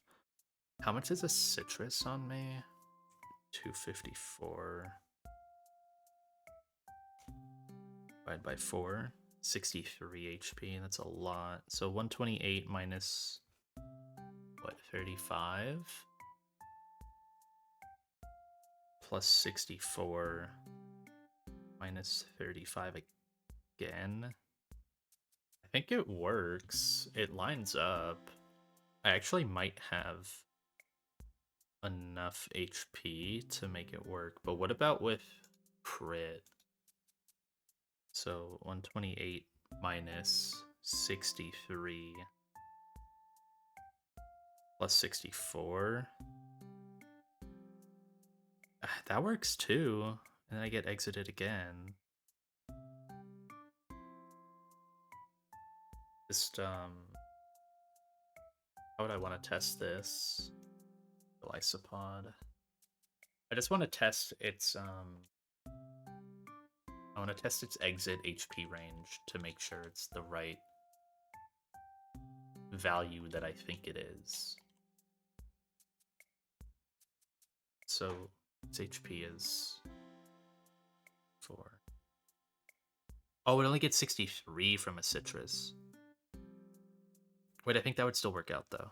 128 minus 35 plus 63. It's 35. No, minus 35. Yeah, that part works. 128. It's just minus 63 plus 63, right? Yeah. So this goes back to 128 off max roll crit. Then I get hit by that again. Okay.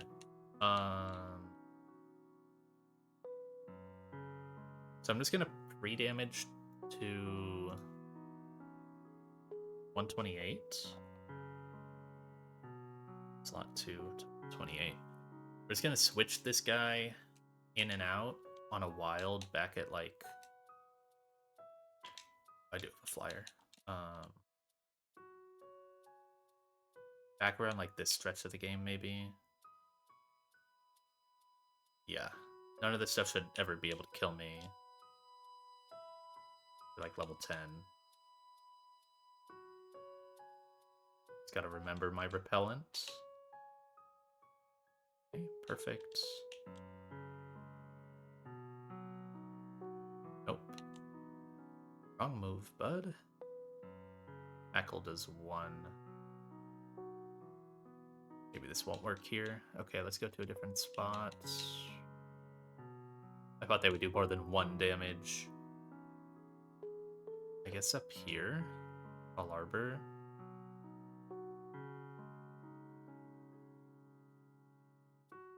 This might be good enough.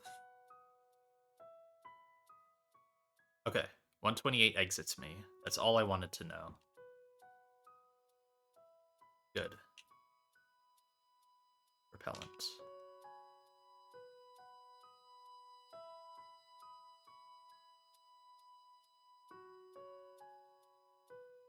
That's very nice. That's all I really needed to see was just confirm that 128 exits when I drop under it.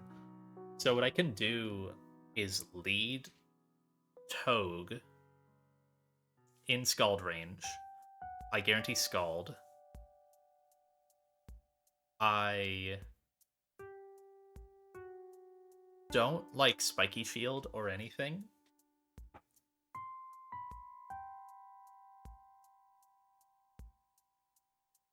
Do I? Do I just fake out?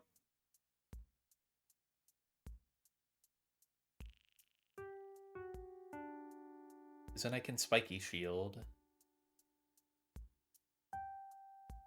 No, I need to be able to Spiky Shield on Stoutland.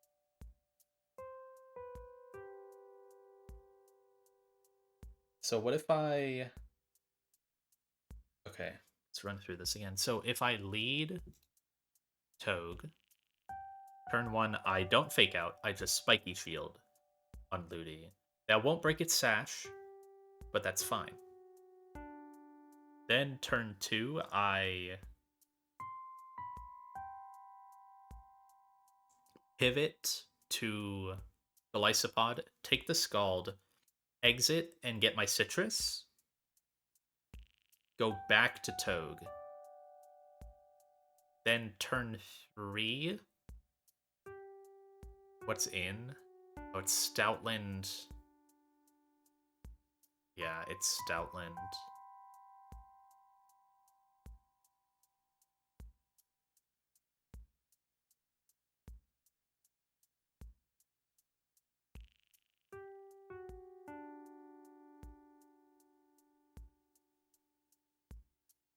Maybe I'm just... Okay, so what if I lead Togue, fake out turn 1, Spiky Field turn 2. No, I need to exit by turn 2. Need to be out of there. On turn 2, I could E-exit and get to Conkeldurr or Urshifu, and I have Conk in the moment that Stoutland is in. Oh, but that doesn't quite work, though, because I need the little bit of chip. Okay, it would have to be Urshifu, then. Urshifu is in the moment Stoutland comes in.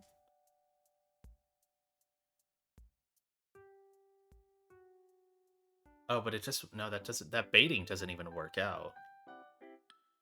Because if Urshifu is in, it just scares off Stoutland.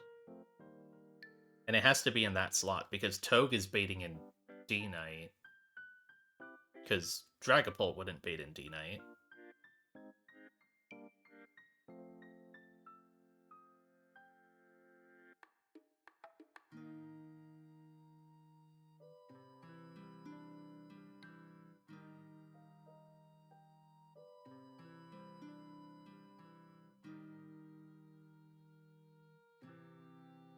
I just need to Sash break at some point. What if I just fake out and then pivot to stall a turn and then Spiky Shield on turn 3 still? So fake out turn 1, E-exit loop to get Togue back in just to stall one turn where I'm not clicking Spiky Shield. And then turn 3, I'm clicking Spiky Shield as I pivot to Urshifu or Conk. KO Stoutland, and then I E-exit loop again on the second Scald, get Togue back in. Togue baits Lantern. I Spiky Shield as I pivot Beedrill.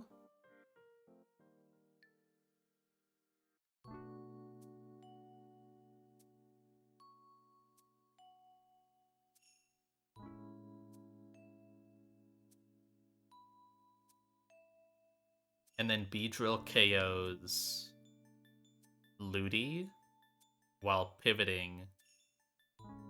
I'm kind of just in the exact same scenario right now. Except the one difference is Togue has never taken any damage. That's the one difference. So I can confirm its HP is always at that like 51%, which means I don't have to be fearful of Muddy Water Blastoise. So I pivot to Garchomp and then I U-turn Togue back in slot 1. I can always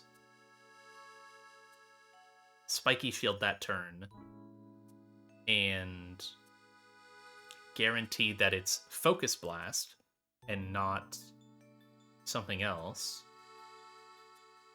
Bait both KOs that turn again, and then Earthquake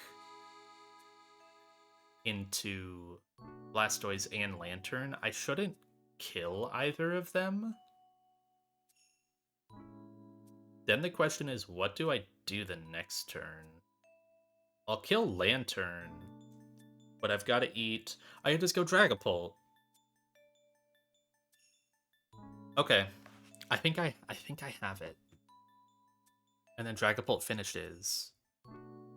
The only thing is then, so I have to EQ Lantern, and then the next turn not EQ. Yeah, I have to like dual chop Lantern. But that's some chip on Blastoise. Oh, I kind of wish I had Bulldoze here. I'm not gonna lie, it would be really nice. Um,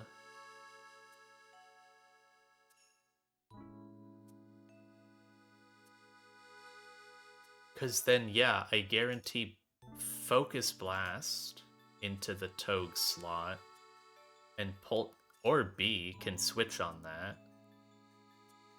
Honestly, B would probably be better.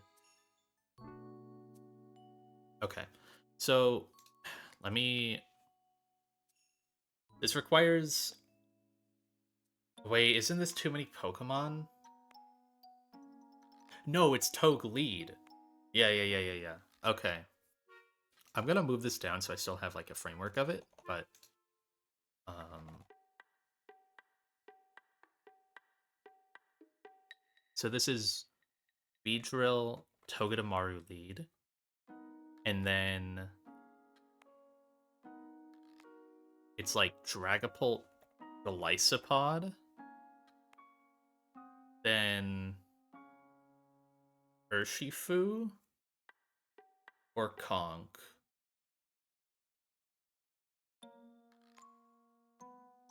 Because I'm just coming in, killing Stoutland, and then pivoting Beedrill.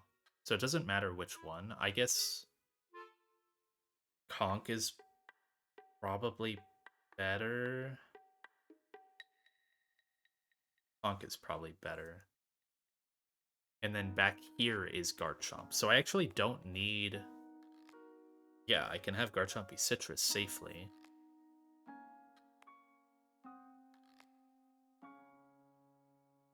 Togue is Iron Ball.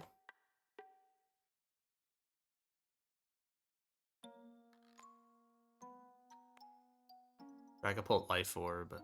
The Lysopod Citrus. And then Conkeldurr. Choice Band. And then Garchomp Citrus. Okay. So turn 1. I Mega. And U-turn to Dragapult on Starmie. Long turn, but... And then I fake out Ludicolo.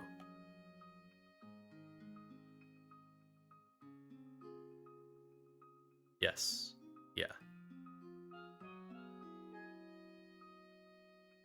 Ludi will not fake out Togue because it's going to see a fast KO on it. Yes. So extra stuff, things I need to note. How much XP does Togue have? I could just level it, but ideally I don't.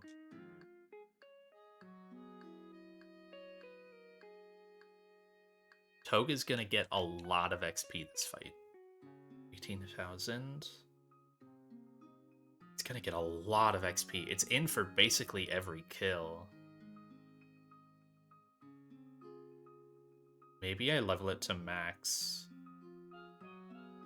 Just cuz, but I don't really need to.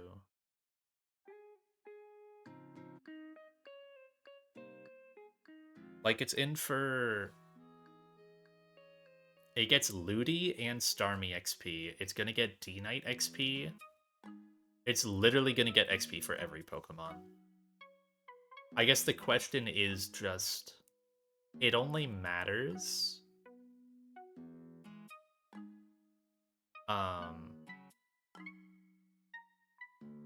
It only matters for the first 4 Pokemon, so are those first 4 giving enough? Ludi probably doesn't give a whole lot. Really want to... This fight isn't even going to get me an encounter, but I'm just like stuck into... I want to get it done because I feel like I'm now on the right train of thought. 216 times 87 divided by 5. But there's no way Ludi gives that much XP. Oh, that's Blastoise level. But still, what? 216 times 86 divided by 5? 3,700 for Ludi?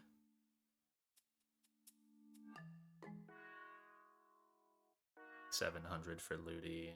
How much for Starmie?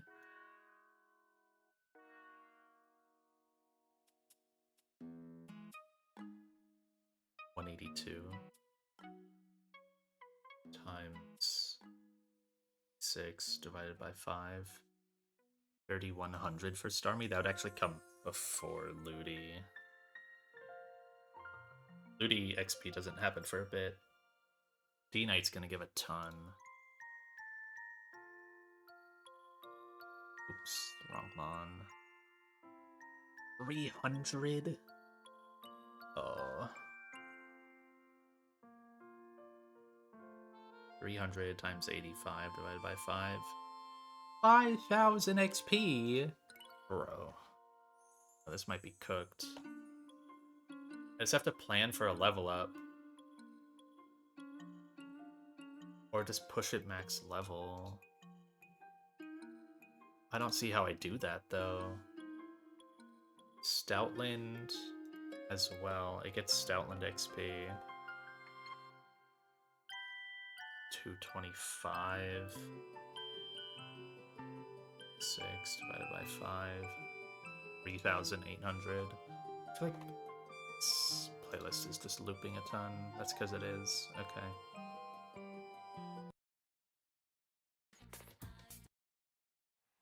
There we go. Okay.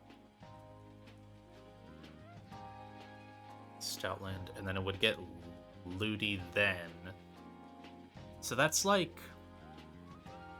It's not leveled up at that point, though. Honestly, it still might not level up. Like, it's 8,000, 11,000, 14,000. Lantern might tip it over. But that's okay. I think at that point, it's fine. Yeah, at that point it would be alright.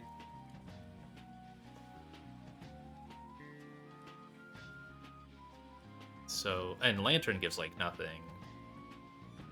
6 divided by 5. 2,700 after. So yeah, it's like 8, 11, 12,000, maybe rounded up like 16k the moment that Ludi dies. And then it might level up on Lantern Death. But at that point, it doesn't matter. Okay. So Togue is fine.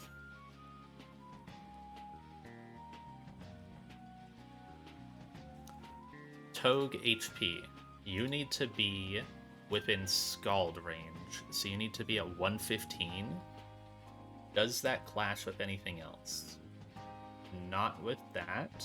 Not with that. 115. There's only one roll of thunder that it can see. It's exceedingly likely to Hydro, which is fine. Not ideal, but fine. And then, yeah, if I level up, it just pushes me further away from Muddy Water, so that's alright. Just always be Focus Blast. So, Togue, 115 HP. And then it's going to be, I think, Golisopod at 128 HP. I'll rerun that calc to make sure. So it was 128 minus 35 plus 63 minus 35. It always gets the double exit off Mineral. Then 128 minus 63 plus 63. Yeah, it always gets the double exit there too. So Golisopod at 128. Obviously Conkeldurr has to be burned.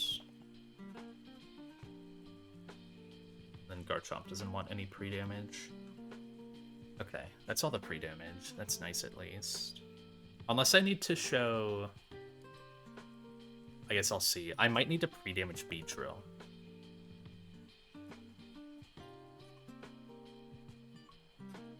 But I have to be careful pre-damaging Beedrill to not show Ludi a kill on it. I think I might need to show, like, Lantern KO, but... Or no, I'll see. So, Mega and U-turn to Dragon Bolt on Starmie, and I fake out Ludicolo.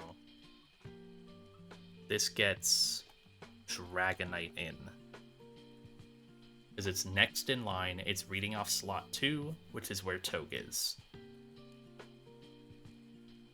We Draco Meteor, Dragonite, and Pivot.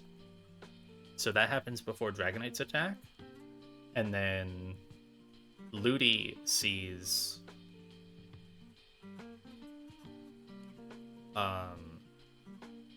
Ludi sees Scald KO on Togue. So it goes for it, and we pivot Golisopod and E-exit right back to Togedemaru. And in slot 2, it will then be Stoutland in with fast KO on the Togue slot. Turn 3, I need to take to just pivot. Unless I'm putting Togue in slot 1.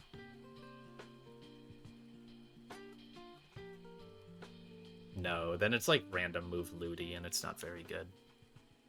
Yeah, so it needs to be Pivot Conkeldurr, not Urshifu.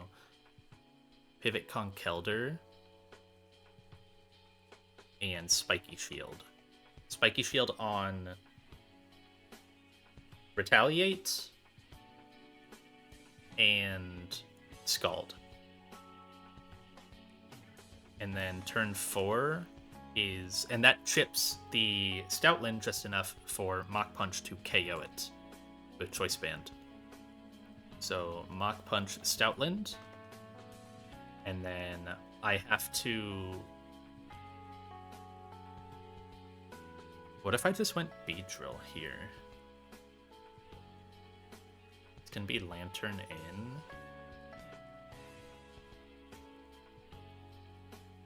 It's kind of just a really random move, Lantern.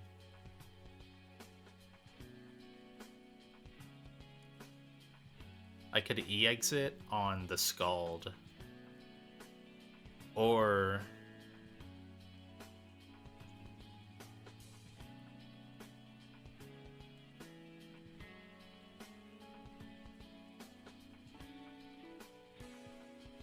No, I think eventually I want Beedrill back in slot 1. So we're gonna redo this and get Togue back in.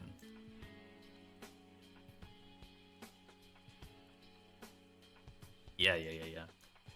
So then slot 2 goes Lantern because it's next fast KO on Togue. Turn 5, I have to pivot to Beedrill. I take no damage in the Conk slot because nothing sees fast KO on Conk.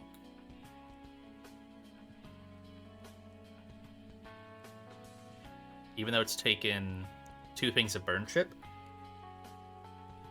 Ludi doesn't see fast KO, and Lantern doesn't see fast KO. Yeah. We're still just locking Ludi into Scald. in Togue. So we pivot Beedrill on the Conkeldurr slot and click Spiky Shield. As we just reset it. And then turn 6, we're still baiting double KO into Togue slot.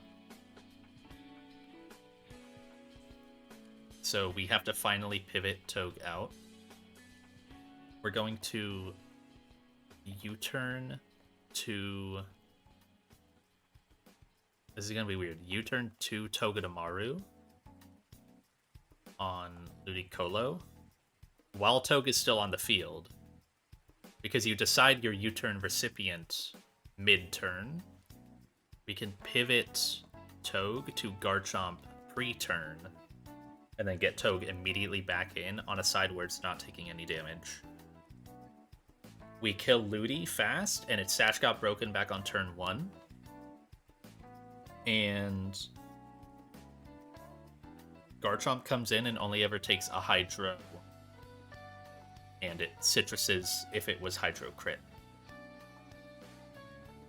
Yeah. Perfect.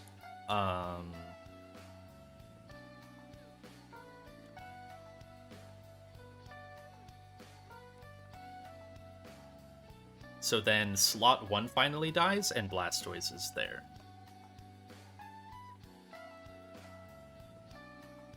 And so now it's Togue in slot 1 and Garchomp in slot 2. Both Pokemon see fast KO into the Togue slot. Because of the Citrus, Blastoise will never see Icy Wind KO into the Garchomp slot. Even if it's crit. Lantern sees slow KO into Garchomp. But it sees fast KO into Togue with Hydro Pump or Thunder. So it's going to go for that. So I Spiky Shield again.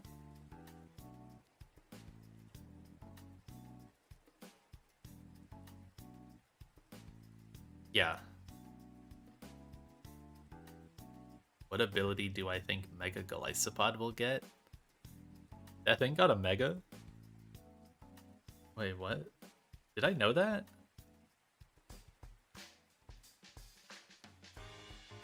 There's no image here. It probably still just gets Emergency Exit. Oh my god, it's got 150 attack? That's stupid. This mod's already broken as fuck. At least, well, maybe not for competitive. It's probably pretty for competitive. Have I seen this? Oh, I have seen this, yeah. Oh, it becomes Steel? Wait, that's so cool. No, it probably still just gets E-Exit.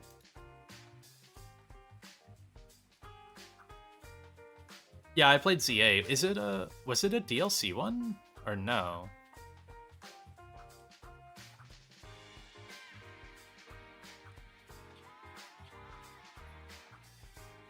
Yeah, it's a DLC one. I didn't play the DLC.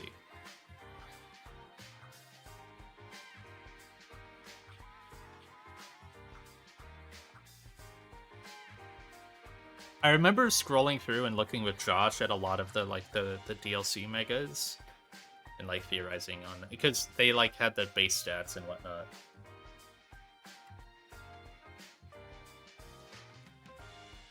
Looking at some of the broken ass ones, but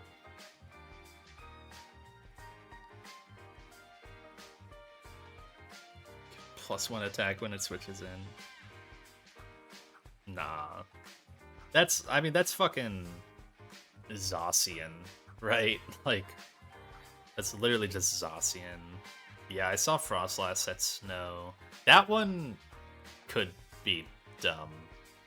Because it has Aurora Veil, and it's really fast, and it has Accurate Blizzard. That one might get banned from OU, I'm not gonna lie. And it's a ghost type, so it can't get brick broken.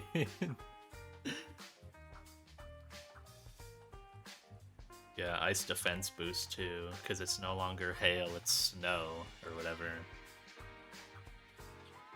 Thing just doesn't die. Okay. This turn, I Spiky Shield with Togue. Because I need to Earthquake. If Earthquake kills a Lantern, cool, great. There's no more Pokemon left, so I don't care. I kill with crit. Yeah, I kill with crit. EQ. So if it kills, great. And I do 34% to the Blastoise. It isn't much, honestly. But it... do I Rock Tomb Blastoise instead? No, I need to kill Lantern. I can guaranteed kill Lantern. And then, like, I can switch Beedrill in to help beat Blastoise at that point. And I can go, like, Conk on Icy Wind. Champions seems kinda cringe from everything that I've seen. With, like, getting Mons and keeping them and, like, building them. It's seemed pretty lame so far. I mean, you need to literally pay money in order to have more than, like, 30 Mons in your box. Or something like that. You need to, like, subscribe.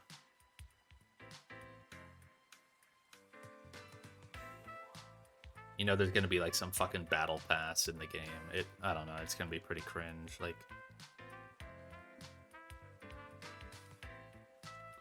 They're gonna start giving starters, like, little skins. And then it's over. Like, it's just over at that moment.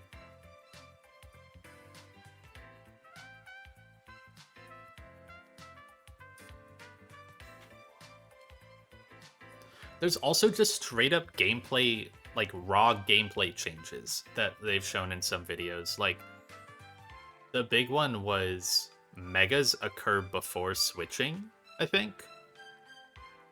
Like, when you Mega Evolve. The Mega aspect occurs before switches. That's just not how Pokemon works. It's just different.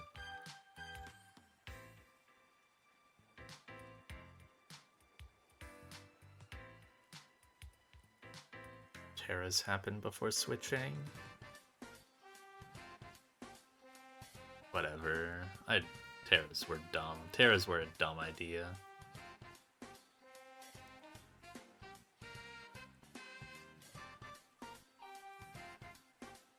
Megas are, like, fine. Dynamax was fucking stupid. They should have just never... It's the reason Dynamax got banned in singles. It was so annoying in VGC. It was awful.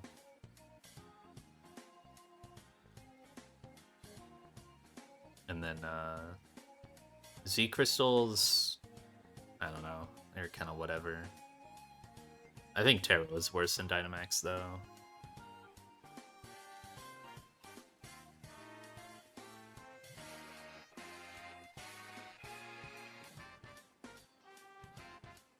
I dislike Terra because I think it's just really cringe and ass, and also it forced their hand to make open team sheets. And I don't like open team sheets. I think team preview is already enough.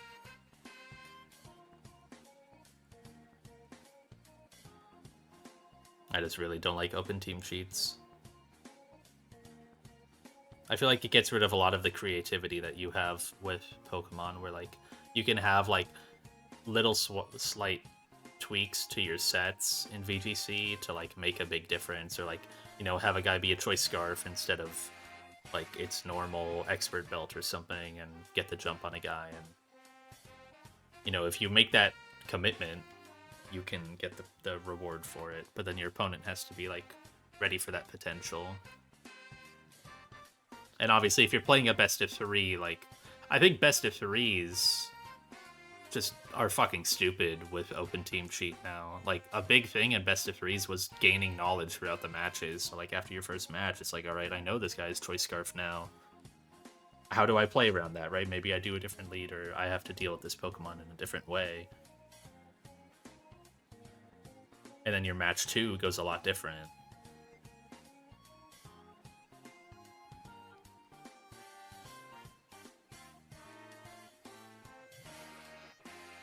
But then, like, they didn't actually enforce it in-game. I don't know. It was fucking stupid. Like, playing VGC in-game in Scarlet Violet was so cringe and dumb, because for all the official events, and even on Pokemon Showdown, it was open team cheat. But then they had no way of enforcing open team cheat for just, like, ranked matches in Scarlet and Violet.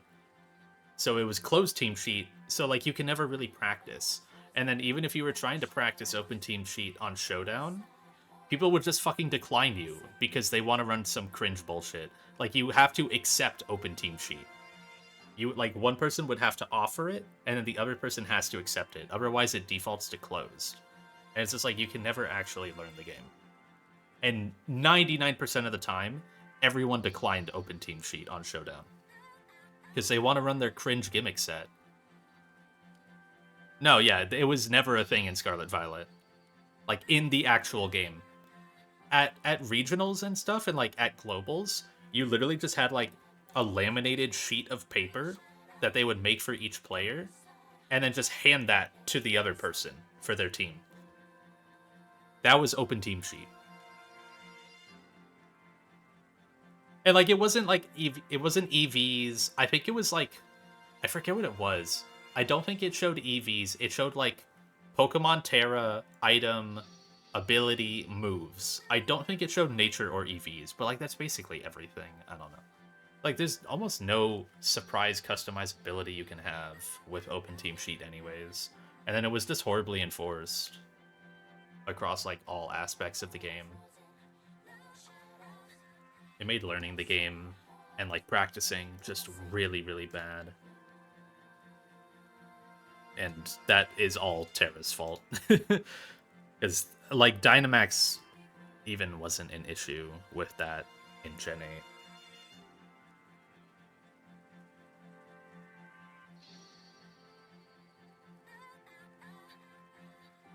I mean, Gmax is still... Yeah, Gmax is still dumb. Fucking max airstream, increasing your speed by 1, and all that was dumb.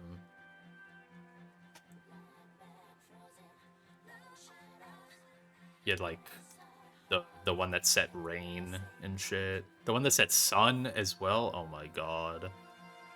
I mean, Gmax Charizard literally broke the game for, like, an entire year. I think Z-moves were the best, yeah, because they were a one-time committal item.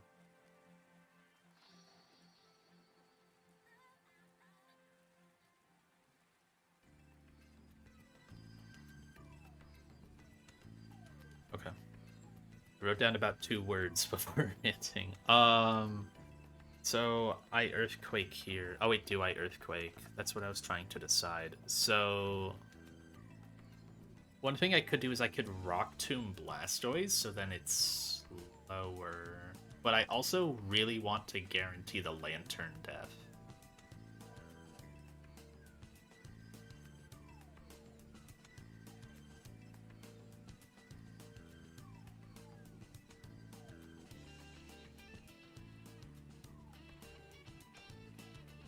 I think I want to Earthquake.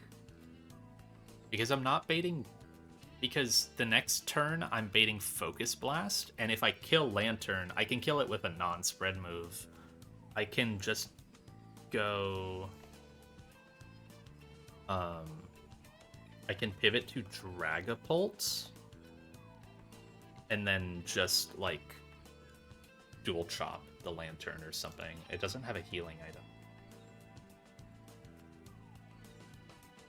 Actually, Lantern is really likely to die, now that I think about it.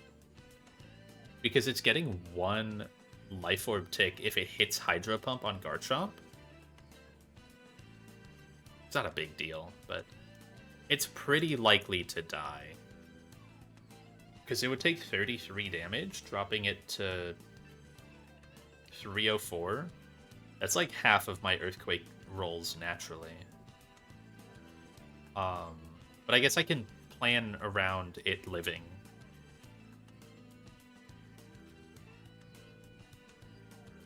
Incursion kills? You're right.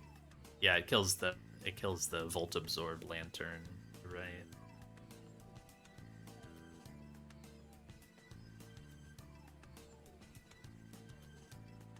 You should play this game. Sadly, Pincurchin is not available in this game. At least for the player. You fight a couple.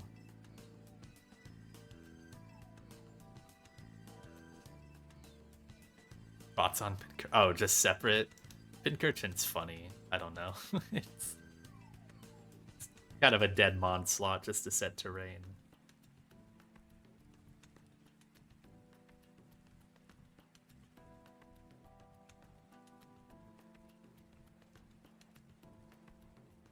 Right, so I can generally plan for this attack to just be dual chop into Lantern, and I naturally outspeed it, yep.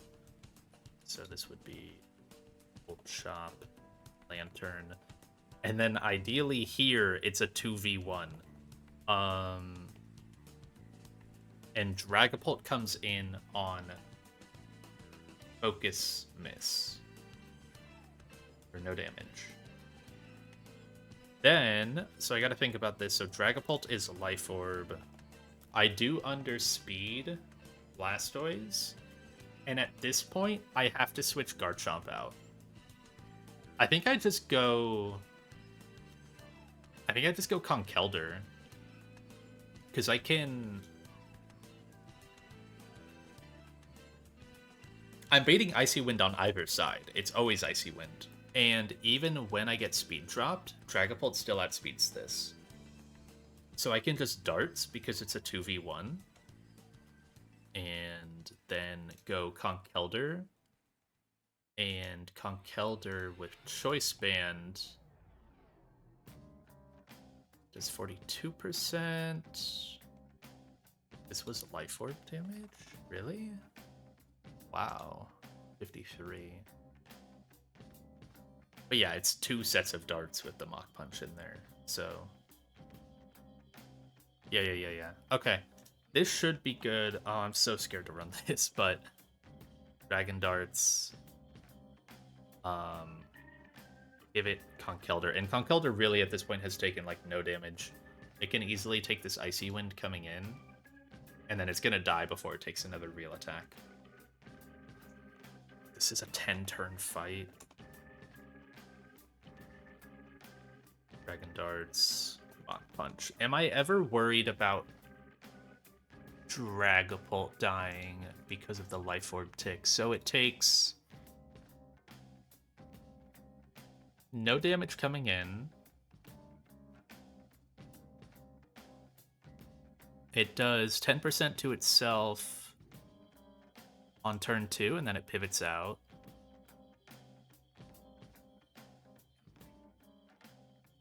Then it comes back in here. So it does like 30% to itself total. Okay, no, that's fine. It's got 70% to work with, and it takes 44 from an Icy Wind crit. That's fine.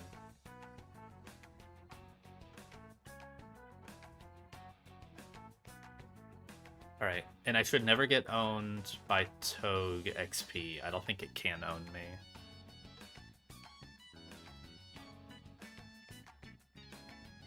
Garchomp Citrus. Yes. And if I kill Lantern a turn early, I just double switch. Oh, wait. Oh, no, it's fine. I probably just kill with Dart's Mach Punch because I forgot it's taking an Earthquake as well. That's okay, though.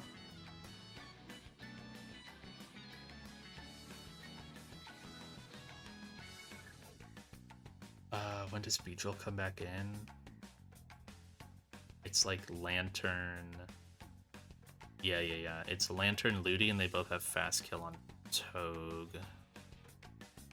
Alright. Let's run it. I'll build it, and then I'll... I am really, really scared for this fight, but I'll run it.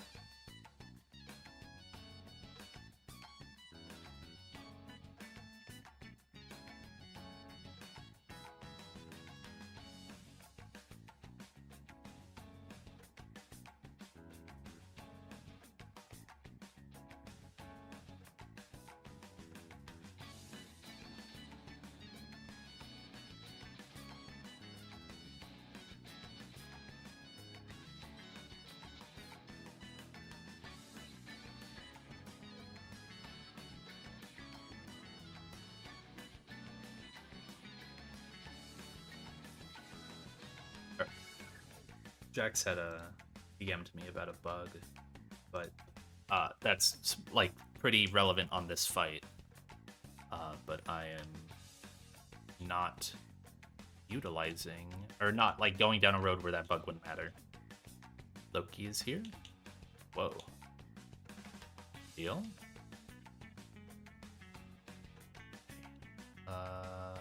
Bolts. I do need Golly, but bolts.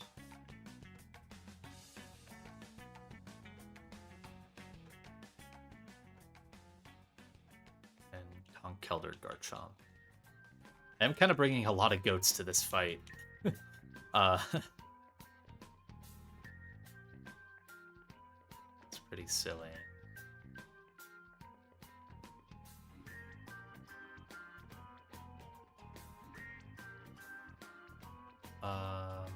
No one needs to level up.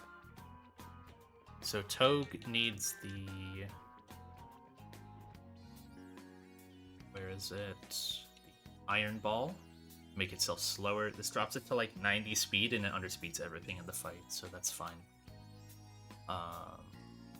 Bolt gets Life Orb. Wally gets a Citrus. Onk, I need to go get the scanner item, don't I? Yeah, I have lefties. I need to go get Choice Band. That's fine.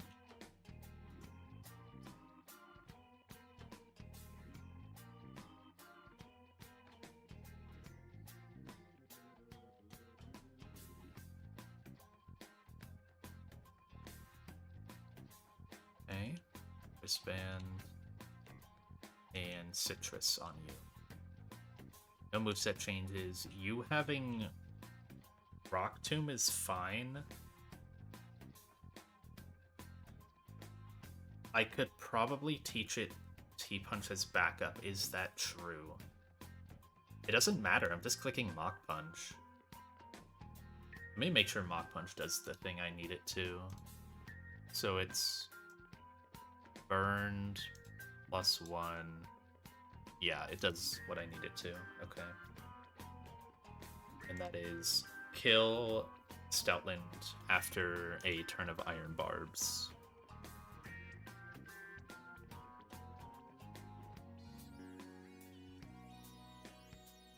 Right, I need to reburn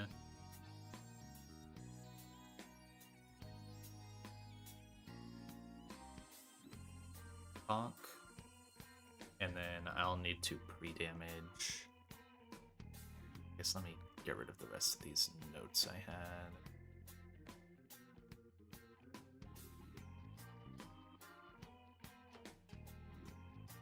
Okay. So Togue is in slot 2, so it goes to 115.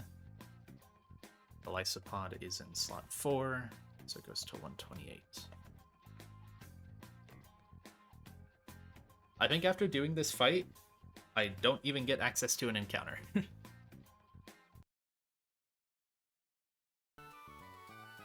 But still gotta do it. Alright. Check. So Hydrolite. You being at full is fine. You make sure you KO the Starmie. I'm pretty sure you do. Yeah, cool. Okay.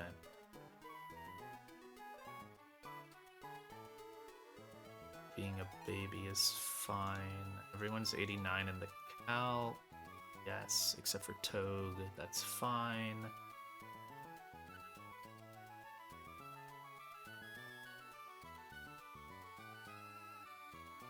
Life Orb Bolt KO's D-Knight. It doesn't have any Prio. Not baiting Ludi. Okay. It has to be Draco Meteor into D-Knight. Do not fuck it up and click darts. Oh, I wanted to actually check the items. So, Iron Ball, Life Orb, Citrus at 128, Reburn Choice Band, Citrus. Rock Tomb is fine. There isn't really a better flex move I could give you. Yeah, because eventually I wanted to switch it out for safety against the Blastoise.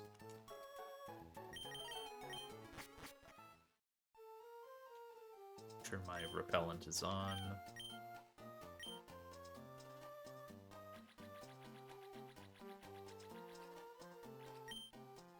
I need to pull up the map.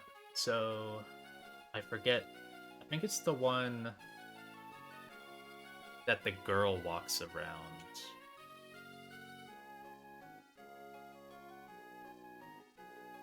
So I just have to be careful of the girl. Spawns there? Yeah. Yeah, it should be this one.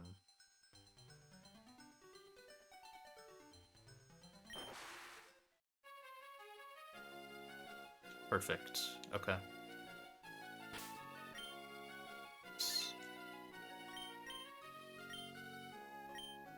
Oh, I really, really, really hope I did this right. Like, it's probably safeable, but...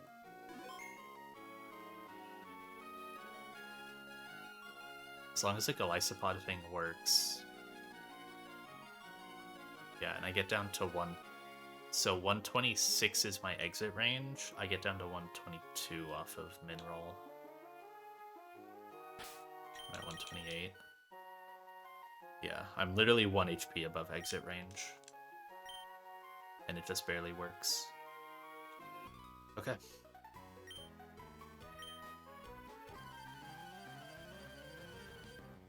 So, the opening is actually really simple. I don't want to deal with this Starmie because it has Analytic, and Analytic is hella bugged in this game with the AI. So, I'm just gonna Mega and U-turn. Right now, Ludicolo sees fast KO into Togedemaru, and a lot of stuff is going to, because Togue has the Iron Ball. So right now, fast KO is plus 12 to plus 14. It will not go for Fake Out, which means I can Fake it out.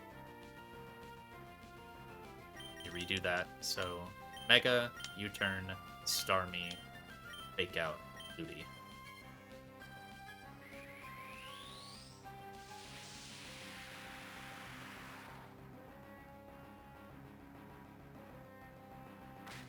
Good.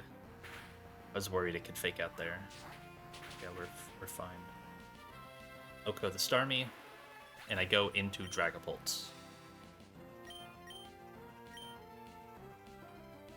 Okay.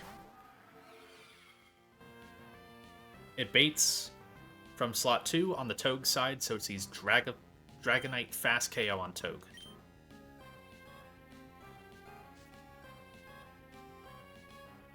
Good. It does not see my Dragapult on the field, so now I Draco Meteor. And then this is a weird thing. I can't let myself Spiky Field this turn because I need Spiky Field for the next turn, but I need to be able to not die to the Ludi Scald. I'm going to Draco Meteor the D-Knight, go Golisopod, and immediately go back to Togue. I just barely exited this HP. Draco Meteor with Life Orb one taps the D Knight.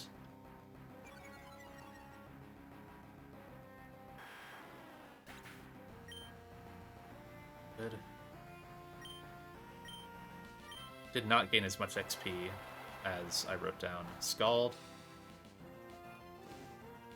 Burn is fine. Burn doesn't matter. I eat my citrus, and I'll get my exit. Perfect.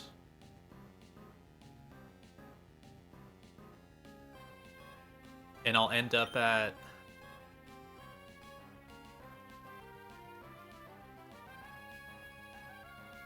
117 off that, right?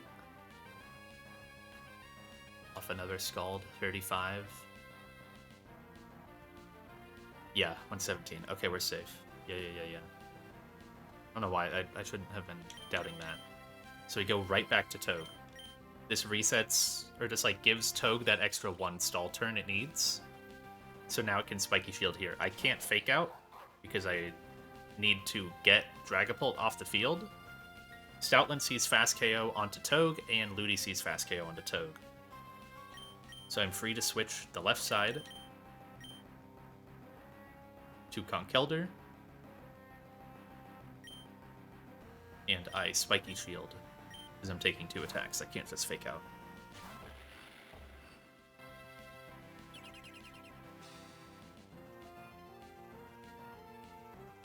Retaliate, chips the Stoutland, and then I eat a Scald. Burn doesn't matter. And now... Choice Band, burned... Mach Punch, KO Stoutland before it can do anything. And I'm gonna, again, stall another turn on Togue and reset its Spiky Shield counter by going Golisopod on Scald.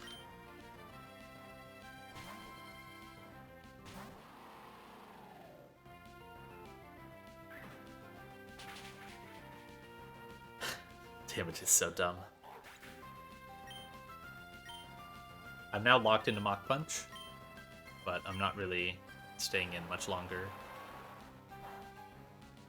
Good. I get my second exit. Nice double burned Pokemon on the field. And I go right back to Togue. This gets in Lantern with, again, Fast KO on the Togue slot, because we're Iron Ball.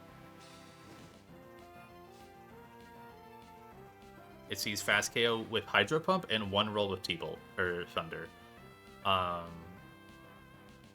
Again, 2 sides, or 2 Monsey KO, and I can't Mach Punch KO either of them, so I have to Spiky Shield, and I have to get Conk out. So we go Beedrill, undamaged, and Spiky Shield again.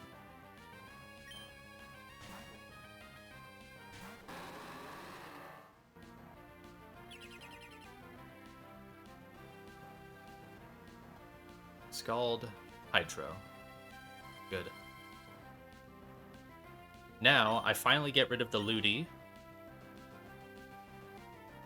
So I can't really bait loop it anymore. So we're going to U-turn Ludi. And pivot to Garchomp on likely Hydro Pump. Almost always Hydro Pump. Garchomp could take a lot here. It has a Citrus in case it's crit. It could take no damage. It really doesn't matter too much.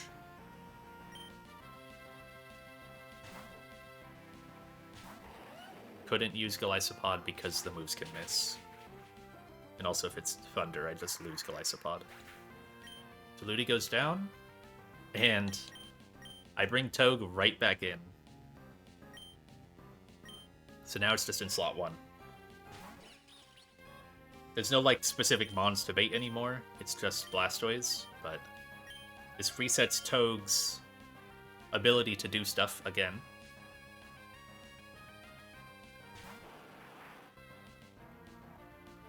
Oh, Hydro missed. Oh my god, I didn't even notice. Okay, that's really, really good. It doesn't matter too much, but it's very nice. So now, Blastoise won't Fake Out because it sees Fast KO onto Togue. and yeah, it just won't fake out. It'll go for Focus Blast into Togue. And the entire reason I had to do all of this was just so that way I guaranteed Togue at exactly this HP, so Blastoise cannot Muddy Water. Yeah.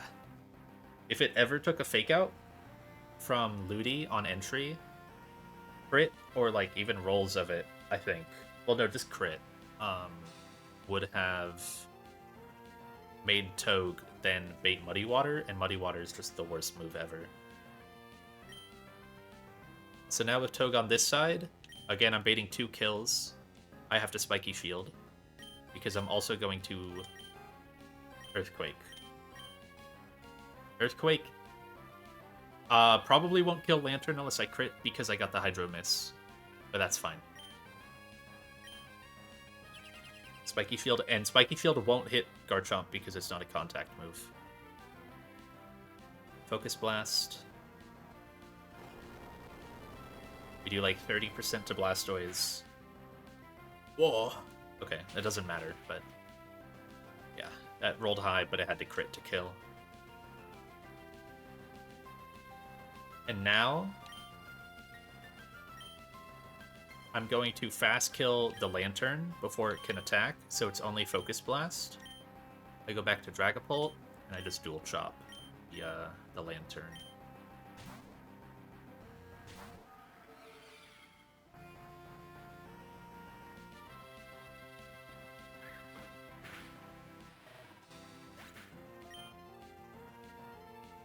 Yeah, we should be good at this point. I think even darts can just kill here. Now I don't care what Blastoise does. It does no damage with Icy Wind.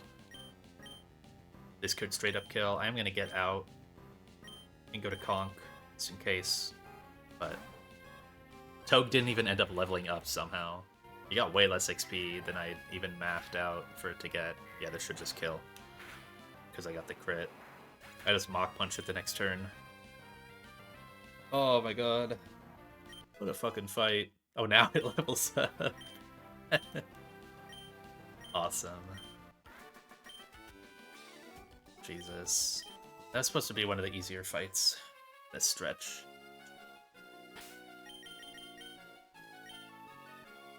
It's like a 3-hour cook.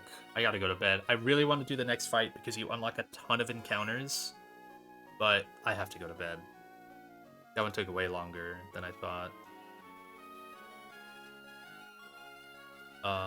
I'll note the kills. So Beedrill got Starmie. Dragapult got Dragonite. Honk got Stoutland. Beedrill got Ludi. Garchomp got Lantern. And then Pult got other one. Good night, Isaac. Thank you for hanging for that fight. I'm happy someone got to see it because I thought it was really cool once I actually figured it out. That was like a literal fucking masterclass use of this Pokemon's toolset. Like using everything about it. It's exactly what that mon is so good at it. Can I fly? I just want to fly back. I know I have access to the next route, but I don't want to go in without a... Like, this gets you... I think 126. Yeah. So this gets you to 126. Where I then have to fight...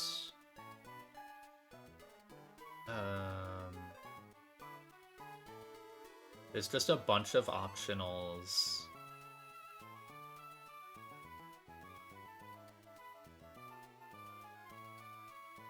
I think that might be it. Wait, what's the Shell Smash one? Where's the Shell Smash guy? It's on 126. Swimmer Dean?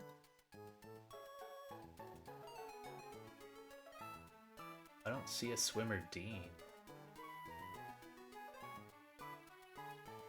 Oh, right there. Oh, that's really mean. Okay.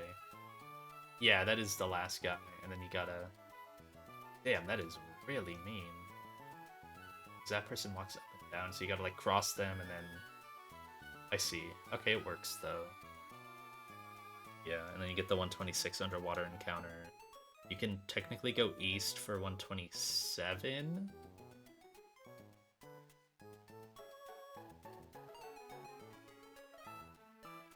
Yeah. But you gotta do some fights if you want the 127 grass. Maybe I can plan that out and then get a couple encounters. I have a couple fights I can plan, but I can get a handful of encounters. Heal. And then save and go to bed.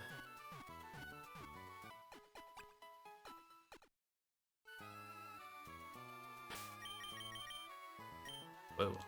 The UI like bugged out when I opened the save menu.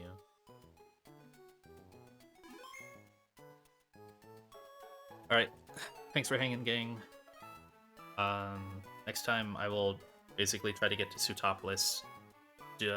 Plan as many fights as I can to get encounters. I think there's like 126 underwater, I know. There's Sutopolis, which I want to do first, and then I think I kind of have to decide what I'm doing on 127 and 126. Whether I want to go for the 127 grass or try to chain to get Aerodactyl. I think ideally I go for Aerodactyl, which would mean I don't need to plan those fights on 127 because I just barely touch the route and then go for like Sharpedo there and then go for 126. Yeah, so there's like I basically have to plan one fight and I can get 4 encounters. It's just a weird gimmick fight too, but that's all I have to do. One of the encounters is guaranteed Milotic, so that'll be fun. And then ideally I get... They can generally all be good. Ideally I get Aerodactyl or Archeops. If I get Sharpedo from one of them. But I just have to do it in the right order. Anyways, goodbye, good night. That might happen tomorrow. I'll see. Actually, it probably will happen tomorrow night, unless we end up playing Stardew. But, yeah, goodbye.